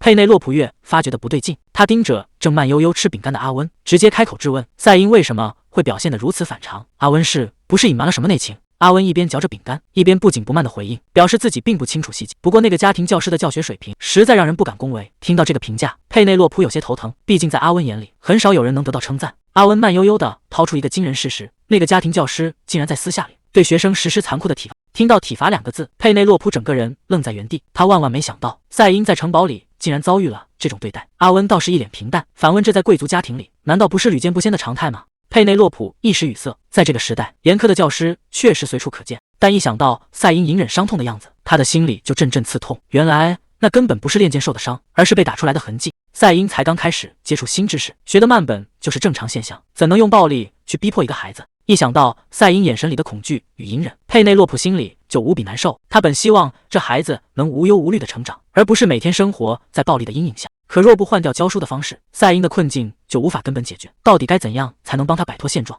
就在此时，佩内洛普脑海中灵光一闪，既然留在城堡会被虐待，不如直接送他去学校上学。在学校里不仅能结识同龄伙伴，大家共同学习，互相鼓励，总好过独自在城堡承受体罚。越想越觉得这个计划可行，佩内洛普猛地站起身来，看向一旁的阿温，表示需要他帮忙办理这件事。此刻的房间里，赛因正在伏案努力练习写字，可小腿上传来的阵阵剧痛让他忍不住轻声呻吟。就在这时，门外响起了轻柔的敲门声，佩内洛普在门外询问能否进来。赛因吓得浑身一颤，手忙脚乱地收好东西，应门。推门而入的佩内洛普看到赛因还在刻苦用功，便温柔地表示想跟他聊聊天。两人落座后，佩内洛普抿了一口茶水，看似随意地问起现在的家庭教师教得如何。赛因虽然内心极度不安，但还是忍痛撒了谎，表示老师教得十分用心。佩内洛普没有当场拆穿，而是顺势提出了新的打算，问他愿不愿意去学校和大家一起上学。听到学校这2个字，赛因整个人呆呆地愣住。佩内洛普轻声开导，在学校能结交到许多志同道合的朋友，大家互相帮助学习，远比一个人闷在房间里有趣。可听到这里，赛因却自卑地低下了头，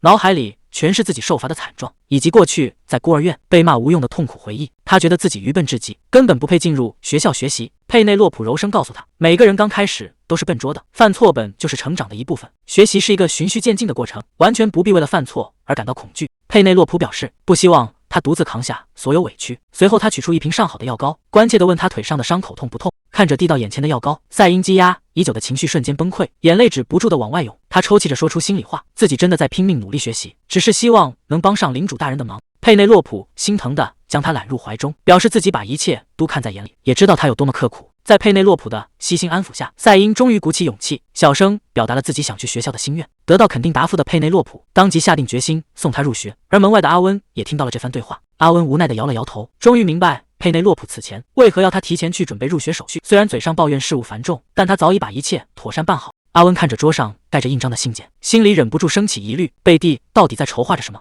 热闹的帝国皇宫宴会厅，贵妇们聚在一起，正交头接耳地议论着什么。原来之前的传闻居然是真的。那位以前天天遮着脸的子爵夫人，现在的皮肤变得又白又亮，简直就像是换了个人一样。大家都在私底下小声嘀咕，问他是不是也收到了伯爵夫人送的那款肥皂。听到肥皂这两个字，一旁的贵妇主动凑过来打听，到底买的是哪一种。宴会厅里热闹非凡，贵妇们围在一起，纷纷嚷嚷着也想买那个肥皂，甚至有人好奇的昨晚都失眠了。被围在中间的伯爵夫人得意地笑了笑，表示他们说的是那种绿色草本肥皂吧？那其实是他认识的一位商人送的。伯爵夫人接着透露，那位商人很快就要来首都了，到时候他会把人介绍给大家。听到这个消息，大家纷纷表示感激。伯爵夫人顺势宣布，下周五他将在自己的庄园举办茶会，到时候大家就能见到那位商人了。这下宴会厅里彻底热闹了，大家纷纷争着让伯爵夫人到时候一定要邀请自己。看着眼前这众星捧月的场景，伯爵夫人心里别提多得意了。现在所有贵妇的目光可都在她身上。她看着手里的玫瑰肥皂，心想能送来这么一份大礼，巴勃罗还真是一个值得赞赏的男人。时间过得很快，转眼一周就过去了。今天正是伯爵夫人的庄园举办茶会的日子。巴勃罗此时正站在宴会厅里，神情看起来有些紧张。果不其然，他一露面就被热情的贵族们给围了个水泄不通。大家纷纷嚷嚷着也想订购肥皂，甚至还有人邀请他去府邸做客。一旁的伯爵夫人看着这热闹的景象，忍不住笑着调侃，说来了这么多人，他都不知道该怎么办了。可就在这时，一名仆人突然慌慌张张地跑了进来，向伯爵夫人报告说有贵客急着要见他。伯爵夫人有些疑惑，毕竟他现在正忙着招待贵妇们，实在是不方便见客，于是便问仆人来的人到底是谁。仆人吓得直冒冷汗，结结巴巴地回答说来的人居然是皇后陛下。听到这个名字，在场的所有人都愣住了，伯爵夫人更是惊得说不出话来。谁能想到这位大人物会突然大驾光临？就在这时，贝蒂面无表情地走了进来，主动开口表示自己没有收到邀请，就突然拜访，很抱歉，听说有位老朋友在这里，他实在是坐不住了。看着眼前的巴勃罗，贝蒂主动打了个招呼，说两人真是好久不见了。巴勃罗赶紧恭敬的行礼，称呼他为皇后陛下。这下周围的人全炸开了锅，谁能想到巴勃罗居然认识皇后？贝蒂没有理会旁人的议论，表示自己想和老朋友单独聊聊，问能不能先把巴勃罗带走一会儿。听到这个要求，伯爵夫人顿时慌了神，她哪敢拒绝，连忙安排管家领着两人前往偏厅。贝蒂客气地道了谢，换到了私密的房间里。贝蒂主动打破了沉默，表示当年巴勃罗不告而别，自己难过了很久，能再次重逢实在太好了。巴勃罗表面上恭恭敬敬，顺着对方的话接了下去，可他心里很清楚，当年分明闹得很僵，现在突然演这么一出热情的戏码，背后绝对没那么简单。当年他在首都的生意之所以会垮掉，全是因为这个女人故意隐瞒了贸易线，根本就是想要彻底毁了他。看着巴勃罗那副公事公办的态度，贝蒂有些无奈，让他像以前一样叫自己贝蒂就行。可巴勃罗却坚持尊称他为皇后殿下，毕竟两人的身份早已今非昔比。巴勃罗心里直犯嘀咕，不明白他今天特意找来到底是为了什么。就在这时，贝蒂终于说出了自己的真正目的，原来他是为了那块绿草药肥皂来的。听到对方提起肥皂，巴勃罗有些意外，而贝蒂则是一脸好奇的追问，想知道做出这种神奇肥皂的工匠是不是巴勃罗商会里的人。巴勃罗当即予以否认，但贝蒂显然有备而来，直接点出工坊就在哈洛领地，并向他求证真伪。眼看对方已经查到了这个地步，巴勃罗知道瞒不过去，只能承认工坊确实属于哈洛领主，而自己只是负责分销的代理商。得知真相的贝蒂有些意外，忍不住赞叹起这位领主的商业头脑。接着他向巴勃罗提出，不管花多少钱都要买到这种肥皂。巴勃罗也只能低头答应下来。然而贝蒂的胃口显然不止于此，他甚至提出想亲自见见这位领主。不过他并没有急于一时，而是主动结束了今天的谈话，表示改天会派人来取肥皂。贝蒂微笑着向他告别，表示期待下一次的见面，随后便转身离开了房间。等这位皇后彻底走远，巴勃罗这才松了一口气。刚才的对话让他惊出一身冷汗。哈洛领地的城堡里突然传来一阵慌乱的脚步声，佩内洛普正在书房里忙碌，看着慌慌张张推门进来的管家，忍不住开口询问发生了什么事。管家结结巴巴的大喊说皇宫的信使已经到了。对方甚至连面都没有露，送完信就直接转身离开，只留下这封盖着皇室印章的信件。佩内洛普盯着眼前这封信，很清楚一旦将它拆开，他平静的生活怕是就要彻底结束了。他深吸一口气，拆开了信件。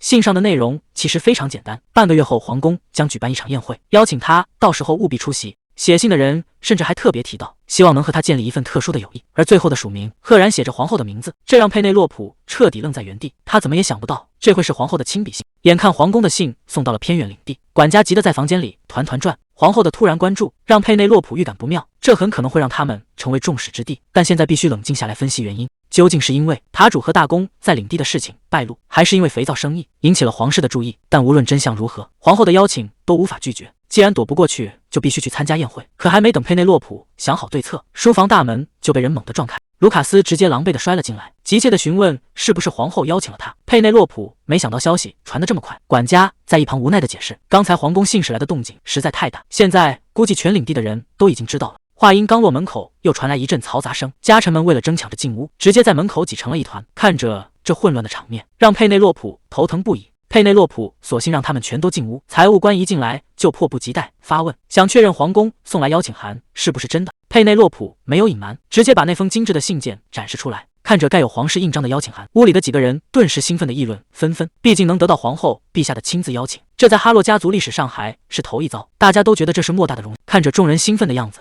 佩内洛普只能苦笑，他很清楚这突如其来的关注绝不简单。佩内洛普询问大家谁懂皇室礼仪，毕竟他2辈子都只是个普通打工人，对皇宫礼仪一窍不通。这话一出，原本兴奋的几人瞬间安静了。大家都是土生土长的本地人，谁也没有去过繁华的皇宫。管家叹气，表示礼仪可以先放一边，最棘手的其实是佩内洛普的衣服。在他眼里，佩内洛普平时的穿着像工作服，不仅款式老旧，品味也实在不敢恭维。听到大家直白的吐槽，佩内洛普备受打击，只能小声嘀咕辩解，自己明明有认真挑选。大家开始热烈讨论去首都买礼服的事，甚至连出发时间和路线都规划好了。虽然坐火车很贵，但也顾不得那么多。看着大家七嘴八舌的出谋划策，佩内洛普根本插不上话，不仅要提前去首都寻找礼服店，还得赶紧把落脚的住处安排好。行政官提议最关键的是找个贵妇来好好教导佩内洛普皇室的礼仪。可这话一出，大家又齐刷刷的沉默了。他们上哪去认识懂皇宫礼仪的贵族？就在众人一筹莫展的时候，里亚内尔微笑着从门口走了进来，主动表示这件事交给他来办就行。里亚内尔有些尴尬的解释，自己并非故意偷听，只是门刚好没关。佩内洛普有些意外他会主动帮忙，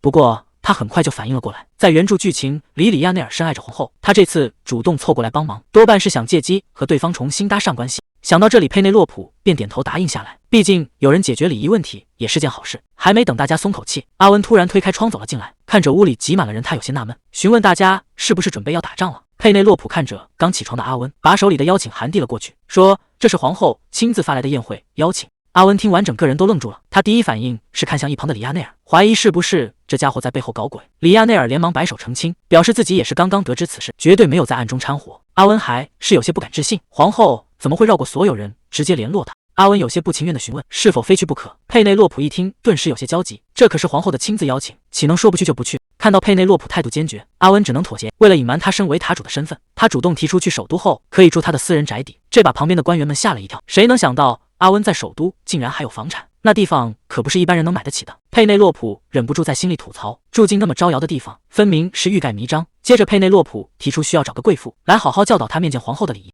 阿温有些无奈地表示自己教不来礼仪。就在这时，里亚内尔站了出来，表示这件事已经交给他了。看到里亚内尔主动请缨，阿温顿时警惕，两个男人在佩内洛普面前互不相让，房间里的气氛瞬间变得非常紧张。这一幕落在旁边的家臣们眼里，大家忍不住在心里暗自嘀咕，这三个人果然是复杂的三角关系。就在气氛僵持不下的时候，外面突然传来一阵急促的脚步声，骑士急匆匆跑进来，向里亚内尔报告，皇宫信使已经去了佩拉尔。谁能想到去皇宫的行程定得这么快，转年间他们就已经在路上了。看着窗外飞逝的风景，佩内洛普整个人都是懵的，自己这平静的日子怕是彻底到头了。他原本的计划非常简单，重镇领的发财致富，然后找个帅气的老公，享受退休生活。可计划赶不上变化，谁能料到皇后会突然插手，把他所有的打算全部打乱。阿温在马车里一脸不高兴，佩内洛普更是头疼的不行，他只想过安稳日子。更让人意外的是，大宫里亚内尔的马车也跟在后面，他也收到了皇宫的邀请。不过仔细想想也对，以大公的身份去参加宴会理所当然，而且他们根本就没打算隐瞒身份。可问题就在这里，阿温和大公被召见还能理解，他一个普通领主为什么也会被传唤？说起这位皇后，那可不是个简单的人物，在原著的故事里，她曾被皇帝无情杀害，可谁能想到她竟然重生了，并且一步步完成了自己的复仇。佩内洛普坐在马车里，心里直犯嘀咕，这位重生的皇后性格可实在算不上好，为了达到复仇的目的，她可以说是无所不用其极，而且他生性多疑，只要前世得罪过他的人就绝不信任。可就是这样一个狠角色，现在却突然送来邀请函，指明要见他。佩内洛普心里很清楚，皇后这次突然发来邀请，绝对是看中了他身上的某种利用价值。在原著的剧情里，女主角通过与东部大陆建立贸易联盟，运来大量廉价草药，直接让北方草药价格暴跌，从而彻底扭转了局势。谁能想到自己现在要主动去见这个狠色？看着佩内洛普一路上眉头紧锁，坐在对面的阿温终于忍不住开口，问他到底在瞎操心什么。佩内洛普没好气的反驳说，阿温自己明明也拉着个脸，看起来比谁都严肃。结果阿温一脸无辜的解释，自己只是因为昨晚没睡好，现在正困得不行。听到这话，佩内洛普立刻开始说教，劝他赶紧把颠倒的作息调整过来，毕竟熬夜伤身。可阿温却理直气壮的辩解，说晚上的工作效率才是最高的。他嘴硬的表示自己的身体好得像钢铁一样。佩内洛普忍不住吐槽他平时是不是不照镜子，阿温倒是一点也不在意，说实在不行就喝瓶药水解决，还顺便指出佩内洛普看起来也累得够呛。佩内洛普对这种万能药水理论简直无话可说，一旁的女仆也跟着搭话，说这山路实在太颠簸了，她有些担心，毕竟到大公的领地还有半天路程，佩内洛普的身体肯定吃不消，不如也喝一瓶阿温的药水缓解一下。听到这个提议，阿温的耳朵微微动了动，虽然嘴上说着随他的便，但还是主动开口，让佩内洛普累了随时告诉他。面对阿温的示好，佩内洛普却一口拒绝，说自己可不想因为坐个马车就喝药水，这一下直接把阿温给整郁闷了。不过话说回来，这路确实是颠簸的不行，佩内洛普开始琢磨是不是该把通往大公领地的路修一修。于是他转头询问身边的卢卡斯，卢卡斯推了推眼镜，表示这可是个大工程，真要动工，估计得砸进去领地大半年的预算。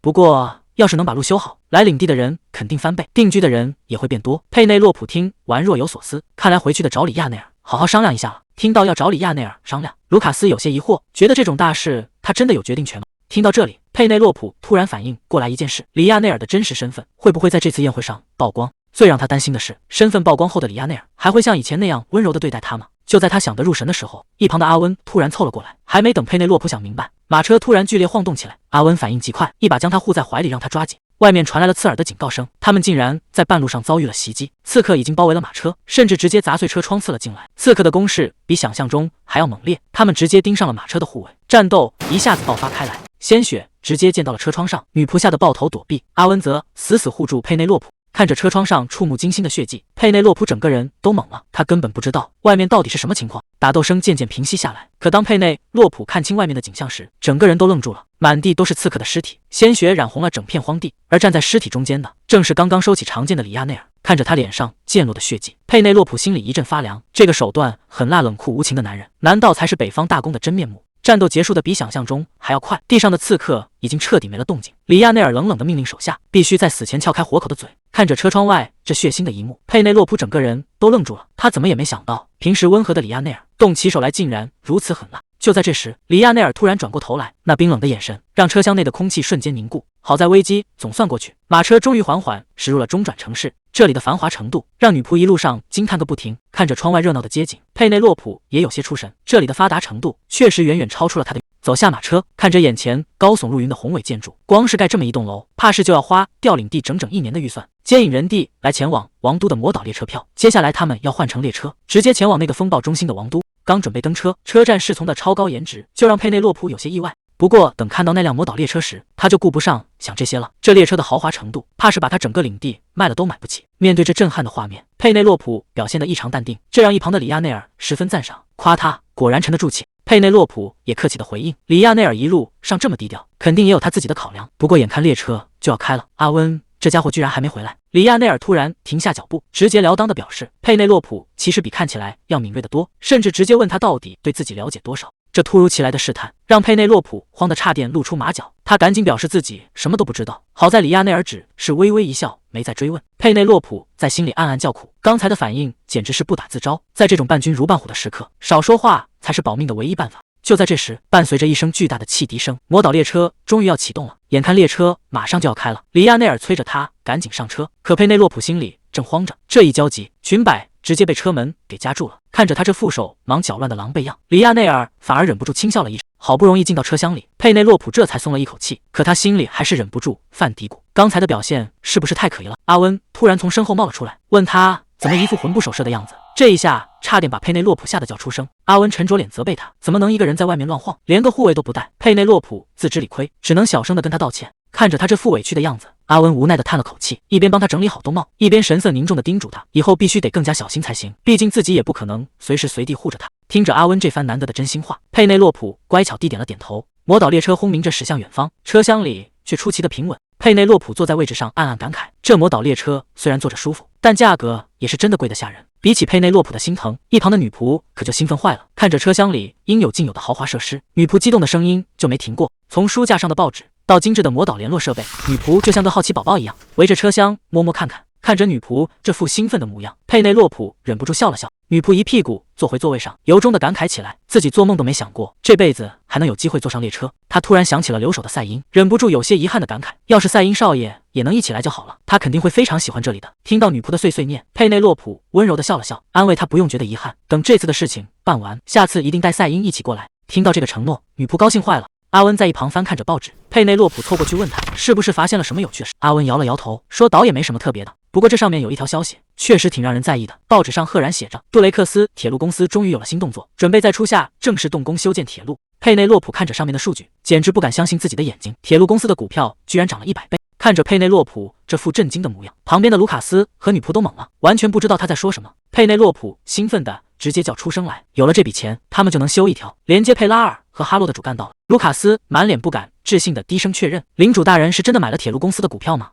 佩内洛普得意洋洋的扬起嘴角，没错，他现在已经是铁路公司的大股东了。这一刻他觉得之前受的苦都值了，甚至大度到想要原谅全世界。看着他那附和不拢嘴的财迷模样，阿温忍不住凑过去好奇的追问，你到底买了多少股能高兴成这样？佩内洛普轻描淡写的吐出一个数字，4000股。刹那间整辆车厢里的人彻底被镇住了。佩内洛普当场给他们算了一笔账，这些股票折算下来足足有2000万金币，他们这下是彻底一夜暴富了。听到这个堪称天文数字的巨款，卢卡斯整个人当场石化，2000万金币是这辈子都不敢想的财富。反应过来后，卢卡斯和女仆二话不说，直接扑通一声跪倒在佩内洛普面前，高呼领主万岁并誓死效忠。佩内洛普看着两人的反应得意一笑，接着询问，有了这笔巨资，是不是足够修通佩拉尔到哈洛的大道了？卢卡斯连连点头，表示完全可行。佩内洛普越想越兴奋，决定一步到位，干脆把领地的铁路也给直接修了。看着佩内洛普在列车上热火朝天的工作，阿温忍不住在心里暗自感慨，这女人简直比自己以前还要拼命。他突然想起了之前的事，当时佩内洛普慌慌张张的推脱，说要等忙完手头的事才考虑感情。阿温心想，现在钱也赚够了，这个条件应该算是彻底满足了吧。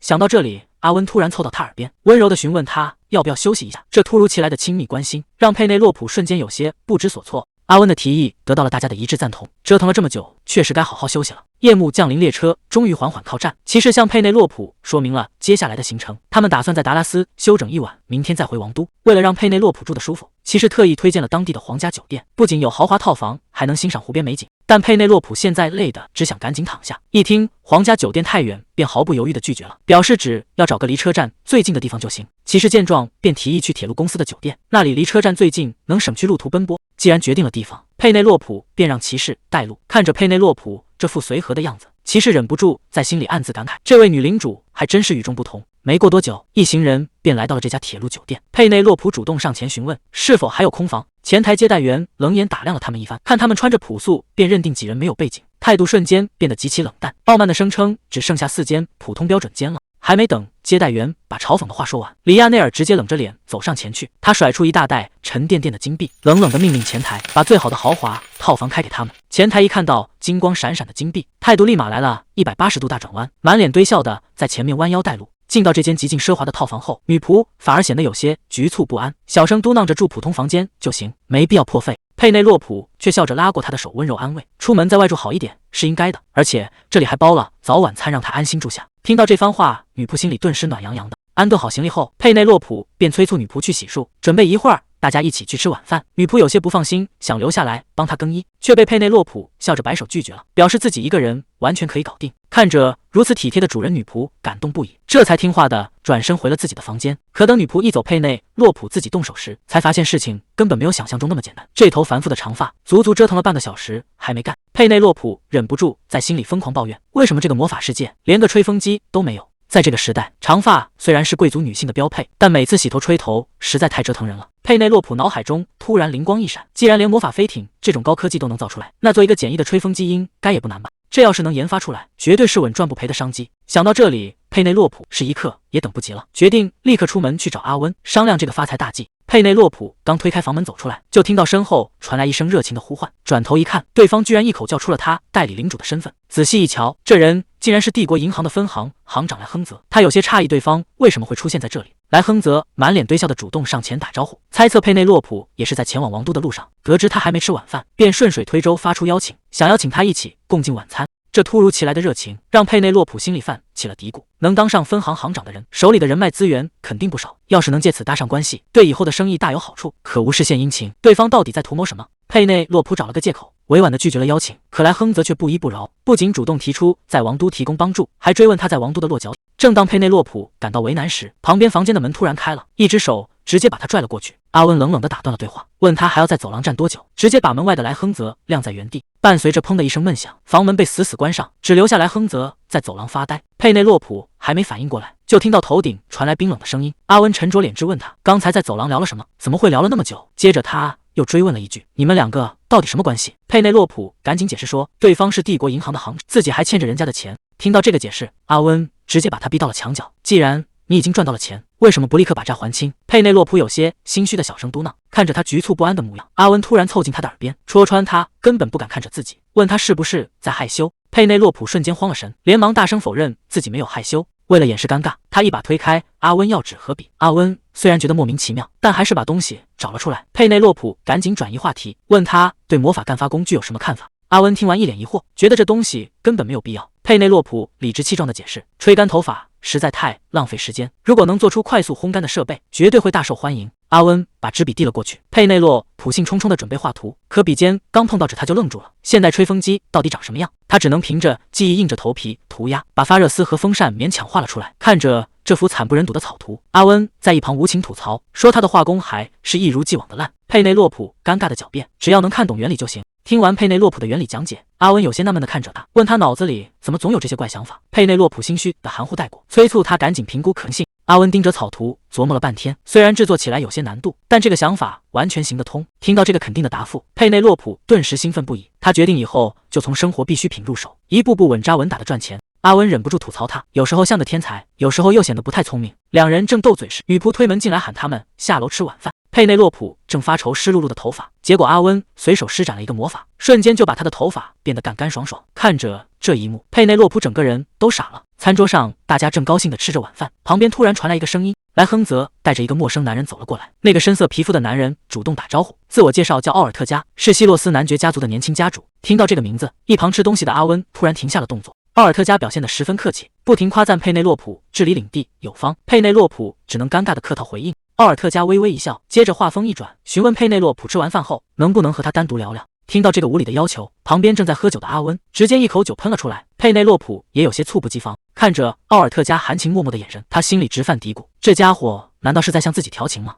旁边的莱亨泽也在极力撮合，说多结交这样的贵族，对他这个代理领主大有好处。可奥尔特加的注意力其实全在旁边的阿温身上，见阿温根本懒得理自己，他甚至暗自揣测起两人的关系。佩内洛普一眼看穿了对方的意图，原来这家伙是在故意试探，他可不吃这一套，直接冷冷地拒绝了邀请，说自己饭后早就约了人，根本没有空闲时间。被佩内洛普当场拒绝，奥尔特加脸上有些挂不住，只能尴尬地应了一声，但他并没有就此放弃，反而继续厚着脸皮套近乎，打听起佩内洛普在哪个车厢，甚至提出明天要去拜访他。佩内洛普根本不想搭理他，直接开口回绝，说没必要特意跑趟。可奥尔特加就像听不懂拒绝一样，在佩内洛普吃饭的时候还一直站在旁边喋喋不休，这让佩内洛普觉得非常无语，不知道这家伙到底想干什么。奥尔特加还一副体贴的样子，说自己并不介意，哪怕佩内洛普住的是3等车厢没关系。听到这话，佩内洛普简直要气笑了，这人到底是在体贴，还是在故意出言侮辱？他索性把话挑明，反问对方自己为什么要觉得困扰，就算住3等车厢又怎么了？这一下直接把奥尔特加给问得哑口无言。佩内洛普是一点面子都不给，直接冷冷的反问自己刚才的拒绝难道很难懂吗？他可不想在吃饭的时候被打扰。这话一出，奥尔特加和莱亨泽直接被晾在了原地，气氛尴尬到了极点。旁边坐着的阿温甚至忍不住笑出了声，这下更是火上浇油。奥尔特加顿时有些恼羞成怒，冷着脸指责佩内洛普不懂贵族礼仪，说自己对他非常失望。佩内洛普可不惯着他，直接站起身回怼过去，说自己又没求着他来搭讪，现在倒打一耙说失望，简直是莫名其妙。说完，他连看都懒得再看一眼，直接从奥尔特加身边走了过去，让他爱怎么想就怎么想。奥尔特加被对得哑口无言，只能站在原地生闷气。旁边的莱亨泽一看情况不对，赶紧出来打圆场，说大家都是北方的贵族，没必要把关系闹得这么僵。佩内洛普可不惯着他，直接转过身反问自己到底还欠银行多少钱。这一下直接把莱亨泽问懵了。佩内洛普冷冷地警告他，等到了王都自己会立刻把钱还清，以后少来插手他的闲事。佩内洛普懒得再废话，叫上阿温准备离开，可阿温却在一旁笑得直不起腰来，这可把旁边的奥尔特加气得够呛。看着两人离开的背影，莱亨泽赶紧在奥尔特加耳边煽风点火，说佩内洛普不过是个小地方的领主，简直是太傲慢了。奥尔特加更是气不打一处来，冷笑着嘲讽佩内洛普是个寡妇，居然还明目张胆地带着情夫招摇过市，简直是粗俗到了极点。莱亨泽赶紧拉住奥尔特加，说他根本不了解现在的局势，如今北方的资金全都在往佩内洛普的领地流，甚至连大公的领地都主动找上门去和他做生意。这消息让奥尔特加大吃一惊，听说连首都最厉害的商界大佬也准备去他的领地投资。奥尔特加却觉得佩内洛普只是运气好，碰巧手底下有几个能干的人罢了。莱亨泽却打起了别的主意，要是能把那个商界大佬拉拢过来，奥尔特加的领地也能分到一杯羹。他提议自己去调查那个大佬的底细，让奥尔特加想办法去接近佩内洛普，毕竟多一条路就多一个选择。就在各方势力暗流涌动的时候，火车终于到站了。里亚内尔主动提出帮忙，说后天会派人去法师住宅，专门教佩内洛普皇宫礼仪。佩内洛普赶紧向他道谢，里亚内尔却显得十分谦逊，觉得这点小事根本不算什么。两人约定好在皇宫宴会厅再见，里亚内尔便带着随从先行离开。可还没等佩内洛普松口气，周围的人就议论纷纷，大公的身份这下是彻底藏不住了。佩内洛普只觉得头疼，决定能装傻就继续装下去。随后几人坐上了马车，没过多久马车就停了下来。看着眼前这栋豪华的白色大宅，佩内洛普还以为到了阿温的家，结果阿温却指了指旁边，说根本不是这栋，而是隔壁那栋。这下可把佩内洛普给整不会了。佩内洛普顺着阿温指的方向看去，整个人直接愣住了。眼前这栋普普通通的木屋，就是传说中的法师住宅吗？这跟他想象中的奢华豪宅差得也太远了。虽然心里直犯嘀咕，但佩内洛普还是跟着走了过去。只见阿温随手一挥，门前便亮起了复杂的魔法阵，随着结界被解开，紧闭的大门缓缓向两侧打开。谁能想到，这看似不起眼的小木屋里，居然隐藏着一个无比宏伟的白色宫殿。管家马丁已经恭候多时，弯腰向阿温行礼，欢迎主人的归来。阿温跟管家马丁打了个招呼，马丁忍不住感慨说，阿温跟以前比变了不少。阿温赶紧出声警告，让他别在客人面前乱说话。接着阿温向马丁介绍起佩内洛普，表示大家会在这里住上几天。马丁非常客气地向佩内洛普行礼，顺便安排好了房间，还让人提前准备好了晚饭。正当佩内洛普准备上楼时，阿温突然叫住马丁，打听起礼服店预定的怎么样了。听到这话，佩内洛普不由得停下了脚步。马丁表示已经预定了5家店，甚至连现成的礼服都量身定做好了。这下可把佩内洛普吓了一跳，一口气订5家店的礼服，这得花多少钱啊？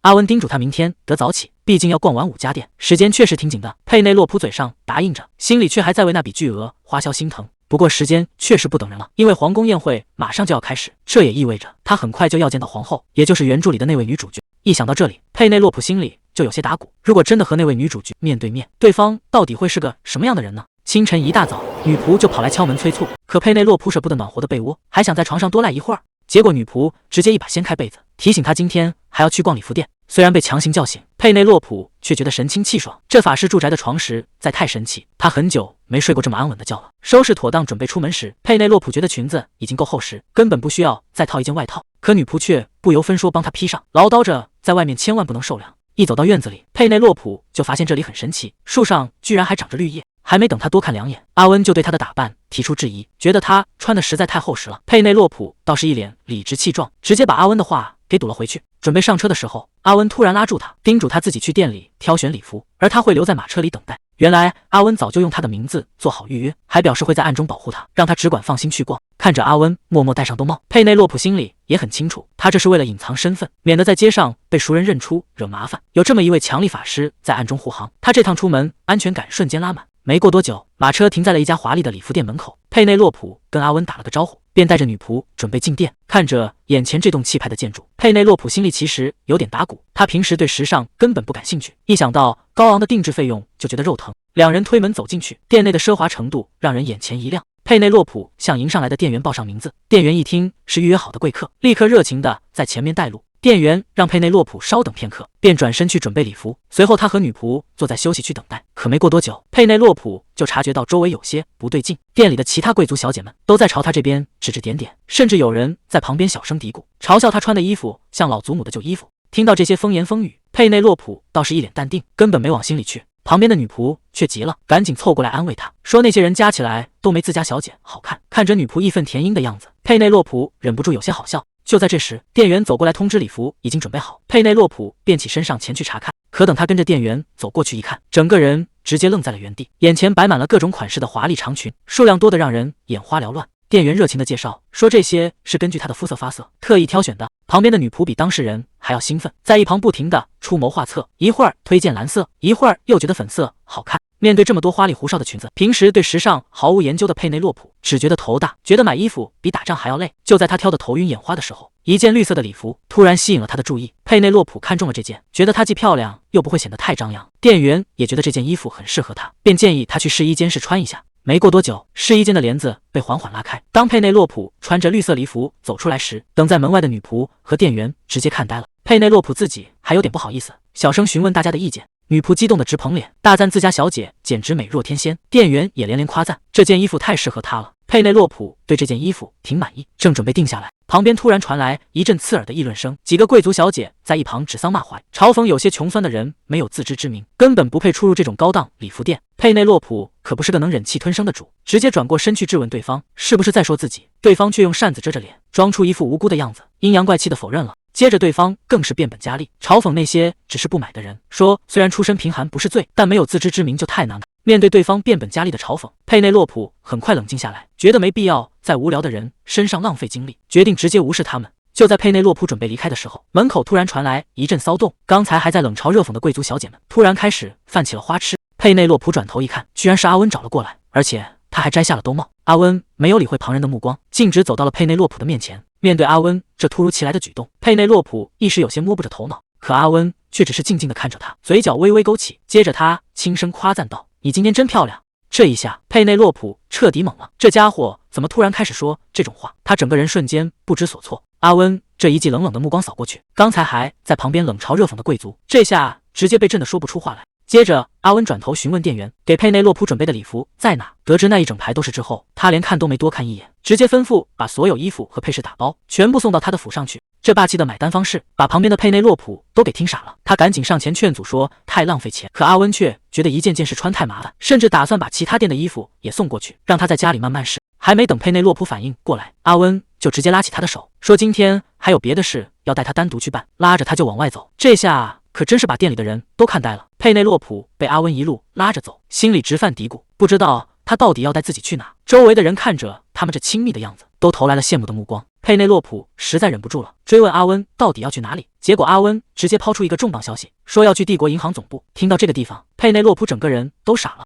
他不明白去那里干嘛。阿温却理所当然地表示去帮他还清帝国银行的债务。佩内洛普更懵了，自己现在根本没钱还债啊。结果阿温却一脸淡定地表示他有钱，这下可把佩内洛普给整不会了。他有钱跟自己还债到底有什么关系啊？阿温态度非常坚决，表示必须先解决掉那个混蛋的债务，其他的事以后再说。可佩内洛普觉得这简直是胡闹，自己已经欠了阿温天大的人情，怎么可能再接受他的钱来还债？但阿温根本不听，他就是看不惯佩内洛普欠别人的钱，尤其是那个讨厌鬼的钱。他甚至提议让佩内洛普直接向他借。面对这个霸道又固执的家伙，佩内洛普真是拿他一点办法都没有。阿温催促着他赶紧去证券交易所把股票兑换成现金，好快点把这笔债给清了，别再拖拖拉拉的。看着阿温这副急切又认真的样子，佩内洛普心里突然有些触动，他忍不住伸出手，轻轻捧住了阿温的脸。这下连阿温都有些愣住了。佩内洛普一边帮阿温整理衣服，一边叮嘱他先把长袍穿好，顺便把兜帽也拉低一点，免得又在街上引起别人的注意。阿温被他这突然的亲近弄得有些不知所措，只能呆呆地应了一声。随后佩内洛普便提议先坐马车回家，阿温也老老实实的跟在后面，完全没了刚才那副霸道的架势。回到住处后，佩内洛普通过魔法水晶球与远在领地的财务官取得了联系，得知他安全抵达首都。财务官总算松了一口气，看着水晶球里气色不错的佩内洛普，财务官忍不住夸赞他变得更加优雅了，倒把佩内洛普说的有些不好意思。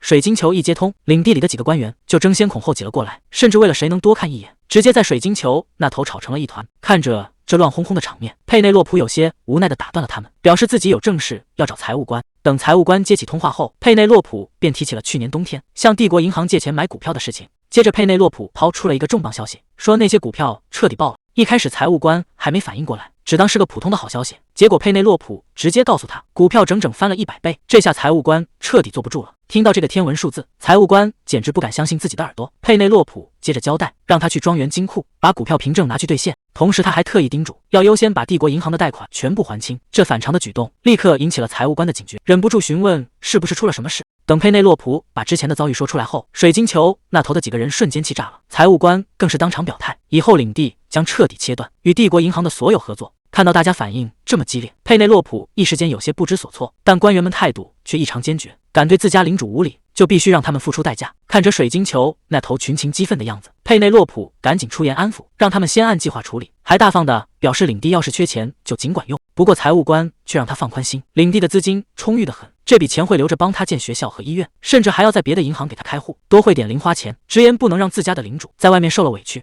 正当佩内洛普觉得有些不好意思时，财务官却突然话锋一转，提醒他千万别太依赖那个法师，毕竟男女之间的事情谁也说不准。这突如其来的八卦直接把佩内洛普给整不会了。第二天一大早，女仆就跑来催促佩内洛普起床，可他根本舍不得暖和的被窝，还想再赖一会儿，结果还是被女仆给强行拉了起来。今天可是个重要的日子，佩内洛普站在衣柜前挑了半天，最终换上了昨天那件墨绿色礼服。看着镜子里盛装打扮的自己，他甚至有些担心是不是穿得太夸张了。不过一想到昨天在礼服店的遭遇，他就立刻打消了顾虑，在那些狗眼看人低的贵族面前，绝对不能掉以轻心。就在他准备妥当的时候，门外突然传来了脚步声，原来是马丁过来通报，说琳达小姐已经到了。佩内洛普听完立刻打起精神，一边让马丁把人请进来，一边吩咐他去准备些茶水。没过多久，马丁就领着客人走了进来。琳达一进门就主动打了个招呼，佩内洛普也赶忙起身上前迎接。眼前的琳达一身深蓝色礼服，举手投足间尽显优雅高贵，这强大的气场直接把佩内洛普给镇住了。优雅绝伦的贵族小姐赫然出现，佩内洛普在心中暗自惊叹，这般绝美容颜简直不似凡间女子。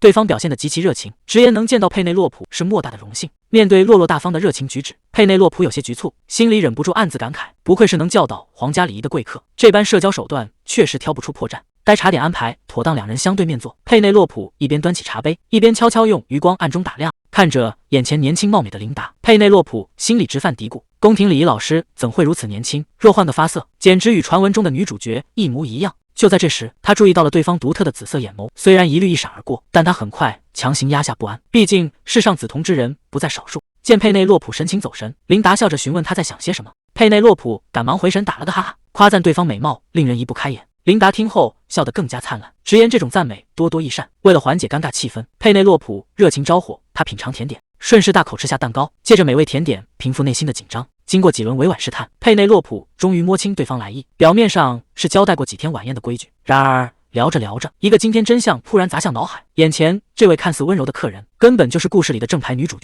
佩内洛普内心彻底掀起巨浪，明明过几天的晚宴才会首次碰面，为何女主角偏偏提前找上门来？究竟是有多迫不及待？看着对方脸上深不可测的微笑，佩内洛普当即下定决心，无论接下来发生什么，自己必须全程装作一无所知，绝对不能卷入这场漩涡。就在他暗自盘算之际，对方微笑着将话题引向领地事务，佩内洛普只能强打精神，硬着头皮从容应对。佩内洛普顺势主动提起自己因丈夫突然离世，才不得不硬着头皮接手领地。听闻此言，琳达眼中露出适时的同情，感慨她独自承担重任确实不易。佩内洛普不好意思地解释，多亏身边有众人倾力相助，自己才能勉强支撑大局。随后他更提到，能得到皇后认可受邀参加晚宴，连领地里的民众都深感自豪。琳达微微点头，由衷夸赞佩内洛普极其了不起。面对突如其来的夸奖，佩内洛普有些害羞的致谢，同时忍不住吐露心声，坦言刚接手时艰难的令人想要放弃。琳达顺势好奇追问，这一问瞬间勾起了佩内洛普那些痛苦的回忆。当时每天堆积如山的公文与琐事，几乎要将他逼到崩溃边缘。但一想到领地居民可能挨饿受冻，自己就绝对无法做事不管，只能咬紧牙关硬撑下去。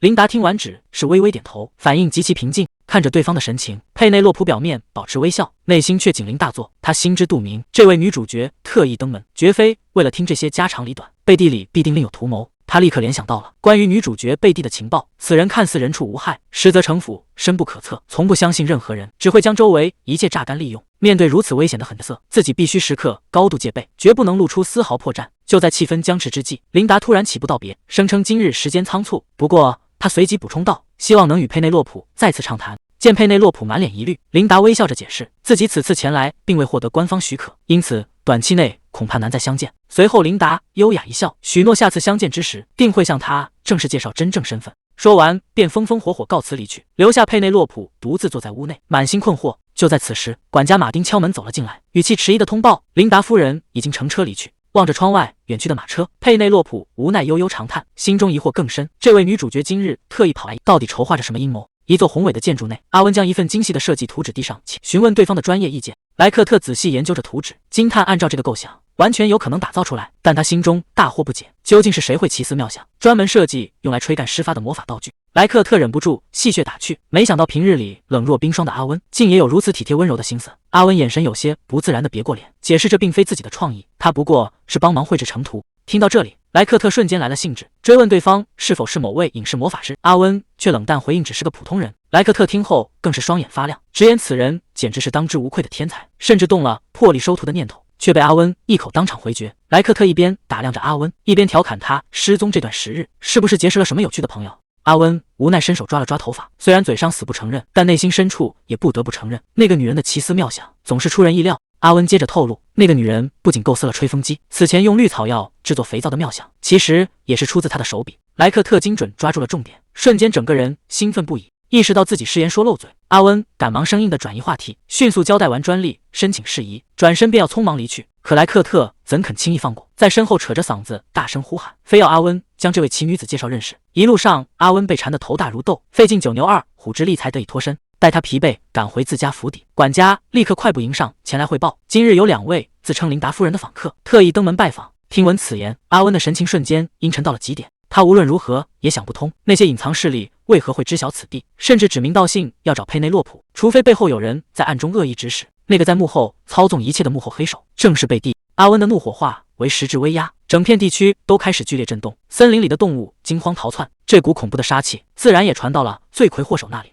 贝蒂微微一笑，看来他已经发现自己去过了。不过这杀气腾腾的警告似乎并没有让他感到害怕。管家马丁在后面急得直喊，让阿温赶紧冷静下来，要是惊动了结界，事情就闹大了。阿温却根本不在乎，冷冷地回了一句，闹大就闹大，他就是要用这种方式警告所有人，以后没有他的允许，谁也别想再偷偷摸摸溜进来。看着阿温怒气冲冲的背影，管家也是一脸担忧，自家主人很久没发过这么大火。阿温一路快步走到门前，手搭在门把手上，却停住了。他现在满脑子都是佩内洛普，不知道他有没有被吓到，得赶紧开门确认一下才行。站在门前，阿温却突然犹豫了，要是就这么直接闯进去，那个女人肯定又得发脾气，指着他的鼻子大喊大叫。想到这里，他默默把手收了回来。他闭上眼睛，仔细感知着门那边的动静，确认里面一切正常，佩内洛普并没有受到惊吓，他悬着的心这才放了下来，脸上也终于有了笑意。管家在后面看着，一脸看好戏的表情。转眼就到了晚宴当天，皇宫里灯火辉煌，递交了邀请函。佩内洛普深吸一口气，正式步入了宴会大厅。迎宾员高声宣布，欢迎哈洛领地的代理领主。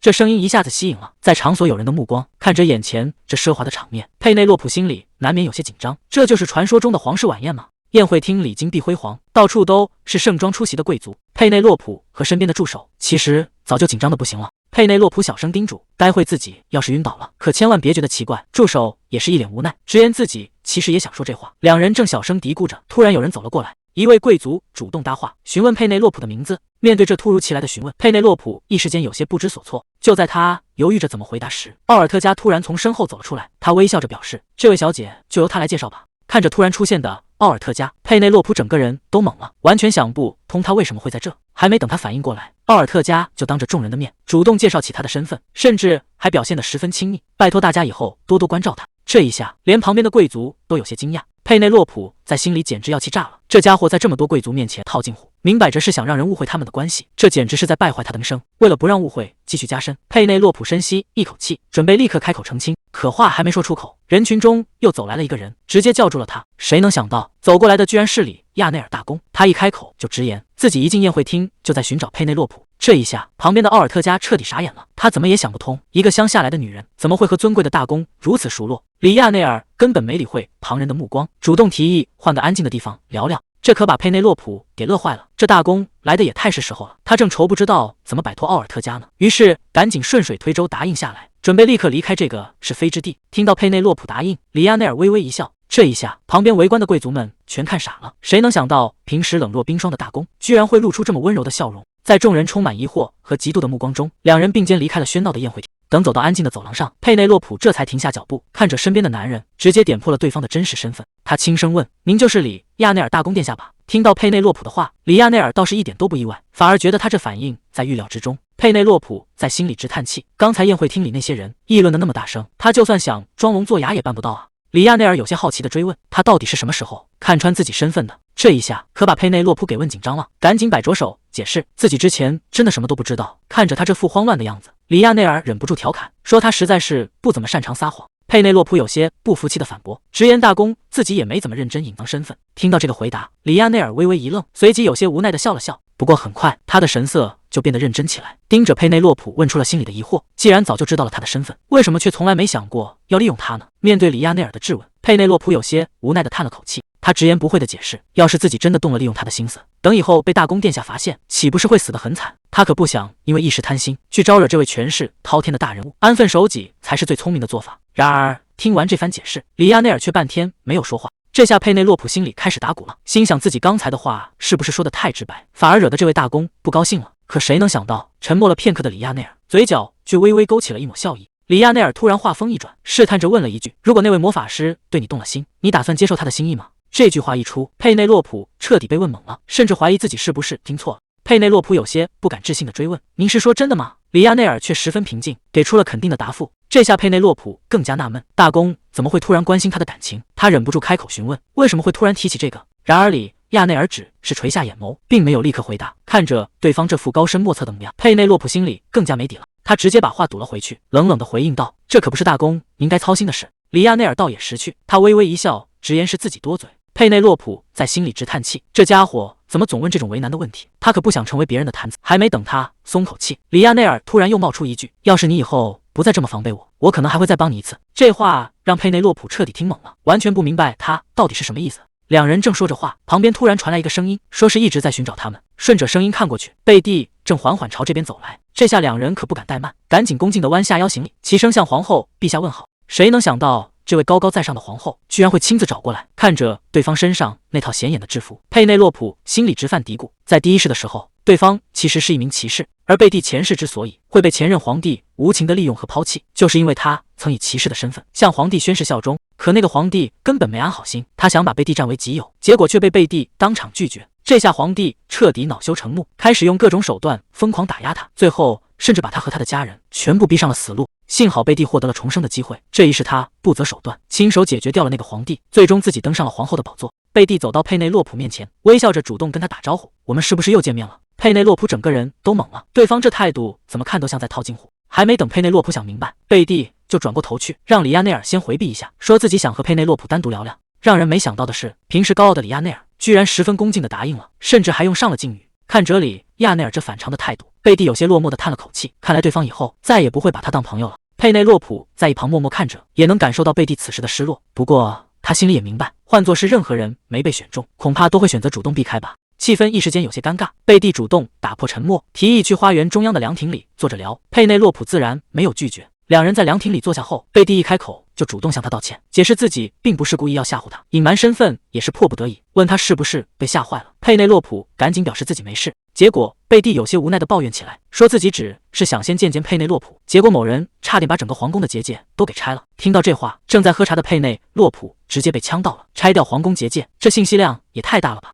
看到佩内洛普这反应，贝蒂赶紧笑着打圆场，表示这都是自己的错，让佩内洛普别往心里去。接着贝蒂正式的做起了自我介绍，说自己叫贝蒂。面对皇后的示好，佩内洛普也礼貌地报上了自己的名字。看着眼前这位毫无架子的皇后，佩内洛普试探着叫了一声贝蒂。听到这个称呼，贝蒂笑得格外开心，直言这是他从小到大的昵称，他真的很喜欢别人这么叫他。看着贝蒂那发自内心的笑容，佩内洛普心里也有些触动。这位高高在上的皇后其实心思全都写在脸上了。贝蒂笑着夸赞起来，说用了佩内洛普送的肥皂，皮肤一下子变好了不少。现在整个首都的贵妇们都在打听这肥皂是谁做的。佩内洛普听了也只是笑笑，直言这真是太好了。可紧接着贝蒂就话锋一转，笃定地表示阿温那家伙可没这脑子，这肥皂肯定是佩内洛普的主意。听到这话，佩内洛普顿时有些不知所措，甚至开始怀疑人生了。眼前这个有说有笑的女人，真的是传闻中那个可怕的女人吗？在他的记忆里，贝蒂可不是个好惹的角色。虽然长着一张天使般的面孔，背地里却是个极度利己主义者。为了达到目的，可以毫不留情地利用所有人。佩内洛普默默喝着茶，心里却在不停地盘算：难道说贝蒂在重生之前其实就是这种性格？现在他已经登上了皇位，不需要再像以前那样伪装，所以才在自己面前彻底放飞自我了。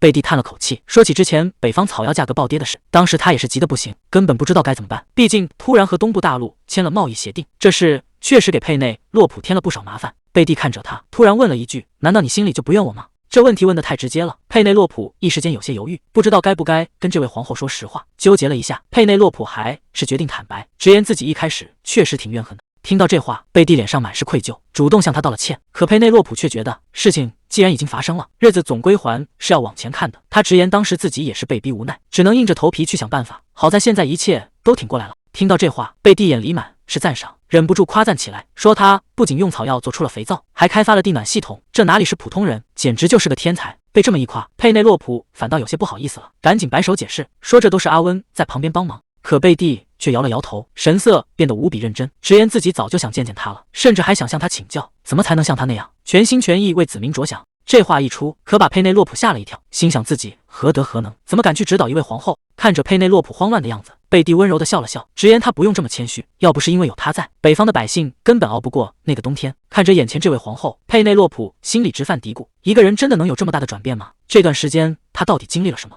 就在他暗自琢磨的时候，贝蒂突然微笑着朝他伸出了手，十分真诚地问了一句：“我们能成为好朋友吗？”这突如其来的示好，直接把佩内洛普给整不会了，他心里升起一股强烈的警惕。聚会结束之后，皇帝主动打听起情况，想知道皇后对佩内洛普的印象。贝蒂叹了口气，直言佩内洛普比想象中还要单纯可爱，性格和自己完全相反，是个不会钻牛角尖的人。皇帝听了忍不住调侃，怎么突然开始自我否定了？贝蒂有些无奈，承认自己今天有些失控，居然不知不觉和对方聊了那么多，连他自己都觉得不可思议。看着有些反常的皇后，皇帝也有些感慨，这确实是他第一次对别人敞开心扉。不过皇帝更关心的是他们之后还会不会再见面，甚至半开玩笑的表示自己都有点嫉妒了。贝蒂却没心思开玩笑，他神色凝重地表示，现在可不是争风吃醋的时候，毕竟连塔主和北方大公都对佩内洛普表现出了极大的兴趣。听到这个消息，皇帝整个人都愣住了，他怎么也没想到皇后居然会对哈洛领地的代理领主如此看重。贝蒂在一旁打趣，直言自己早就料到他会对这事感兴趣。皇帝倒也不否认，坦言听皇后这么一说，自己反而更想见见这位领主了。既然要拉拢人家，自然得拿出点诚意来。贝蒂提议必须准备一份对方无法拒绝的重礼。皇帝一时间有些犯难，不知道送什么合适。就在这时，贝蒂拿出了一个方案，提议把铁路直接修到哈洛领地去。这手笔可真够大的。贝蒂笃定地表示，佩内洛普对领地建设很有野心，这份大礼他绝对拒绝不了。既然商量好了对策，贝蒂也不打算耽误，决定立刻着手推进铁路计划。一夜过去，第二天清晨，佩内洛普在房间里醒来，这才发现自己居然睡过头。回想起昨天在皇宫里和皇后单独见面的场景，他到现在都觉得有些不真实，就像做了一场梦一样。尤其是皇后最后对他说的那些话，一直在他脑海里挥之不去。佩内洛普自己都觉得不可思议，没想到两人居然能聊得这么投机。他原本以为是因为彼此的处境有些相似，所以才会有共同话题，可仔细一琢磨，人家管辖的可是整个帝国，而自己不过是个小领主，这根本就不是一回事。正胡思乱想着，肚子却不争气地抗议起来。看了看时间，早就过了平时的饭点。佩内洛普实在不想麻烦仆人，决定自己去餐厅碰碰运气，看看能不能找到点剩饭。可他怎么也没想到，走廊里居然堆满了密密麻麻的礼物盒，他一时间有些摸不着头脑，还以为这些是送给阿温的。就在这时，管家抱着一个大箱子走了过来，主动向他打了个招呼。佩内洛普赶紧开口询问，这到底是怎么回事？可管家接下来的回答却让他彻底愣住了，这些礼物全都是送给他的。佩内洛普简直不敢相信自己的耳朵，自己怎么会突然收到这么多礼物？他心里大概有了数，这多半是托了里亚内尔的福，只是他怎么也没想到自己居然会引起这么大的关注。正琢磨着，他突然发现阿温正蹲在礼物堆里，不知道在下忙活什么。佩内洛普有些好奇地问他在干嘛呢？结果阿温头也不抬地回答，说自己得好好检查一下，看看送礼的人里有没有潜在的情敌。听到这话，佩内洛普的脸刷的一下红了，赶紧结结巴巴地解释，根本没有那种人。可还没等他缓过神来，阿温突然话锋一转，问起他昨晚到底发生了什么。这下可把佩内洛普问住了，一时间不知道该怎么开口。回想起昨晚和皇后的对话，佩内洛普心里直犯嘀咕，皇后一眼就看穿肥皂是他的主意，还说以阿温的性格根本不会做这些。这下可把佩内洛普愁坏了，他总觉得自己好像自作主张，做了很多阿温会讨厌的事。正纠结着，他的肚子却不争气地叫了起来。为了打破这尴尬的气氛，佩内洛普赶紧提议先吃晚饭。阿温倒也没多说什么，笑着答应了。饭桌上，佩内洛普一边吃着东西，一边问出了心里的疑惑：为什么送给他的礼物会全堆在阿温家？阿温有些无奈地解释，因为之前用他的名字订了礼服，送货地址写的是他这里，结果那些爱攀附的贵族顺藤摸瓜，就把礼物全送这儿来了。佩内洛普这才恍然大悟，不得不感叹这些贵族的情报网还真是够快的。看着阿温追问的眼神，佩内洛普犹豫了一下，还是决定实话实说，坦白自己昨晚私下见到了皇后。不出所料，听到皇后的名字，阿温的脸色一下子就沉了下来。佩内洛普赶紧解释，自己也不想和皇后扯上关系，但毕竟是皇后亲自召见，他根本没有拒绝的余地。阿温冷冷地问，皇后到底许诺了他什么好处？佩内洛普如实回答，对方没送他任何礼物。阿温还是有些不信，继续追问他们单独在一起都聊了些什么。佩内洛普有些心虚的回答说，其实也没聊什么特别的，皇后只是夸他管理领地辛苦了，还说想向他学习，顺便夸了夸送的肥皂很好用。听到这里，阿温整个人都无语了，他怎么也想不通，皇后大费周章把人叫过去，难道就为了说这些废话？可当佩内洛普老老实实交代自己已经答应和皇后做朋友时，阿温彻底坐不住了，直接急得拍了桌子。他没好气地质问，之前跟礼仪老师学了那么久，怎么关键时刻全给忘了？这种时候就应该用贵族的社交辞令，委婉的把话挡回去才对。被阿温这么一吼，佩内洛普这才猛地反应过来，心里顿时开始直打鼓，自己居然就这么稀里糊涂地答应了皇后的示好，这以后要是出了事，可该怎么收场啊？阿温叹了口气，安慰他不用担心，直言贝蒂不是那种快计较的人。听到这个称呼，佩内洛普却突然愣住了。从刚才开始，阿温就一直亲昵地叫着皇后的昵称，他心里莫名有些不是滋味。既然阿温之前口口声声说喜欢他，而且和皇后也已经结束了，怎么还能叫得这么亲热？佩内洛普有些酸溜溜地开口说，他们两个的关系还真是够亲密的。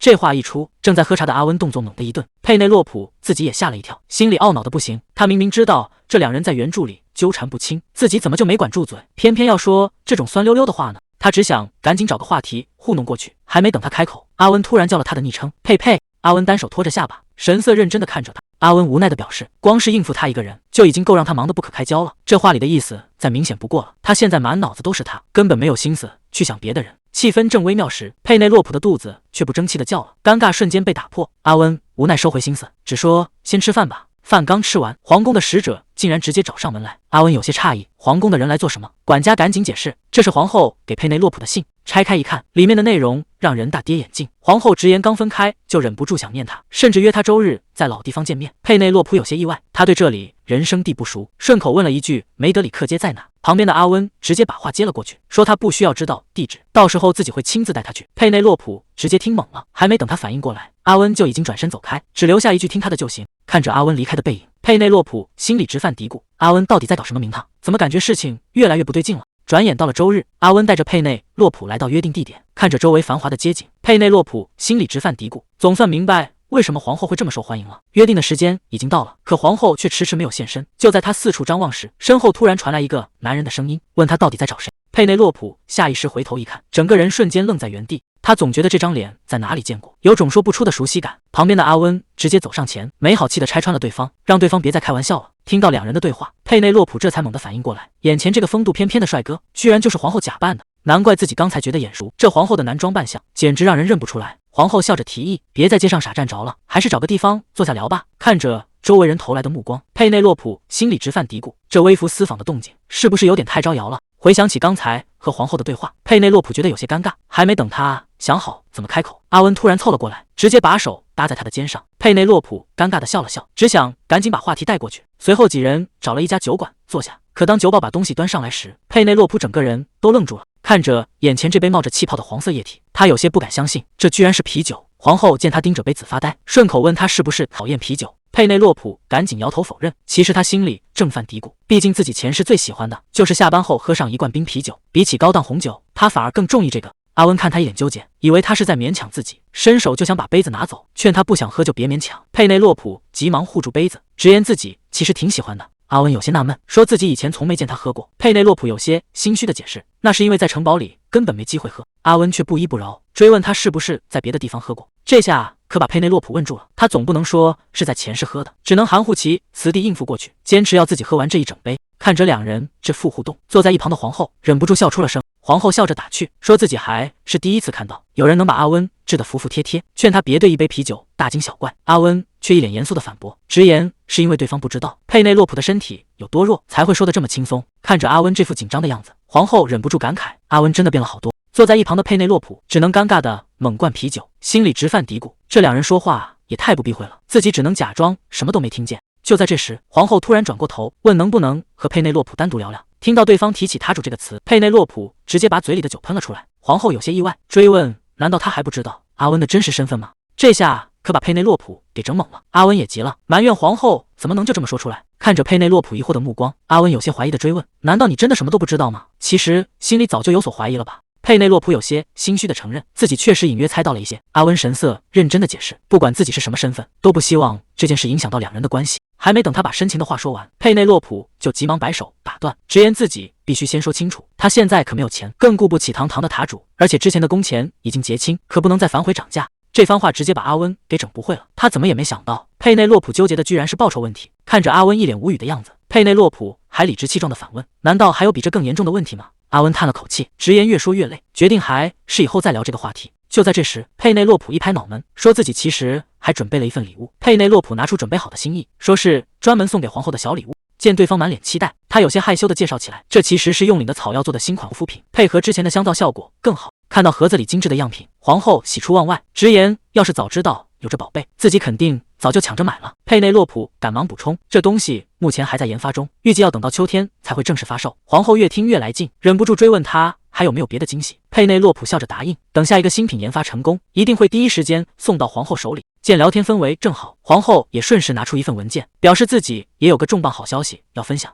文件一打开，上面赫然写着铁路建设规划。皇后直接拍板，决定将铁路一路延伸到哈洛领地。佩内洛普彻底看傻了，这份铁路规划对他来说简直是天大的好消息。工程夏天就要动工，最快明年秋天就能直接通车。要是铁路真的修通了，领地的商业发展绝对会翻倍，那他岂不是能提前退休了？想到这，他赶紧把文件递给旁边的阿温看，可阿温看完，脸色却直接沉了下来。他太了解眼前这个人了，这世上根本没有免费的午餐。阿温直接盯着皇后，冷冷地质问：送出这么大一份礼，到底想从佩内洛普身上得到什么？面对阿温的质问，皇后却只是微微一笑。夜幕降临，在城里某个不起眼的角落，两个身穿兜帽斗篷的神秘人走进地下室，停在了一扇紧闭的木门前。门后传来低沉的声音，询问目标是谁。神秘人没有犹豫，直接报出佩内洛普的名字。门里的人直言这个目标可不好对付，直接刺杀根本没有任何成功的机会。但如果是在宴会上偷偷下毒倒，还有神秘人有些不放心，追问如何保证毒药致命，为什么就不能直接派刺客动手？门里的人解释，佩内洛普现在被皇宫盯着，要是轻举妄动，整个工会都得跟着陪葬。如果非要找顶尖刺客，还是另请高明吧。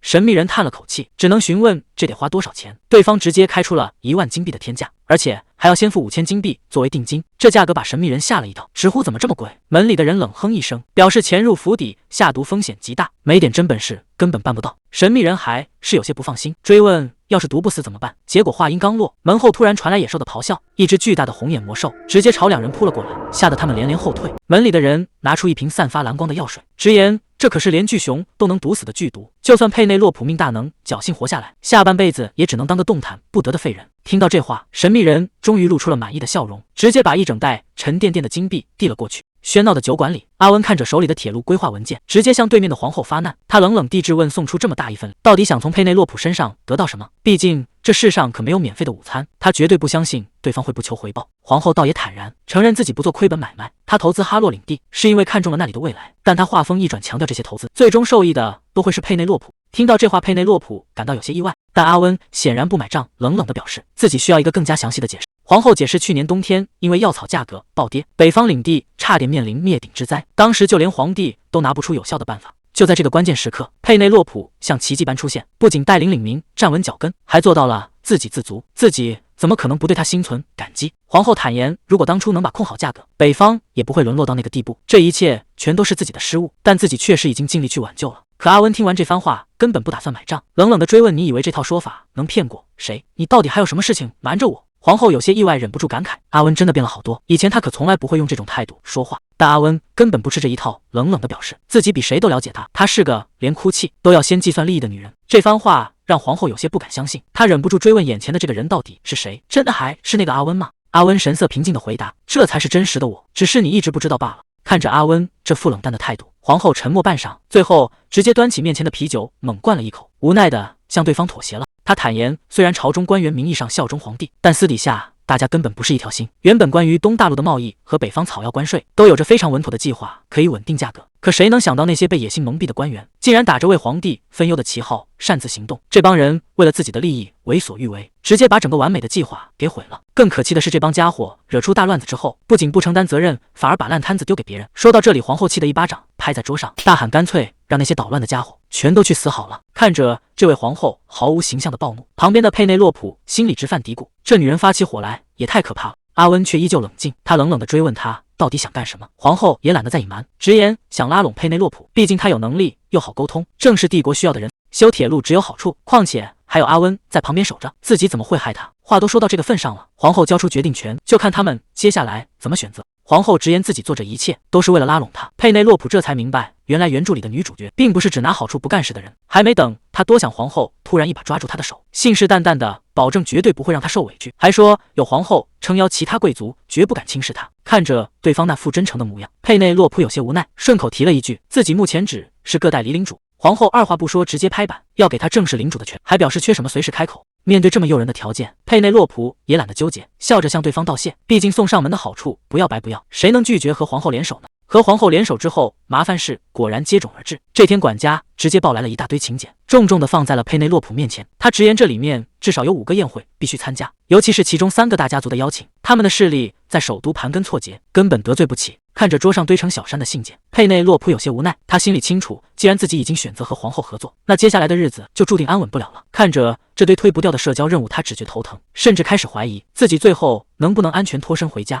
伴随着一阵耀眼的魔法光芒，赛因直接从传送门里走出来。在一旁的阿温无奈的解释，因为嫌弃走路的速度实在太慢，所以顺手开了个传送门把人带过来。佩内洛普赶忙上前抱住赛因，真诚的向阿温的帮忙表示感谢。还没等他们多说上几句话，管家就突然推门走了进来，提醒佩内洛普该准备去参加宴会了。这时间过得实在有些太快，佩内洛普看着刚到的赛因，十分愧疚，只能答应他周末一定会好好补偿。赛因懂事的拉着佩内洛普的手，保证自己会乖乖在这里等他。看着色因懂事又乖巧的笑容，佩内洛普心里更加不是滋味。但眼前这场暗流涌动的宴会，他现在又不得不去面对。他伸手将赛因紧紧抱在怀里，保证自己一定会尽快赶回来。告别了赛因之后，佩内洛普正式动身前往宴会。此时的宴会厅里灯火辉煌，贵妇们聚在一起，谈笑风生。佩内洛普端起茶杯，礼貌地向伯爵夫人致谢。贵妇们热情地围了上来，纷纷表示早就盼着能和他见上一面。面对大家的盛情邀请，佩内洛普礼貌地微笑着回应。贵妇们更是拉着他聊起绿草药肥皂，对他的商业头脑赞不绝口。虽然应付这种社交场合让人疲惫，但佩内洛普心里非常清楚，想要在首都彻底站稳脚跟，就必须把这些贵妇人脉牢牢抓在手里，顺便还能打听一下最近贵族圈的风向。就在他端着茶杯暗自盘算的时候，恩里克突然面带微笑的走了过来，礼貌的向他做自我介绍，并且主动邀请他共舞一曲。这突如其来的邀请让佩内洛普有些意外，他有些为难地表示自己并不擅长跳舞。结果旁边的贵妇们反倒跟着起哄，劝他既然来了就千万别扫兴。这下子直接把佩内洛普架在半空中了。恩里克倒是表现得十分绅士，笑着安慰他不用担心，自己会带着他慢慢跳。佩内洛普根本没有拒绝的余地，只能硬着头皮答应下来。他有些尴尬的提起裙摆行李，提前给对方打好了预防针，拜托他待会儿踩到脚可千万别笑话。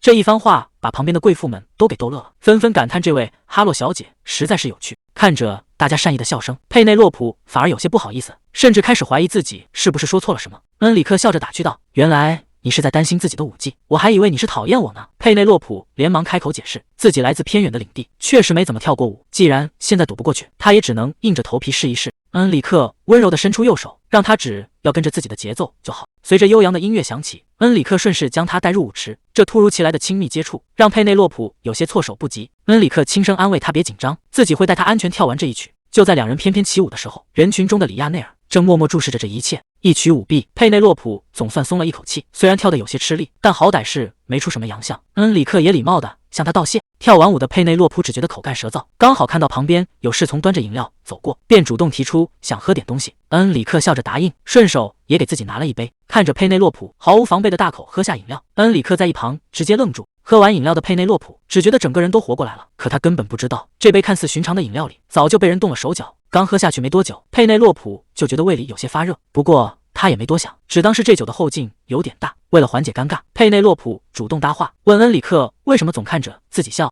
恩里克倒也十分坦白，直言他和传闻中不太一样，本以为她是个精明能干的女强人，要是早知道她这么可爱，自己肯定早就登门拜访了。这突如其来的情话直接把佩内洛普给整不会了，他有些尴尬的站在原地，一时间都不知道该怎么接话。可还没等他缓过神来，身体却突然传来了异样，不仅胃里烧得难受，甚至连喉咙都像着了火一样疼。恩里克主动发出邀请，问他要不要换个安静的地方继续聊。佩内洛普虽然有些迟疑，但还是点头答应了。可还没等他们迈开步子，半路却突然杀出各城咬金，里亚内尔直接挡在两人中间，宣称佩内洛普接下来已经有约了。这突如其来的变故让在场的人都有些措手不及，佩内洛普也没想到里亚内尔会在这时候站出来。里亚内尔笑着夸他刚才舞跳得不错，甚至顺势发起了邀请，直言以他的水平陪自己跳一首也完全不在话下。看着里亚内尔伸过来的手，佩内洛普下意识的想要躲开。里亚内尔笑着质问他为什么只陪别人跳舞。佩内洛普赶紧找借口推脱，生怕自己拙劣的舞技会露馅。可里亚内尔根本不给他拒绝的机会，直接带着他进入了舞池。一边跳着舞，里亚内尔一边漫不经心地打探起来，问他和恩里克到底是什么关系，甚至还问自己是不是坏了他们的好事。佩内洛普觉得恩里克接近自己，不过是看中了哈洛领地的利益，所以他打算直接拒绝，但里亚内尔却在一旁提醒，说不定人家就是冲着他这个人来的。佩内洛普根本不信这套说辞，直言自己只是各乡下来的丫头，对方怎么可能平白无故看上他？里亚内尔却笑着反驳，直言他太小看自己的魅力了。接着里亚内尔又补了一句，说他其实非常可爱。这突如其来的夸奖直接把佩内洛普给整不会了，他心里忍不住犯嘀咕，明明两人还没熟到那个地步。佩内洛普突然觉得身体内部一阵剧痛，整个人难受的根本说不出话。里亚内尔察觉到不对劲，连忙扶住他询问情况。这突如其来的变故让周围的人全都吓傻了，看着手心里的黑血，佩内洛普瞬间懵了，这竟然是剧毒！强烈的眩晕感袭来，他身体一软就要倒下。就在这千钧一发之际，里亚内尔一步上前，拦腰将他抱入怀中，周围的贵族瞬间乱成一团。里亚内尔神色焦急，低声安慰他坚持住，他现在就带他去找医生。可此时的佩内洛普连睁开眼的力气都没了，这毒性发作的太快，他根本撑不到医生赶来，意识彻底陷入黑暗。佩内洛普只觉得浑身冰冷，在这生死关头，他脑海中浮现的第一个人竟然是阿温，他在心底拼命呼喊着他的名字，渴望他能来救救自己。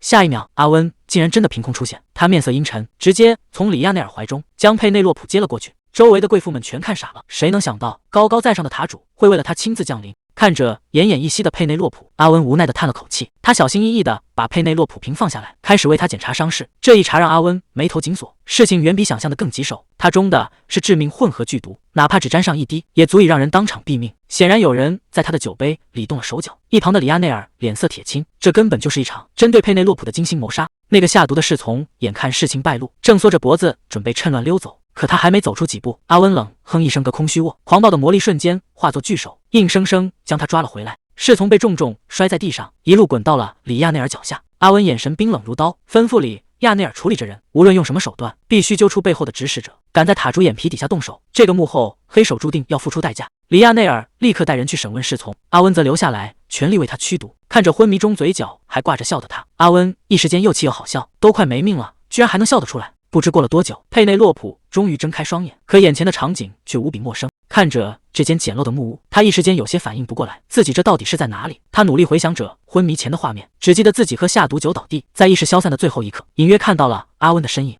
佩内洛普醒来的第一件事就是急切地询问凶手是否抓到，结果他一抬头，发现阿温正静静地站在门边，他竟然在这里守了他整整一夜。还没等他开口道谢，阿温已经沉着脸走上前，开始检查他的身体状况。阿温实在想不通，这种连大象都能毒死的剧毒，他怎么会一点防备都没有？佩内洛普有些尴尬地低下头，解释说当时以为只是喝醉了。听到这个离谱的回答，阿温简直气笑了，直言要不是他之前连续喝了1个月的特制药水，他的身体早就被毒素腐蚀干净了，这次能保住性命，纯粹是他运气好。听完阿温的解释，佩内洛普后背惊出一身冷汗，原来自己真的在鬼门关走了一遭。看着他这副怕死的模，阿温忍不住开启了唠叨模式，叮嘱他以后在宴会上别乱吃东西，甚至提议他这段时间干脆别出门。阿温叹了口气，责怪他平时太缺乏防备心，根本不知道有多少人想要他的命。看着阿温那副紧张又焦急的模样，佩内洛普心里突然冒出一个念头，这家伙是不是在关心自己？他突然觉得无比委屈，眼泪啪嗒啪嗒的掉了下来。他一边抹眼泪一边抱怨，自己明明才刚死里逃生，阿温不仅不温柔安慰他，反而一见面就一直凶他。阿温顿时慌了神，他手忙脚乱的走上前解释，自己其实只是太担心他了，为了守着他，甚至整晚都没合眼。听到这话，佩内洛普心里泛起一丝甜意，但嘴上还是忍不住轻声抽泣。阿温突然上前拉住他的手，深邃的眼眸微微沉了下去，他语气有些别扭地质问，昨天为什么要和里亚内尔跳舞？看着阿温那副酸溜溜的表情，佩内洛普顿时反应过来，这家伙该不会是在吃醋吧？还没等佩内洛普开口解释，阿温就沉声质问他，为什么要把第一支舞献给别的男人？佩内洛普赶紧解释，自己是第一次参加舞会，以为根本不能拒绝别人的邀请，那只是出于礼貌而已。听到这个回答，阿温简直要被他的迟钝给气笑了。佩内洛普还在理直气壮的辩解，觉得去舞会不就是为了跳舞吗？看着他这副完全没开窍的样子，阿温彻底没了脾气，只能无奈的叹了口气。既然他觉得去舞会就是为了跳舞，那阿温干脆也不再掩饰，他直接一把拉起佩内洛普的手，强势要求他也陪自己跳一支舞。这突如其来的举动让佩内洛普整个人都懵了，他有些慌乱地提醒阿温，他平时根本就不参加这种宴会。可阿温根本不听这些借口，态度异常坚决，表示无论如何他都必须和自己跳。看着阿温那副认真的眼神，佩内洛普的心跳瞬间乱了节奏，实在没办法，他只能红着脸答应下来，说以后有机会可以跳，但现在连音乐都没有要怎么跳。听到佩内洛普答应了，阿温这才满意的勾起嘴角，直言这可是他们之间的约定。看着阿温越靠越近，佩内洛普有些害羞，赶紧伸手让他往后退。就在这暧昧的气氛中，门外突然响起了敲门声。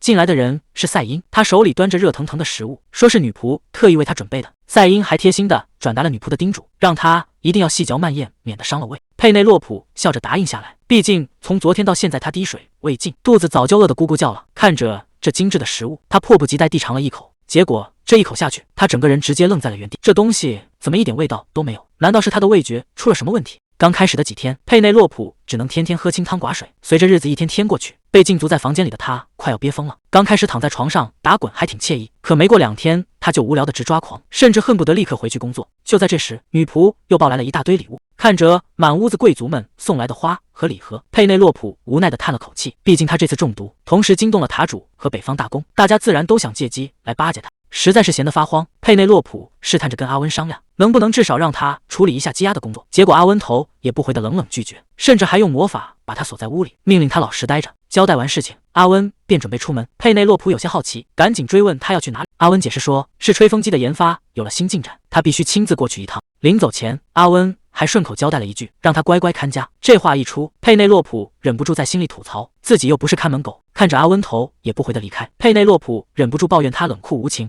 没过多久，女仆走进来询问他的身体状况，佩内洛普无奈的表示自己早就好的不能再好了。可女仆还是不放心，劝他一定要以养病为重。虽然佩内洛普觉得自己已经没事了，但女仆回想起那天的事情，依然心有余悸。女仆提到，那天阿温抱着她冲进来时，整个人都吓坏了，甚至浑身是汗的在床边守了她整整一夜。听到这里，佩内洛普心里有些触动，默默攥紧了衣角。随后他开始冷静下来分析这次的事件，毕竟他最近风头正盛，确实容易招来杀身之祸。他怀疑动手的人可能是男爵的远房亲戚，又或者是其他嫉妒哈洛领地发展的领主。就在他苦思冥想的时候，门外突然响起了敲门声，紧接着一束精美的鲜花被送了进来。送花来的不是别人，正是里亚内尔。他一进门就关切地询问佩内洛普的身体状况。佩内洛普接过花道谢，解释说多亏阿温及时施展了魔法，自己已经没事了。尽管如此，里亚内尔还是叮嘱他不能大意，必须防范可能出现的后遗症。接着两人坐下来喝茶，里亚内尔突然平静地抛出一个重磅消息，说自己刚把策划这次暗杀的幕后黑手给抓了回来。听到这个消息，佩内洛普整个人都愣住了，急忙追问到底是谁干的。里亚内尔直接点出了凶手的身份，正是哈洛男爵的姑姑。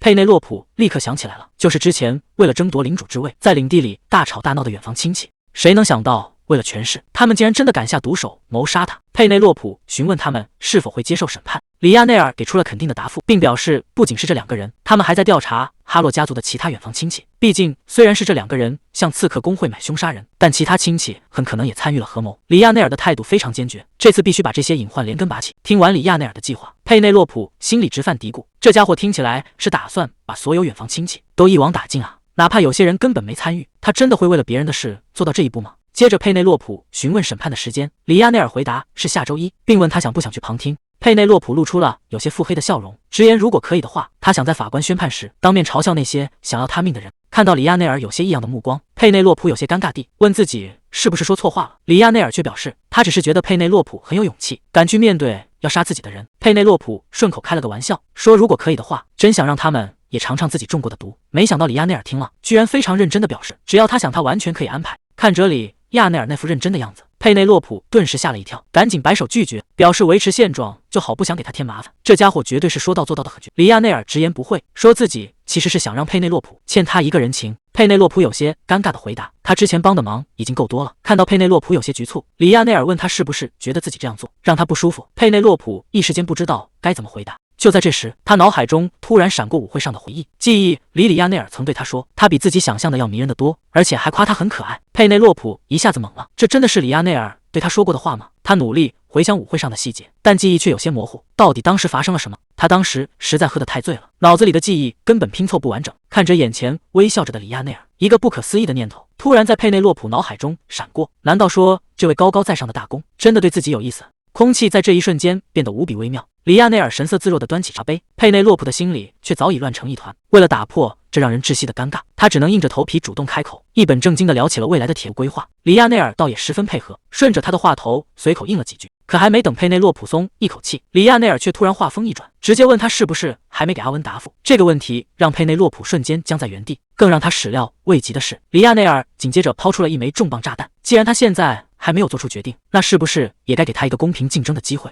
佩内洛普彻底懵了。在原本的剧情设定里，这位大公对待感情向来理智克制，一旦发现没有希望就会主动退场。可眼前这个男人怎么完全不按套路出牌？佩内洛普怎么也没想到里亚内尔会把话挑得这么明白。其实他之前隐约察觉到对方的心意，但他一直以为那只是个误会，或者是对方为了利益而装出来的温柔。毕竟在领地重回正轨之前，他根本没有心思去考虑感情问题。看着佩内洛普面露难色，里亚内尔突然步步紧逼，问他是不是用同样的理由拒绝了阿温。被出中心思的佩内洛普有些尴尬，只能老老实实的承认了。听到这个回答，里亚内尔不仅没有生气，嘴角反而微微扬了起来。既然他现在谁也没有答应，那就意味着他还有大把的时间。佩内洛普一时间有些转不过弯来，他实在想不通，像里亚内尔这样尊贵的大公，怎么会突然对自己产生兴趣？里亚内尔却显得不以为意，反问他原因真的有那么重要吗？佩内洛普的态度异常坚决，这当然很重要。见他如此执着，里亚内尔便开始认真列举起来，说他当初就算知道了自己的身份，也依然敢直言不讳，那覆天不怕地不怕的样子确实很吸引人。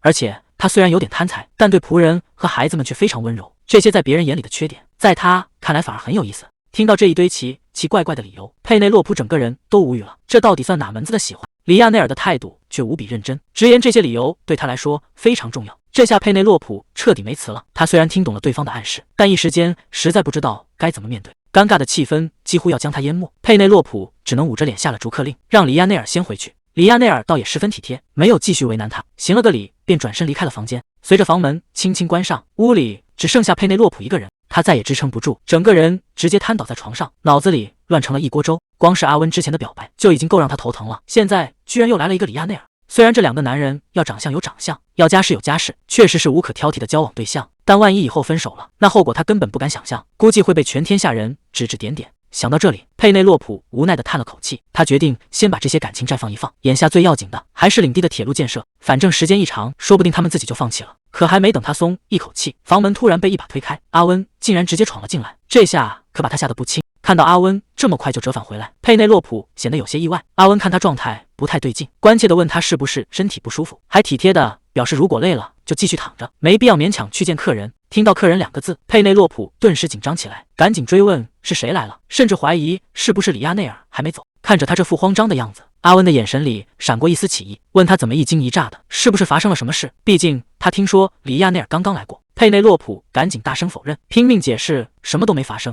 这欲盖弥彰的态度让气氛一下子变得有些微妙。阿温无奈地叹了口气，直言既然他还有力气大喊大叫，那就赶紧换好衣服去客厅，因为确实有客人指明要见他。佩内洛普只能答应下来，准备随便套件衣服就出去。结果还没走2步，阿温又在背后冷冷地提醒他，让他把乱糟糟的头发也重新整理一下。这下子佩内洛普直接愣在原地，门外的客人到底会是谁？佩内洛普来到客厅，发现来的人居然是奥兰教授，也就是写了魔法基础的那位大佬。奥兰教授非常客气，一见面就先向他行礼，自我介绍，接着关切地询问他中毒后的身体状况。佩内洛普赶紧解释，多亏了阿温及时就诊，自己现在已经彻底恢复了。听到阿温的名字，奥兰教授这才松了口气，直言这真是太好了。随后奥兰教授说明了这次的来意，他直接打开了随身携带的箱子，里面放着的正是刚刚研发成功的吹风机样机。看着眼前的样机，佩内洛普有些不敢相信，这研发速度也太快了吧。奥兰教授笑着解释，这只是个初代版本，只保留了最核心的功能，这次特意拿过来就是想听听他的意见。佩内洛普自然不会推辞，立刻答应下来，准备亲自上手测试一下。可当他把样机拿在手里，仔细端详了一会儿之后，他却发现事情有些不对，这东西的设计方向怎么跟他预想的完全不一样？佩内洛普有些疑惑地询问奥兰教授，这台机器的开关到底在哪里？奥兰教授赶紧上前指点，只要按下这个地方就可以。随着开关被按下，机器立刻发出了轰鸣声，风口瞬间吹出了强劲的风。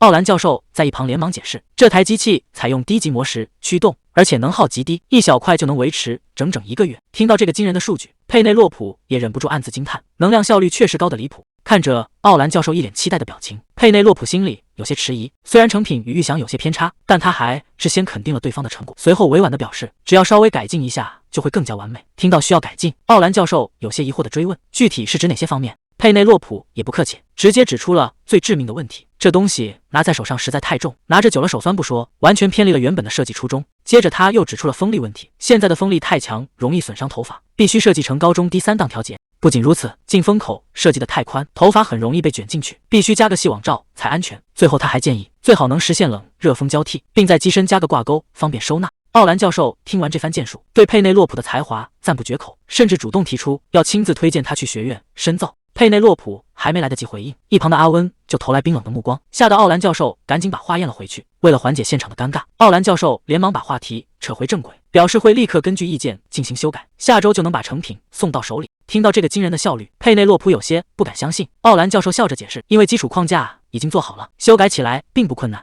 佩内洛普这才松了口气，脸上满是期待。看着佩内洛普开心的笑容，一旁的阿温嘴角也微微扬起，而这温馨的一幕全被奥兰教授看在了眼里。交代完正事之后，奥兰教授便起身告辞，约好下次再见。日子过得飞快，转眼就到了里亚内尔说的审判日当天。佩内洛普换上一身利落的深色礼服，准备正式出发。这一次，他要让那些算计他的人全部付出应有的代价。宏伟的法庭大门前，一场风暴正等待着所有人。佩内洛普刚一走进法庭，立刻吸引了全场的焦点，众人纷纷私下议论，这位年轻女子就是哈洛领主。大家不仅同情她惨遭亲戚毒害，更惊叹皇后陛下对她的重视，居然直接赐予了领主爵位。不过最让人震惊的还是陪在他身边的阿温，堂堂塔主居然会亲自出面。随着法官重敲下法锤，这场备受瞩目的审判终于正式拉开帷幕。公诉人当众宣读起诉书，详细还原了1周前佩内洛普在宴会上中毒吐血的经过。根据被捕刺客的供词，所有线索全指向被告席上的菲奥拉姑姑和姑父。公诉人没有丝毫犹豫，当庭请求法官判处2名被告死刑。这话一出，被告席上的姑父彻底急了，不仅死不承认，甚至当场倒打一耙，指着佩内洛普大声叫嚣，说这一切都是他自导自演，故意设局陷害他们。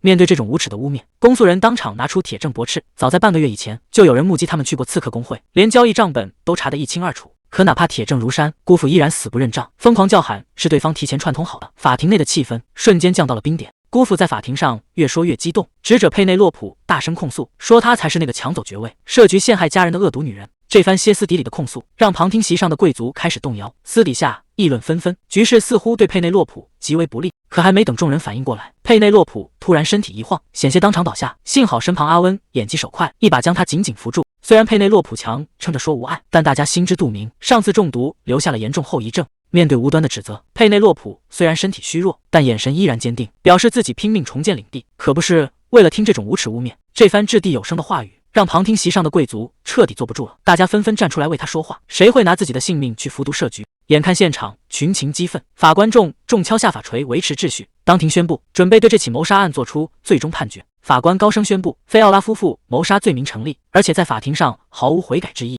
当庭判处他们有期徒刑25年。听到这个判决，被告席上的2个人彻底崩溃，歇斯底里的喊着无法接受。而台下的佩内洛普看着这一幕，终于露出了胜利的微笑。审判终于落下帷幕，佩内洛普与阿温并肩走出法庭，走廊里满是窃窃私语的贵族。阿温突然停下脚步，拉住他的手，满眼担忧。佩内洛普有些疑惑，不明白他为何如此紧张。阿温沉默片刻，轻声开口：“你刚才哭了。”听到这句话，佩内洛普瞬间愣在原地。他悄悄拿出水瓶，笑着承认刚才只是在演戏，若不表现得可怜一点，那2个恶毒的亲戚恐怕会逃脱惩罚。正当2人交谈时，里亚内尔突然迎面走来，低声询问审判的结果。佩内洛普有些惊讶，没想到他今天会亲自赶来。里亚内尔神色凝重，直接递过去一份机密文件。治安队刚刚查到了新线索，哈洛家族的其他旁系竟然也参与了这场暗杀。里亚内尔低声解释，自己迟到就是去清理这帮余孽，所有涉案的旁系亲属很快都会在监狱里度过余生。佩内洛普看着文件，心惊肉跳，没想到大公的手段如此雷厉风行，冷酷的让人有些害怕。就在他失神之际，里亚内尔突然上前一步，伸手托起他的下巴，低声问他是不是哭过。还没等佩内洛普反应，阿温一把拍开里亚内尔的手，冷着脸挡在2人中间，毫不客气的当场逐客。刹那间，2个男人之间的气氛降到冰点。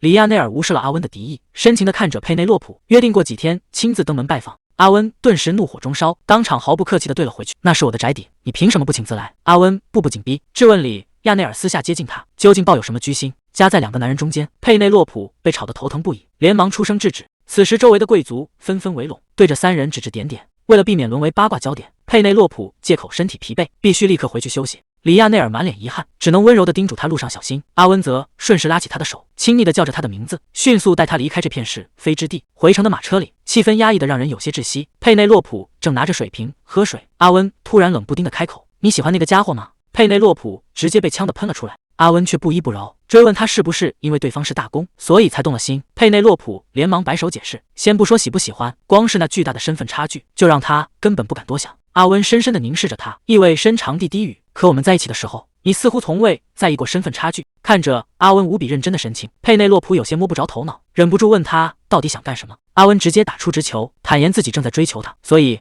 必须表现得更好一些。这突如其来的告白让佩内洛普彻底乱了阵脚。看着阿温有些羞涩的扭过头，连耳根都红透了。佩内洛普这才缓过神来，试探着想聊聊追求的话题。阿温炽热地注视着他，问他究竟想要什么，承诺会满足他的所有要求。面对这排山倒海般的热情，佩内洛普实在招架不住，连忙伸手将他推开，示意他保持安全距离。他借口疲惫需要休息，匆忙结束了这场令人心跳的对话。阿温也只能无奈地退回原位。接下来的日子里，佩内洛普将全部精力投入事业，不仅还清了银行的债务，生意也终于步入正轨。原本计划处理完一切就离开，可计划终究赶不上变化，事情居然一直拖延至今。里亚内尔的深情让人感激，但阿温带给他的悸动却完全是另一种感觉。难道这就是心动吗？佩内洛普越想越乱，索性直接趴在桌上放弃思考，决定还是先专注于工作。可他万万没有想到，此时的门外正有一双耳朵将他的自言自语听得一清二楚。阿温彻底无法冷静，他万万没有想到，佩内洛普的心里竟然也有他的位置。这天财务官突然登门拜访，一见面他就试探起佩内洛普的身体状况。看着佩内洛普红润的脸色，财务官心里直犯嘀咕，甚至怀疑他是不是百毒不侵。不过他今天来是带了正经事的。财务官拿出一个大箱子，里面全是刚刚研制出来的化妆品样品。这批样品的质量非常过关，在领地测试的效果也很好，正好解决了佩内洛普送回礼的燃眉之急。看着这些精美的样品，佩内洛普当即决定要扩大肥皂和化妆品工坊的规模。财务官也觉得这个想法可行，便让他回领的后先交一份计划书。佩内洛普自然是满口答应。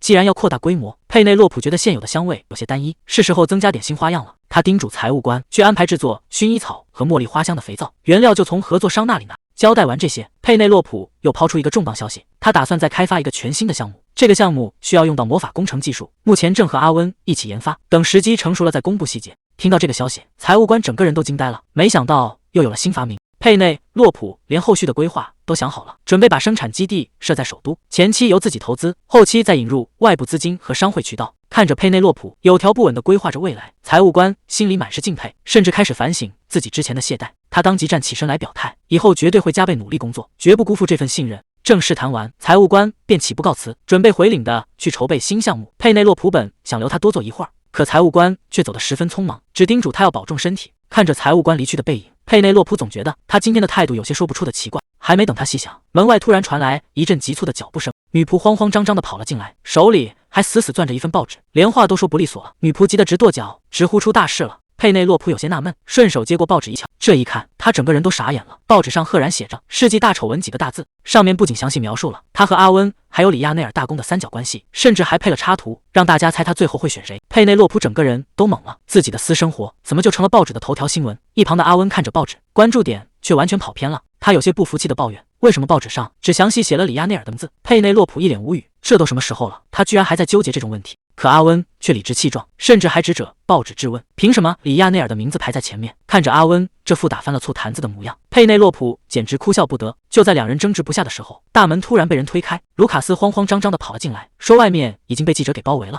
佩内洛普走到窗边往外一瞧，好家伙，外面密密麻麻全是人。卢卡斯提议，不管报纸上写的是真是假，现在最好都别出门。佩内洛普也觉得有道理，准备先避避风头。可卢卡斯紧接着又说，继续住在这里恐怕也不太合适。这话一出，阿温直接冷着脸走了过来，问他到底是什么意思。卢卡斯被吓得有些紧张，但还是硬着头皮解释，毕竟阿温也是绯闻的主角之一，未婚男女同住一个屋檐下，传出去对领主的名声实在不好听。阿温看着手中的报纸，突然反应了过来，报纸就算胆子再大，也绝不敢公然得罪他和大公。能让这种新闻铺天盖地传开的，只有一个原因，整个帝国的媒体大半都在大公的手里掌控着，大公甚至不惜把自己也拉下水，制造出这场轰动的绯闻，目的就是为了借舆论的压力，逼佩内洛普从这里搬走。佩内洛普听到这个推论，整个人都愣住了，完全没想到背后居然还有这层算计。阿温一把按在报纸上，态度异常坚决，他直截了当表明，这栋房子他也是付了租金的，在法律上合法合规，绝不会对佩内洛普的名造成半点影响。最后阿温深深看着他，直接甩下一句话，你就安心留在这里，哪儿也别去。面对阿温的强硬态度，佩内洛普也只能无奈地答应下来。夜幕降临，整栋房子都安静了下来。佩内洛普无精打采地坐在沙发上，忍不住叹了口气，这下好了，自己又被变相软禁了。他走到窗边，拉开窗帘，看着外面发愁，手头还有一堆工作没处理。这种日子到底什么时候是个头？外面那些围堵的记者到了大半夜，居然还没有要走的意思。就在他盯着窗外发呆的时候，突然发现有些不对劲。夜色中，一个黑影正顺着屋顶悄无声息地翻了进来。佩内洛普顿时警惕起来，这大半夜的，居然有人偷偷潜入了这栋房。佩内洛普一下子慌了神，得赶紧去告诉阿温。还没等他迈开步子，一只手突然从后面捂住了他的眼睛。阿温的声音在耳边响起，让他别怕。而此时的屋顶上，那个神秘的潜入者已经稳稳地落在了瓦片上，瞬间一阵强烈的电流直接席卷了他，惨叫声在夜空中格外刺耳。阿温这才把手拿开，佩内洛普吓了一跳，问他是什么时候来的。阿温一脸淡定，说自己从一开始就在了。佩内洛普赶紧指着外面说，刚才有人翻墙进来了。阿温却摆了摆手，说已经解决掉了。原来这屋子周围布了防入侵魔法，只要有人不走正门，就会被地底冒出来的电流直接击中。佩内洛普有些无语，问他为什么要捂住自己的眼睛。阿温理直气壮地回答，怕他看了脏眼睛，还说这只是普通人家里都有的防盗措施。看着外面被电得浑身冒烟的倒霉蛋，佩内洛普忍不住在心里吐槽，谁家普通人会装这种要命的魔法。还没等他缓过神来，窗外突然传来一阵急促的呼喊声。看着外面那些被电击的人，佩内洛普总觉得有些不对劲，这些人怎么看都不像是普通记者。阿温却一脸无所谓，说这些人根本不值一提。可佩内洛普越看越眼熟，刚才那个在外面大喊大叫的老头，不就是大魔法塔的分塔主莱克特吗？还没等他想明白，门外又传来了急促的敲门声。莱克特在外面扯着嗓子大喊，求阿温赶紧救救他。阿温被吵得头疼，捂着耳朵根本不想理会。可谁能想到，莱克特为了让阿温开门，居然开始在外面大声揭他的老底，说当年阿温被抛弃流浪的时候，可是自己收留了他。这句话一出，阿温的脸色唰的一下就变了，他直接一把拉开大门，死死揪住莱克特的衣领，咬牙切齿地问他，到底是谁在悲惨流浪？进屋坐下后，气氛稍微缓和了一点。莱克特一抬头，正好瞧见了坐在阿温身旁的佩内洛普，他有些惊讶，问佩内洛普怎么会在这里。佩内洛普一脸无语，这老头难道平时都不看报纸吗？他只能尴尬地解释，说自己因为一些特殊原因暂时借住在这里，顺便问莱克特又是为什么找上门来。莱克特支支吾吾，说自己也是有苦衷的。还没等他编出个理由，旁边的阿温就沉下了脸，冷冷地质问他，之前明明警告过不许过来，为什么还要把他的话当耳旁风？面对阿温的怒火，莱克特吓得直冒冷汗，半天说不出一句完整的话。跟着他一起来的随从更是吓得当场跪倒在地，拼命表忠心，说只要能帮上忙，让他们做什么都行。谁能想到，为了能留下来，那两个新来的小鬼居然连舔脚趾这种话都说得出口，这下把阿温和佩内洛普都给整不会了。阿温黑着脸质问莱克特，为什么要带这两个麻烦经过来？莱克特赶紧解释，说这两个孩子可是魔法塔里难得的天才，只要把他们培养成接班人，阿温就能彻底甩掉塔主这个麻烦的差事。听到这里，阿温还真有些心动了，毕竟他发现佩内洛普最近似乎因为他塔主的身份有些压力，如果能把这位置传出去倒也省心。于是阿温冷着脸警告两个小鬼，要是敢惹事，立刻把他们扔回去。两个孩子吓得连声保证，绝对会像老鼠一样安静。看着这乱糟糟的场面，佩内洛普有些尴尬，觉得自己是不是该找个借口离开。可阿温却直接叫住了他，让他老实坐着，因为接下来的正事还需要他参与。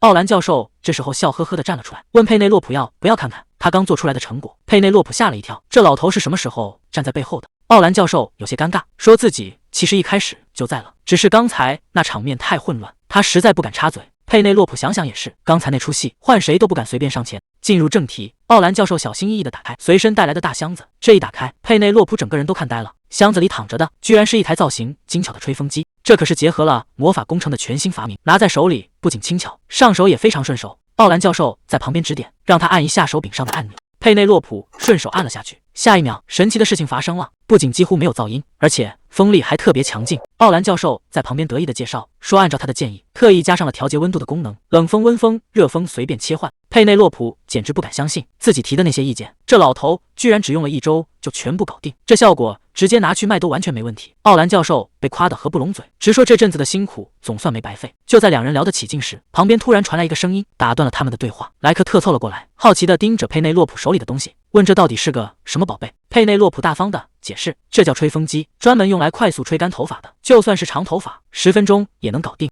莱克特推了推眼镜，敏锐地察觉到了商机，问他是不是打算用这个来生意。佩内洛普自信地笑了笑，那当然了，这么好的东西怎么可能放过赚钱的机会，他敢打包票，这绝对会是他最赚钱的项目。莱克特顺势问起合作人选，佩内洛普想都没想，直接决定把生产交给魔法塔来做，毕竟这种高端魔法道具只有他们最专业。莱克特一听这话，当场就主动请缨，想要接下这个大项目。佩内洛普自然是求之不得，不过他也提前把规矩立好，投资和销售渠道必须牢牢握在自己手里。双方一拍即合，直接达成了合作。看着这两人聊得热火朝天，旁边的阿温只能无奈地叹了口气，看来这生意是没他什么事了。忙活了这么久，吹风机的项目总算是步入了正轨。佩内洛普坐在书桌前，正准备好好规划下一步的计划。他突然想到一个问题，这个时代的贵族做发型每次都要花大把的时间，毕竟现在还没有热力定型的概念，每次洗完头都得重新折腾一遍，要是能用温度来塑形，那效果绝对完全不一样。想到这里，佩内洛普赶紧在笔记本上记录下来，他打算把卷发棒和发卷也都，甚至连配套的圆滚梳和排骨梳他都不打算放过。要是把这些东西打包成套装来卖，那利润绝对能翻倍。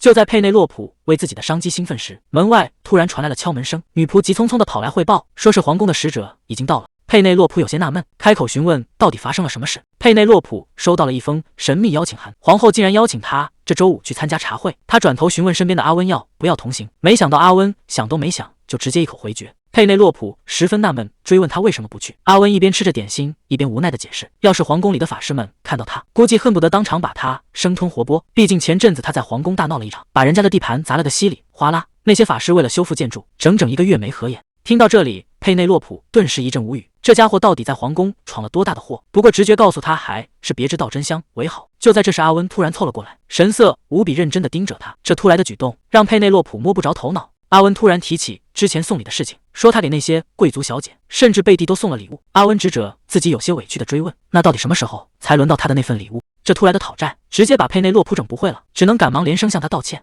阿温端起茶杯，倒也没有真的生气，只是小声提醒他一定要记在心上。佩内洛普表面上答应的好好的，可心里却因为不知道送什么而直打鼓。加上这家伙最近总是黏在自己身边，他根本没有机会偷偷去准备。不过转念一想，既然这次去皇宫他不跟着，那正好可以在附近好好逛逛，看看能不能挑选到合适的礼物。眨眼间就到了周5，皇宫的宏伟门扉已然在眼前敞开。第一次来到皇宫的女仆，整个人兴奋的有些不知所措。佩内洛普让她别慌，老实跟在身后就行。不过佩内洛普自己心里也在犯嘀咕，贝蒂这次特意把他叫来，到底是为了什么？还没等他想明白，身后突然传来熟悉的声音，感叹想见他一面，可真是太不容易了。佩内洛普回头一看，发现居然是里亚内尔。里亚内尔微笑着跟他打招呼，说好久不见，看他气色比以前好多了。可佩内洛普却敏锐地察觉到不对劲，里亚内尔虽然在笑，但整个人看着极其疲惫。里亚内尔叹了口气，解释自己最近快忙疯了。原来他之前隐瞒身份住在哈洛的事情已经被家族里的那些家臣发现了，这下他天天被一群人围着追问，换作是谁恐怕都得脱掉一层皮。听完里亚内尔的悲惨遭遇，佩内洛普实在没忍住，直接笑了出来。里亚内尔有些无奈，说他分明是在幸灾乐祸。佩内洛普赶忙否认，说自己绝对没有那意思，不过看他这样子，这段时间确实折腾得够呛。里亚内尔叹气说，家臣们也是看了报纸报道，才顺藤摸瓜一路找上门来的。说到这里，里亚内尔突然凑上前去，说托那个报道的福，现在外界有相当多的人都对佩内洛普产生了浓厚的兴趣，他甚至还特意强调，人数比想象中还要多得多。这句话一出，直接把佩内洛普给说愣住了。就在这时，旁边的侍从突然跳了出来，急忙提醒，要是再耽搁下去，皇后的茶会可就真的要迟到了。佩内洛普这才反应过来，觉得有些尴尬，赶忙收拾好心情，准备动身走人。没想到里亚内尔突然伸手一把拉住了他，问他茶会结束后能不能抽空见一面，还说自己会一直在这里等他回来。佩内洛普有些迟疑，毕竟时间确实有点紧。里亚内尔却一脸诚恳，说只要一会儿就行，甚至还用上了近乎拜托的字眼。看着他这副样子，佩内洛普终究没能硬下心，点头答应，只抽出一小会儿时间。听到这话，里亚内尔这才松了口气，笑着道别。佩内洛普心里却忍不住直犯嘀咕，这家伙特意把他留下来，难道是准备跟他表白吗？他心里总觉得有些不对劲，觉得今天这事还是速战速决比较好。刚进茶会现场，贝蒂就非常热情地迎上来，说自己已经在这里等他很久了。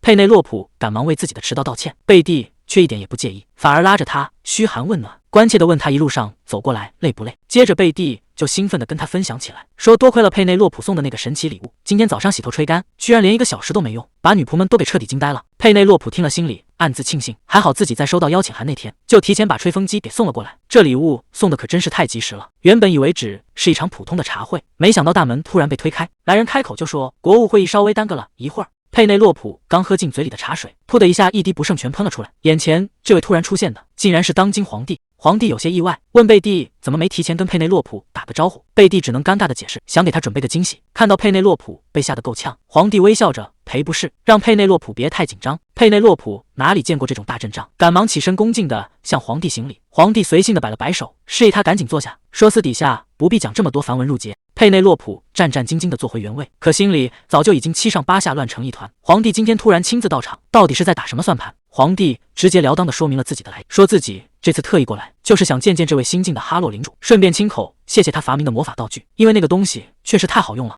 佩内洛普紧张的不行，喝茶都快喝到鼻子里去。皇帝倒也非常大方，让他想要什么赏赐尽管提。佩内洛普赶紧推辞，说皇后已经赏赐了领主身份，而且夏天还要在领地修铁路，已经是极大恩惠。皇帝却觉得这些都是给领地的福利，根本不能算作他个人的赏赐。佩内洛普微笑着回答：“领地繁荣就是最大好处。”皇帝听了，转头看了看旁边的贝蒂，既然佩内洛普自己不要，那他就主动给赏赐。为了奖励他发明出震惊帝国的好东西，皇帝决定赐予他一份特殊的荣耀。皇帝直接当众宣布要赐予佩内洛普女伯爵的爵位。听到这个震撼的消息，佩内洛普整个人瞬间僵在原地，她简直不敢相信自己的耳朵，自己居然要成为帝国的女伯爵了。皇帝笑着点了点头，甚至还主动提出打算在京城再赏赐她一栋别墅。毕竟身为管理北方领地的贵族，在京城连个落脚的地方都没有，确实说不过去。这下子佩内洛普整个人都乐坏了，他连推辞都省了，直接一口答应了下来，说既然是陛下赏赐，那自己就恭敬不如从命了。皇帝也是一愣，没想到他答应的这么痛快，不过他就喜欢这种爽快不扭捏的性格。佩内洛普表面上还在客套，心里早就乐开了花，这简直就是天上掉馅饼的好事。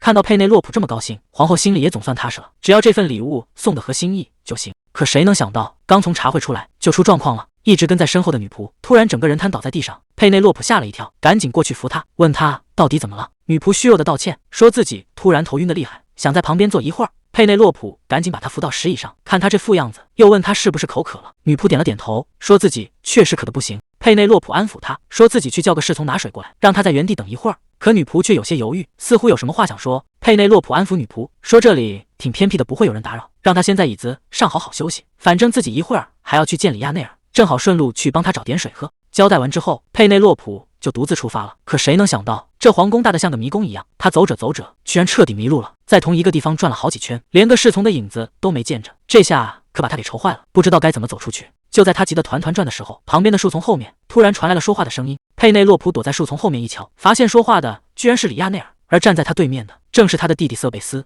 瑟贝斯一开口就带着刺，质问里亚内尔身为领主，不老老实实待在自己的领地上，跑到这来干什么？还说家臣们都很担心他。里亚内尔没给他好脸色，直接问他是不是来指责自己的。瑟贝斯却笑着摆了摆手，说自己只是担心哥哥，还特意强调了一句，自己可是里亚内尔在帝国里唯一的血亲了。听到这话，里亚内尔虽然心里不痛快，但也只能承认这确实是事实。可他话锋一转，直接戳穿了瑟贝斯的伪装，问他派刺客来刺杀亲哥哥，难道就是他表达关心的方式吗？瑟贝斯却装作一脸无辜，笑着说这绝对是个天大的误会，自己怎么可能做出这种事。就在瑟贝斯试图狡辩的时候，他突然注意到了里亚内尔身上佩戴的徽章，这下他彻底愣住了，因为那居然是他们骑士团的徽章。里亚内尔懒得跟他继续扯皮，直接打断了他，让他别再废话，赶紧说出这次大老远跑到皇宫来的真正目的。看着眼前的这一幕，佩内洛普突然想起来了，这个叫瑟贝斯的男人其实是里亚内尔同父异母的弟弟。当年老领主的原配妻子意外去世，死因虽然有些蹊跷，但最后也不了了之。后来老领主娶了新夫人，这才生下了瑟贝斯。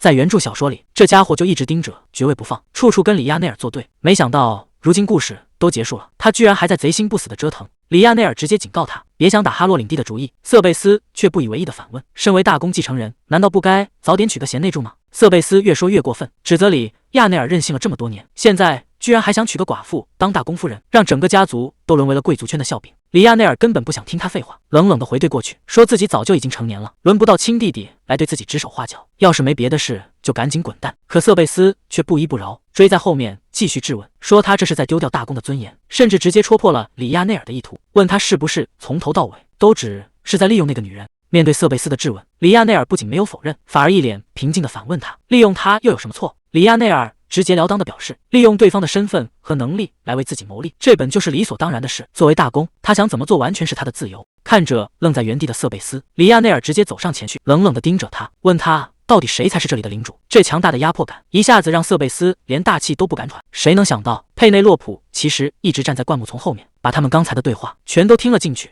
里亚内尔一转头，正好跟他的目光撞了个正着，这下他彻底慌了。他怎么也没想到，自己刚才说的那些狠话，竟然全被当事人听到了。气氛顿时尴尬到了极点。佩内洛普赶紧开口解释，谎称自己只是在皇宫里迷路，让他们不用在意自己继续溜。可里亚内尔哪里还有心思，直接冷冷滴下了逐客令，让旁边的弟弟立刻滚蛋。弟弟却对佩内洛普的身份起了疑心，还想继续开口打听，却被里亚内尔转过身死死盯着，警告他要是再敢多说一个字，今天就别想活着走出这里。看着那充满杀意的眼神，弟弟彻底被吓破了胆，连一句多余的话都不敢再说。里亚内尔此时彻底慌了神，语气里满是不可置信，追问佩内洛普为什么会在这里。佩内洛普只能硬着头皮解释，说自己真的只是迷路了，本来想找走廊回室内，结果转着转着就走到了花园。可里亚内尔根本不在乎迷路，他内心深处最害怕的是刚才那些冷酷的计划被他听去。他深吸一口气，试探着询问，问他刚才到底听到了多少。佩内洛普却装作一脸单纯，反问他听到了什么。里亚内尔再次试探着开口，追问他刚才和弟弟的对话到底听到了多少内容。佩内洛普沉默了片刻，最终还是决定实话实说。他有些不好意思地向他道歉，承认自己其实从头到尾都听到了。他解释说自己本想出声打招呼，可一听到他们聊起刺客的话题，自己实在不知道该怎么插话，只能尴尬地躲在后面。听到这个回答，里亚内尔彻底乱了阵脚，他急忙上前想要解释，说关于利用他的那些话全都是误会。还没等他把话说完，佩内洛普就微笑着打断了他，说他根本不需要解释，因为自己完全能够理解他的处境。佩内洛普脸上挂着微笑，直言对方毕竟是大公，想要利用自己也是理所当然的。他心里其实很清楚，里亚内尔一直都有冷酷的一面，他从小在继母和外戚的打压下长大，根本无法轻易去信任任何人，所以才养成了这种防备的性格。甚至在原著故事里，他一开始接近旁人也是为了利用，只是后来才慢慢陷了进去。既然早就知道他是这样的人，自己当然不会觉得奇怪。听到这话，里亚内尔急忙想要辩解，说这真的只是个误会，自己绝对没有要利用他的意思。佩内洛普却直接反问他，难道你心里就真的从来没有过利用我的想法吗？这句话一出，里亚内尔直接愣在了原地，连佩内洛普自己也突然反应过来，天呐，自己刚才到底对大公说了些什么胡话？佩内洛普慌得连忙摆手解释，说自己刚才绝不是那个意思，毕竟谁都有难处，大公肯定也有自己的苦衷，自己完全能够理解，只是刚才一时焦急没表达好。可里亚内尔并没有顺着台阶下，反而语气平静地向他道了歉，说如果自己的所作所为让他感到不适，他愿意为此道歉。佩内洛普这下更急了，连忙叫住他，说自己根本就没有介意。他坦白自己也不是什么圣人，接近别人同样带有目的，遇到能帮上忙的人，想留在身边也是人之常情。里亚内尔沉默了很久，随后轻轻摇了摇头，说他有些想得太远了。但是看着眼前的佩内洛普，里亚内尔心里其实比谁都清楚，在他心里自己到底是个什么样的存在。佩内洛普这下彻底后悔了，自己怎么就管不住这嘴呢？明明大家只是互相利用，怎么心里反而觉得有点难受了？气氛尴尬到了极点，里亚内尔主动开口打破沉默，说要送他出宫，还特意叮嘱他在皇宫里可千万别再迷路了。折腾到大半夜，佩内洛普终于回到了家。这一天过得简直像坐过山车，可趴在桌上，他脑子里全是里亚内尔最后那副模样。他到底想解释什么呢？佩内洛普强迫自己冷静下来，现在可不是纠结感情的时候。虽然拿到了爵位和京城的别墅，这确实是件大好事，可问题也随之而来了。一旦这个消息在社交界传开，那些眼红的贵族们绝对会把敌意直接摆到明面上来。就像里亚内尔那个难缠的弟弟一样，肯定会有更多人把他当成眼中钉。一想到接下来的明枪暗箭，这以后的日子怕是没那么好过了。没过多久，京城的繁华街道上突然多了一家热闹非凡的店铺，店里正搞着买一送一的促销，客人们简直要抢疯了，纷纷催着店员赶紧结账，生怕慢一步就买不到了。大家都在议论纷纷，说这活动只持续1个星期，要是去晚了可就彻底没货了。看着眼前这人山人海的景象，佩内洛普知道这盘棋自己是下对了。其实搞这个促销活动可不单单是为了赚钱，既然那些贵族迟早要用舆论来对付他，那不如自己先下手为强。只要先把舆论的主导权抓在手里，到时候就算有人想在背后搞小动作，也根本掀不起什么风浪了。其实这盘棋他早就开始布局，3周前他就计划把工房开到最繁华的京城。他主动找巴勃罗商量，没想到对方早就选好了店铺。这惊人的办事效率让佩内洛普都大吃一惊。巴勃罗笑着解释，既然要扩大商会规模，进军京城就是迟早的事，提前做好准备能省去不少麻烦。看着巴勃罗如此靠谱，佩内洛普心里十分踏实，不愧是原著中的厉害角色。两人当即决定分头行动。佩内洛普留在京城物色法律顾问和税务会计，为了给新店造势，他特意叮嘱巴勃罗把开业消息在社交界散播开来。接着他果断出手，在京城最繁华的街区直接买下2家位置极佳的店铺。在巴勃罗的协助下，新店开张的消息迅速传遍贵族圈。佩内洛普也联系了领地工坊，提前囤积了充足的肥皂货源，万事俱备，只等开张的那一天。转眼3周过去，光环工坊在京城正式开业。看着店门口络绎不绝的客人，佩内洛普知道他的第一步计划已经成功了。谁能想到刚开张没多久，店里的肥皂就被一抢而空。面对没买到而抱怨的顾客，丽娜只能连声道歉，劝大家明天赶早再来。看着空空如也的货架，佩内洛普自己都不敢相信，仅仅过了3个小时，居然就全部卖光了。而此时的丽娜早就累得瘫在椅子上，动弹不得。佩内洛普关切地询问生意如何，丽娜强打起精神，笑着回答：“如您所见，生意简直好得不得了。”看着疲惫的丽娜，佩内洛普有些不好意思地开口，虽然知道大家已经很辛苦，但他还是想把买1送1的活动直接延长到这周末。丽娜听完，整个人都愣住了。虽然嘴上说没问题，但神色还是有些犹豫。他觉得就算不搞促销，店里的生意也绝对差不了。就在这时，巴勃罗推门进来，他非常赞同这个决定，觉得必须趁热打铁，把名气彻底打出去。既然决定继续促销，佩内洛普自然不会亏待大家。他拉起丽内的手，承诺这周的工资直接翻倍。这招果然好使。丽娜一听有加班费，立马笑着答应下来。搞定了店里的促销计划。佩内洛普一刻也没闲着，紧接着又马不停蹄的开了整整4个小时的会议。这老板当的确实够拼。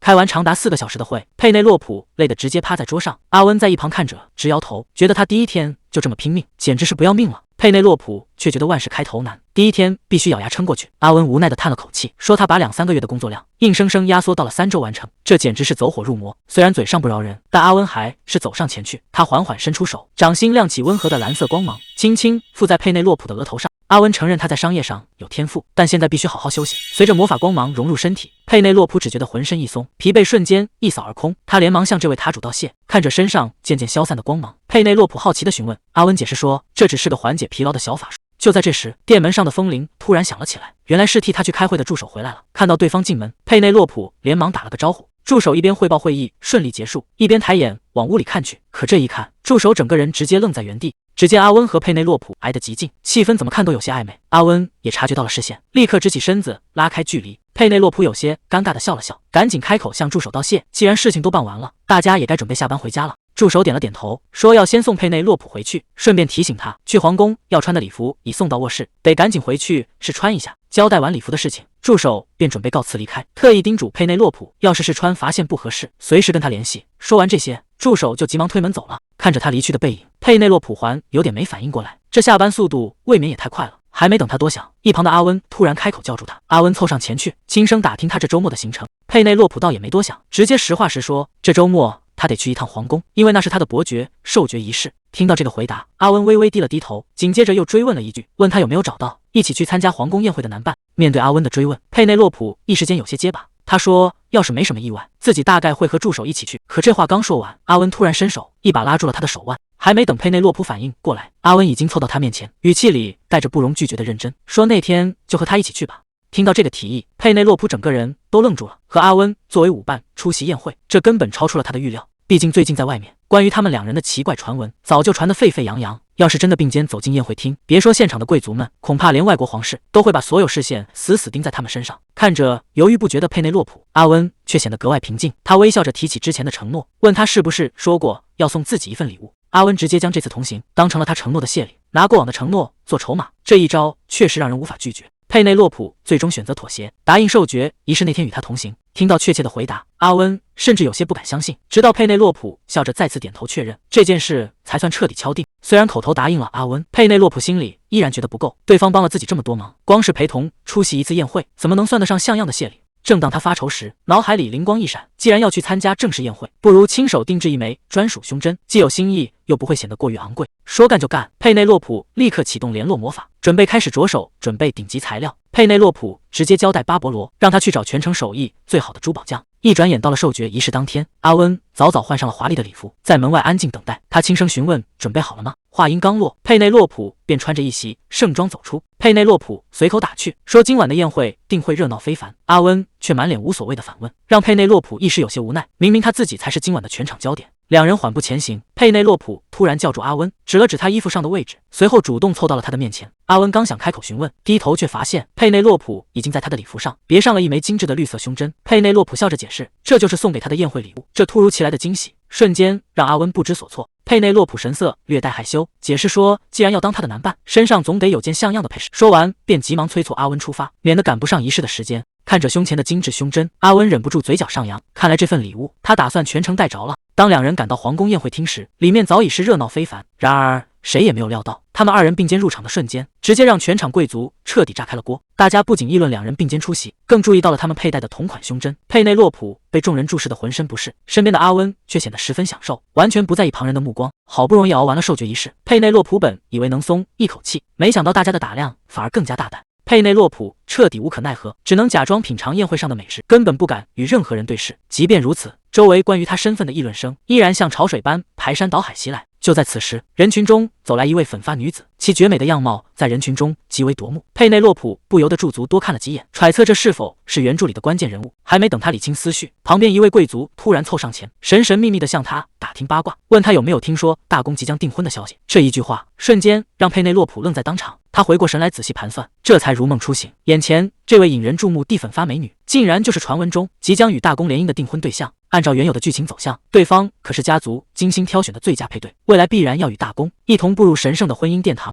宴会厅的角落里，关于大公未婚妻的八卦早就传得沸沸扬扬。有人低声议论着，说克林德伯爵夫人为了这门亲事，甚至亲自跑去别家领地打探，这吃相未免也太难看了。佩内洛普在一旁默默听着，这些人还真是会挑时候。当事人不在，就聊得这么起劲。就在这时，艾安莎夫人主动走向了站在甜品桌旁的克林德小姐，她皮笑肉不笑地打了个招呼，接着便用扇子半遮着脸，阴阳怪气地提起她的母亲，说她最近到处插手，忙得很。面对这番挑衅，克林德小姐只是冷淡的回应，说自己对此并不知情，直接把话给堵了回去。艾安莎夫人继续冷嘲热讽，说同样是贵族，有人靠自己赢得尊重，有人却急着把女儿卖个好价钱。克林德小姐不想听他拐弯抹角，直接问他到底想说什么。艾安莎夫人这下不装了，直接克林德小姐管好自己的母亲，别再让她出入赌场丢人现眼。这话一出，克林德小姐的脸色彻底变了，她冷冷地回怼过去，说母亲的事轮不到外人来管，两人的关系还没好到这个份上。艾安莎夫人被对得有些尴尬，只能嘴硬说是出于关心，说完就想转身离开。没想到克林德小姐根本没打算放过他，直接凑到他耳边低语了几句，说自己实在搞不懂京城的贵妇们怎么总爱多管闲事。艾安莎夫人被说的有些下不来台，警告克林德小姐说话别太过分。克林德小姐可不吃这一套，直接当众质问他，公然侮辱别人的母亲，到底是谁更过分？接着克林德小姐拍了拍手，问他是不是在背后嚼舌根还不够，还非要闹到台面上来。艾恩莎夫人这下彻底被激怒了，气得直跺脚，却又一句话也反驳不出来。这番动静实在太大，直接把周围人的目光全都吸引了过来。艾恩莎夫人看着周围指指点点的人群，顿时觉得脸上火辣辣的，她只能强撑着面子，急匆匆地转身离开了。卢卡斯急匆匆地跑了过来，神色看起来非常慌张。佩内洛普有些奇怪，连忙问他出了什么事。卢卡斯凑上前，低声告诉他，店铺那边出大事了，现在已经乱成了一锅粥，让他宴会一结束就赶紧过去。原来是有顾客找上门来大闹，指着自己的脸愤怒地质问店员，说自己花了大价钱，结果用完之后脸全毁了。面对顾客的当众发难，店员根本招架不住，周围还围了一大群看热闹的人。听完卢卡斯的汇报，佩内洛普立刻追问详细情况。原来从今天一大早开始，店门口就围满了抗议的顾客，大家都说用了他们家的化妆品后皮肤过敏。佩内洛普听完觉得很不对劲，虽说化妆品确实可能因人而异导致过敏，但这么多人同时找上门来，这背后肯定有猫腻。为了不让事态继续扩大，佩内洛普当机立断，吩咐卢卡斯先给所有人全额退款，同时他也留了个心眼，让人把这批有问题的产品全部封存，他必须亲自查清楚这到底是怎么回事。谁能想到，还没等他着手调查，仓库那边就又出状况了。看着眼前堆成小山的问题产品，佩内洛普怎么也没想到，短短1天时间居然能收上来这么多。他随手拿起其中一瓶，仔细琢磨了起来。明明之前的检测一切正常，以前也从没出过这种岔子，难道真是在生产环节弄砸了？就在他百思不得其解的时候，瓶身上的一个细节突然引起了他的注意。卢卡斯见他神色不对，连忙凑上前询问情况。佩内洛普只说出了2个字：假货。仔细一查才发现，这批假货的种类居然多达20多种，这造假的心思还真是够下本钱。卢卡斯拿着瓶子对比，发现对方几乎把工坊的产品全都抄了个遍。不过仔细看就能发现，这些假货做得很粗糙，瓶子的大小和形状根本对不上。巴勃罗在一旁搭话，说这些假货都是半假出售，对方显然毫无商业道德。佩内洛普倒看得明白，树大招风，产品太火了，难免被盯上。巴勃罗十分自责，主动低头认错，怪自己没能提前察觉异样。巴勃罗深深地弯下腰，主动承担了所有责任。这一幕让巴勃罗想起了痛苦的过去，就像当年那样。佩内洛普却很平静，劝他没必要一直揪着过去不放。他拍了拍巴勃罗的肩膀，说他这段时间为了扩张工坊已经够辛苦了，现在最重要的是把善后工作做好。听到这番话，巴勃罗感动的眼眶都红了，他当场跪了下去，保证自己一定会拼尽全力。佩内洛普赶紧让他起来。巴勃罗接着追问，是不是准备起诉那些侵权的人？佩内洛普给出了肯定的回答。佩内洛普决定先去咨询律师，把专业的事交给专业的人。接着他又叮嘱身旁的人，明天一早立刻联系报社登报，警告大家千万别买假货，毕竟用坏了皮肤可不是开玩笑的。对方听完一拍脑门，直夸这个办法好，表示自己马上就去办。交代完这些，佩内洛普这才稍微松了口气。天色已经很晚了，现在急也没用，他决定先好好睡一觉，等明天天亮了再做打算。转眼到了第2天早上，可谁能想到，一大早送来的消息就让他彻底傻眼了。桌上堆满了今天的报纸，上面的头条新闻一个比一个刺眼，报纸上全是对攻防的口诛笔伐，甚至直接质疑这是骗局。佩内洛普看着这些报道，心里很清楚，一旦这些舆论传开，就算最后查出是假货作祟，攻防的名声也彻底毁了。这些媒体居然连事实都不核对，就直接发了通告。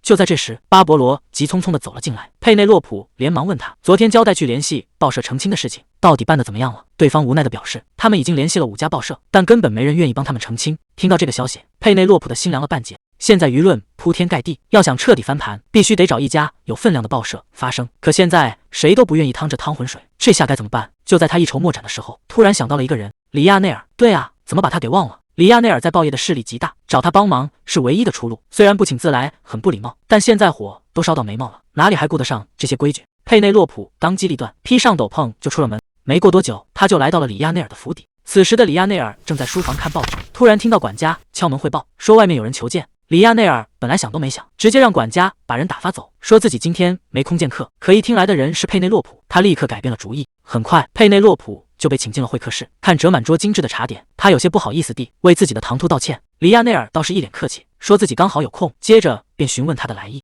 佩内洛普一时间不知道该怎么开口，正犹豫着呢，里亚内尔却直接开门见山，问他是不是为了报纸上的事情来的。佩内洛普有些吃惊，没想到对方早就知道了。既然被看穿了，他也就不再拐弯抹角，直接承认自己是来求他帮忙澄清。为了表示诚意，他主动提出可以支付任何报酬，只要对方开个价就行。里亚内尔听完却放下了茶杯，说这个提议很有意思，但他想要的并不是钱。佩内洛普有些摸不着头脑，不要钱那要什么？结果里亚内尔直接提出，等这件事解决之后，要佩内洛普答应他一个愿望。听到这个要求，佩内洛普心里直犯嘀咕，不要钱却要一个愿望，他到底在打什么算盘？不过转念一想，现在火都烧到眉毛了，也顾不上考虑那么多，他一咬牙直接答应了下来。里亚内尔见他同意，便把话题转回了正轨。他直言不讳地指出，现在舆论已经彻底一边倒了，光靠发个澄清声明根本起不到多大作用。谁知佩内洛普却不慌不忙，说自己早就想好了对策。这下轮到里亚内尔好奇了，他到底留了什么后手？夜幕降临，在城里的一处隐秘宅邸里，一群戴着面具的贵族正聚在一起。他们正幸灾乐祸地聊着，说多特家的小姐用了那家店的化妆品，结果整张脸都毁了。有人甚至开始冷嘲热讽，说一个只知道操持家务的女人，居然也想学人家做生意，简直是天大的笑话。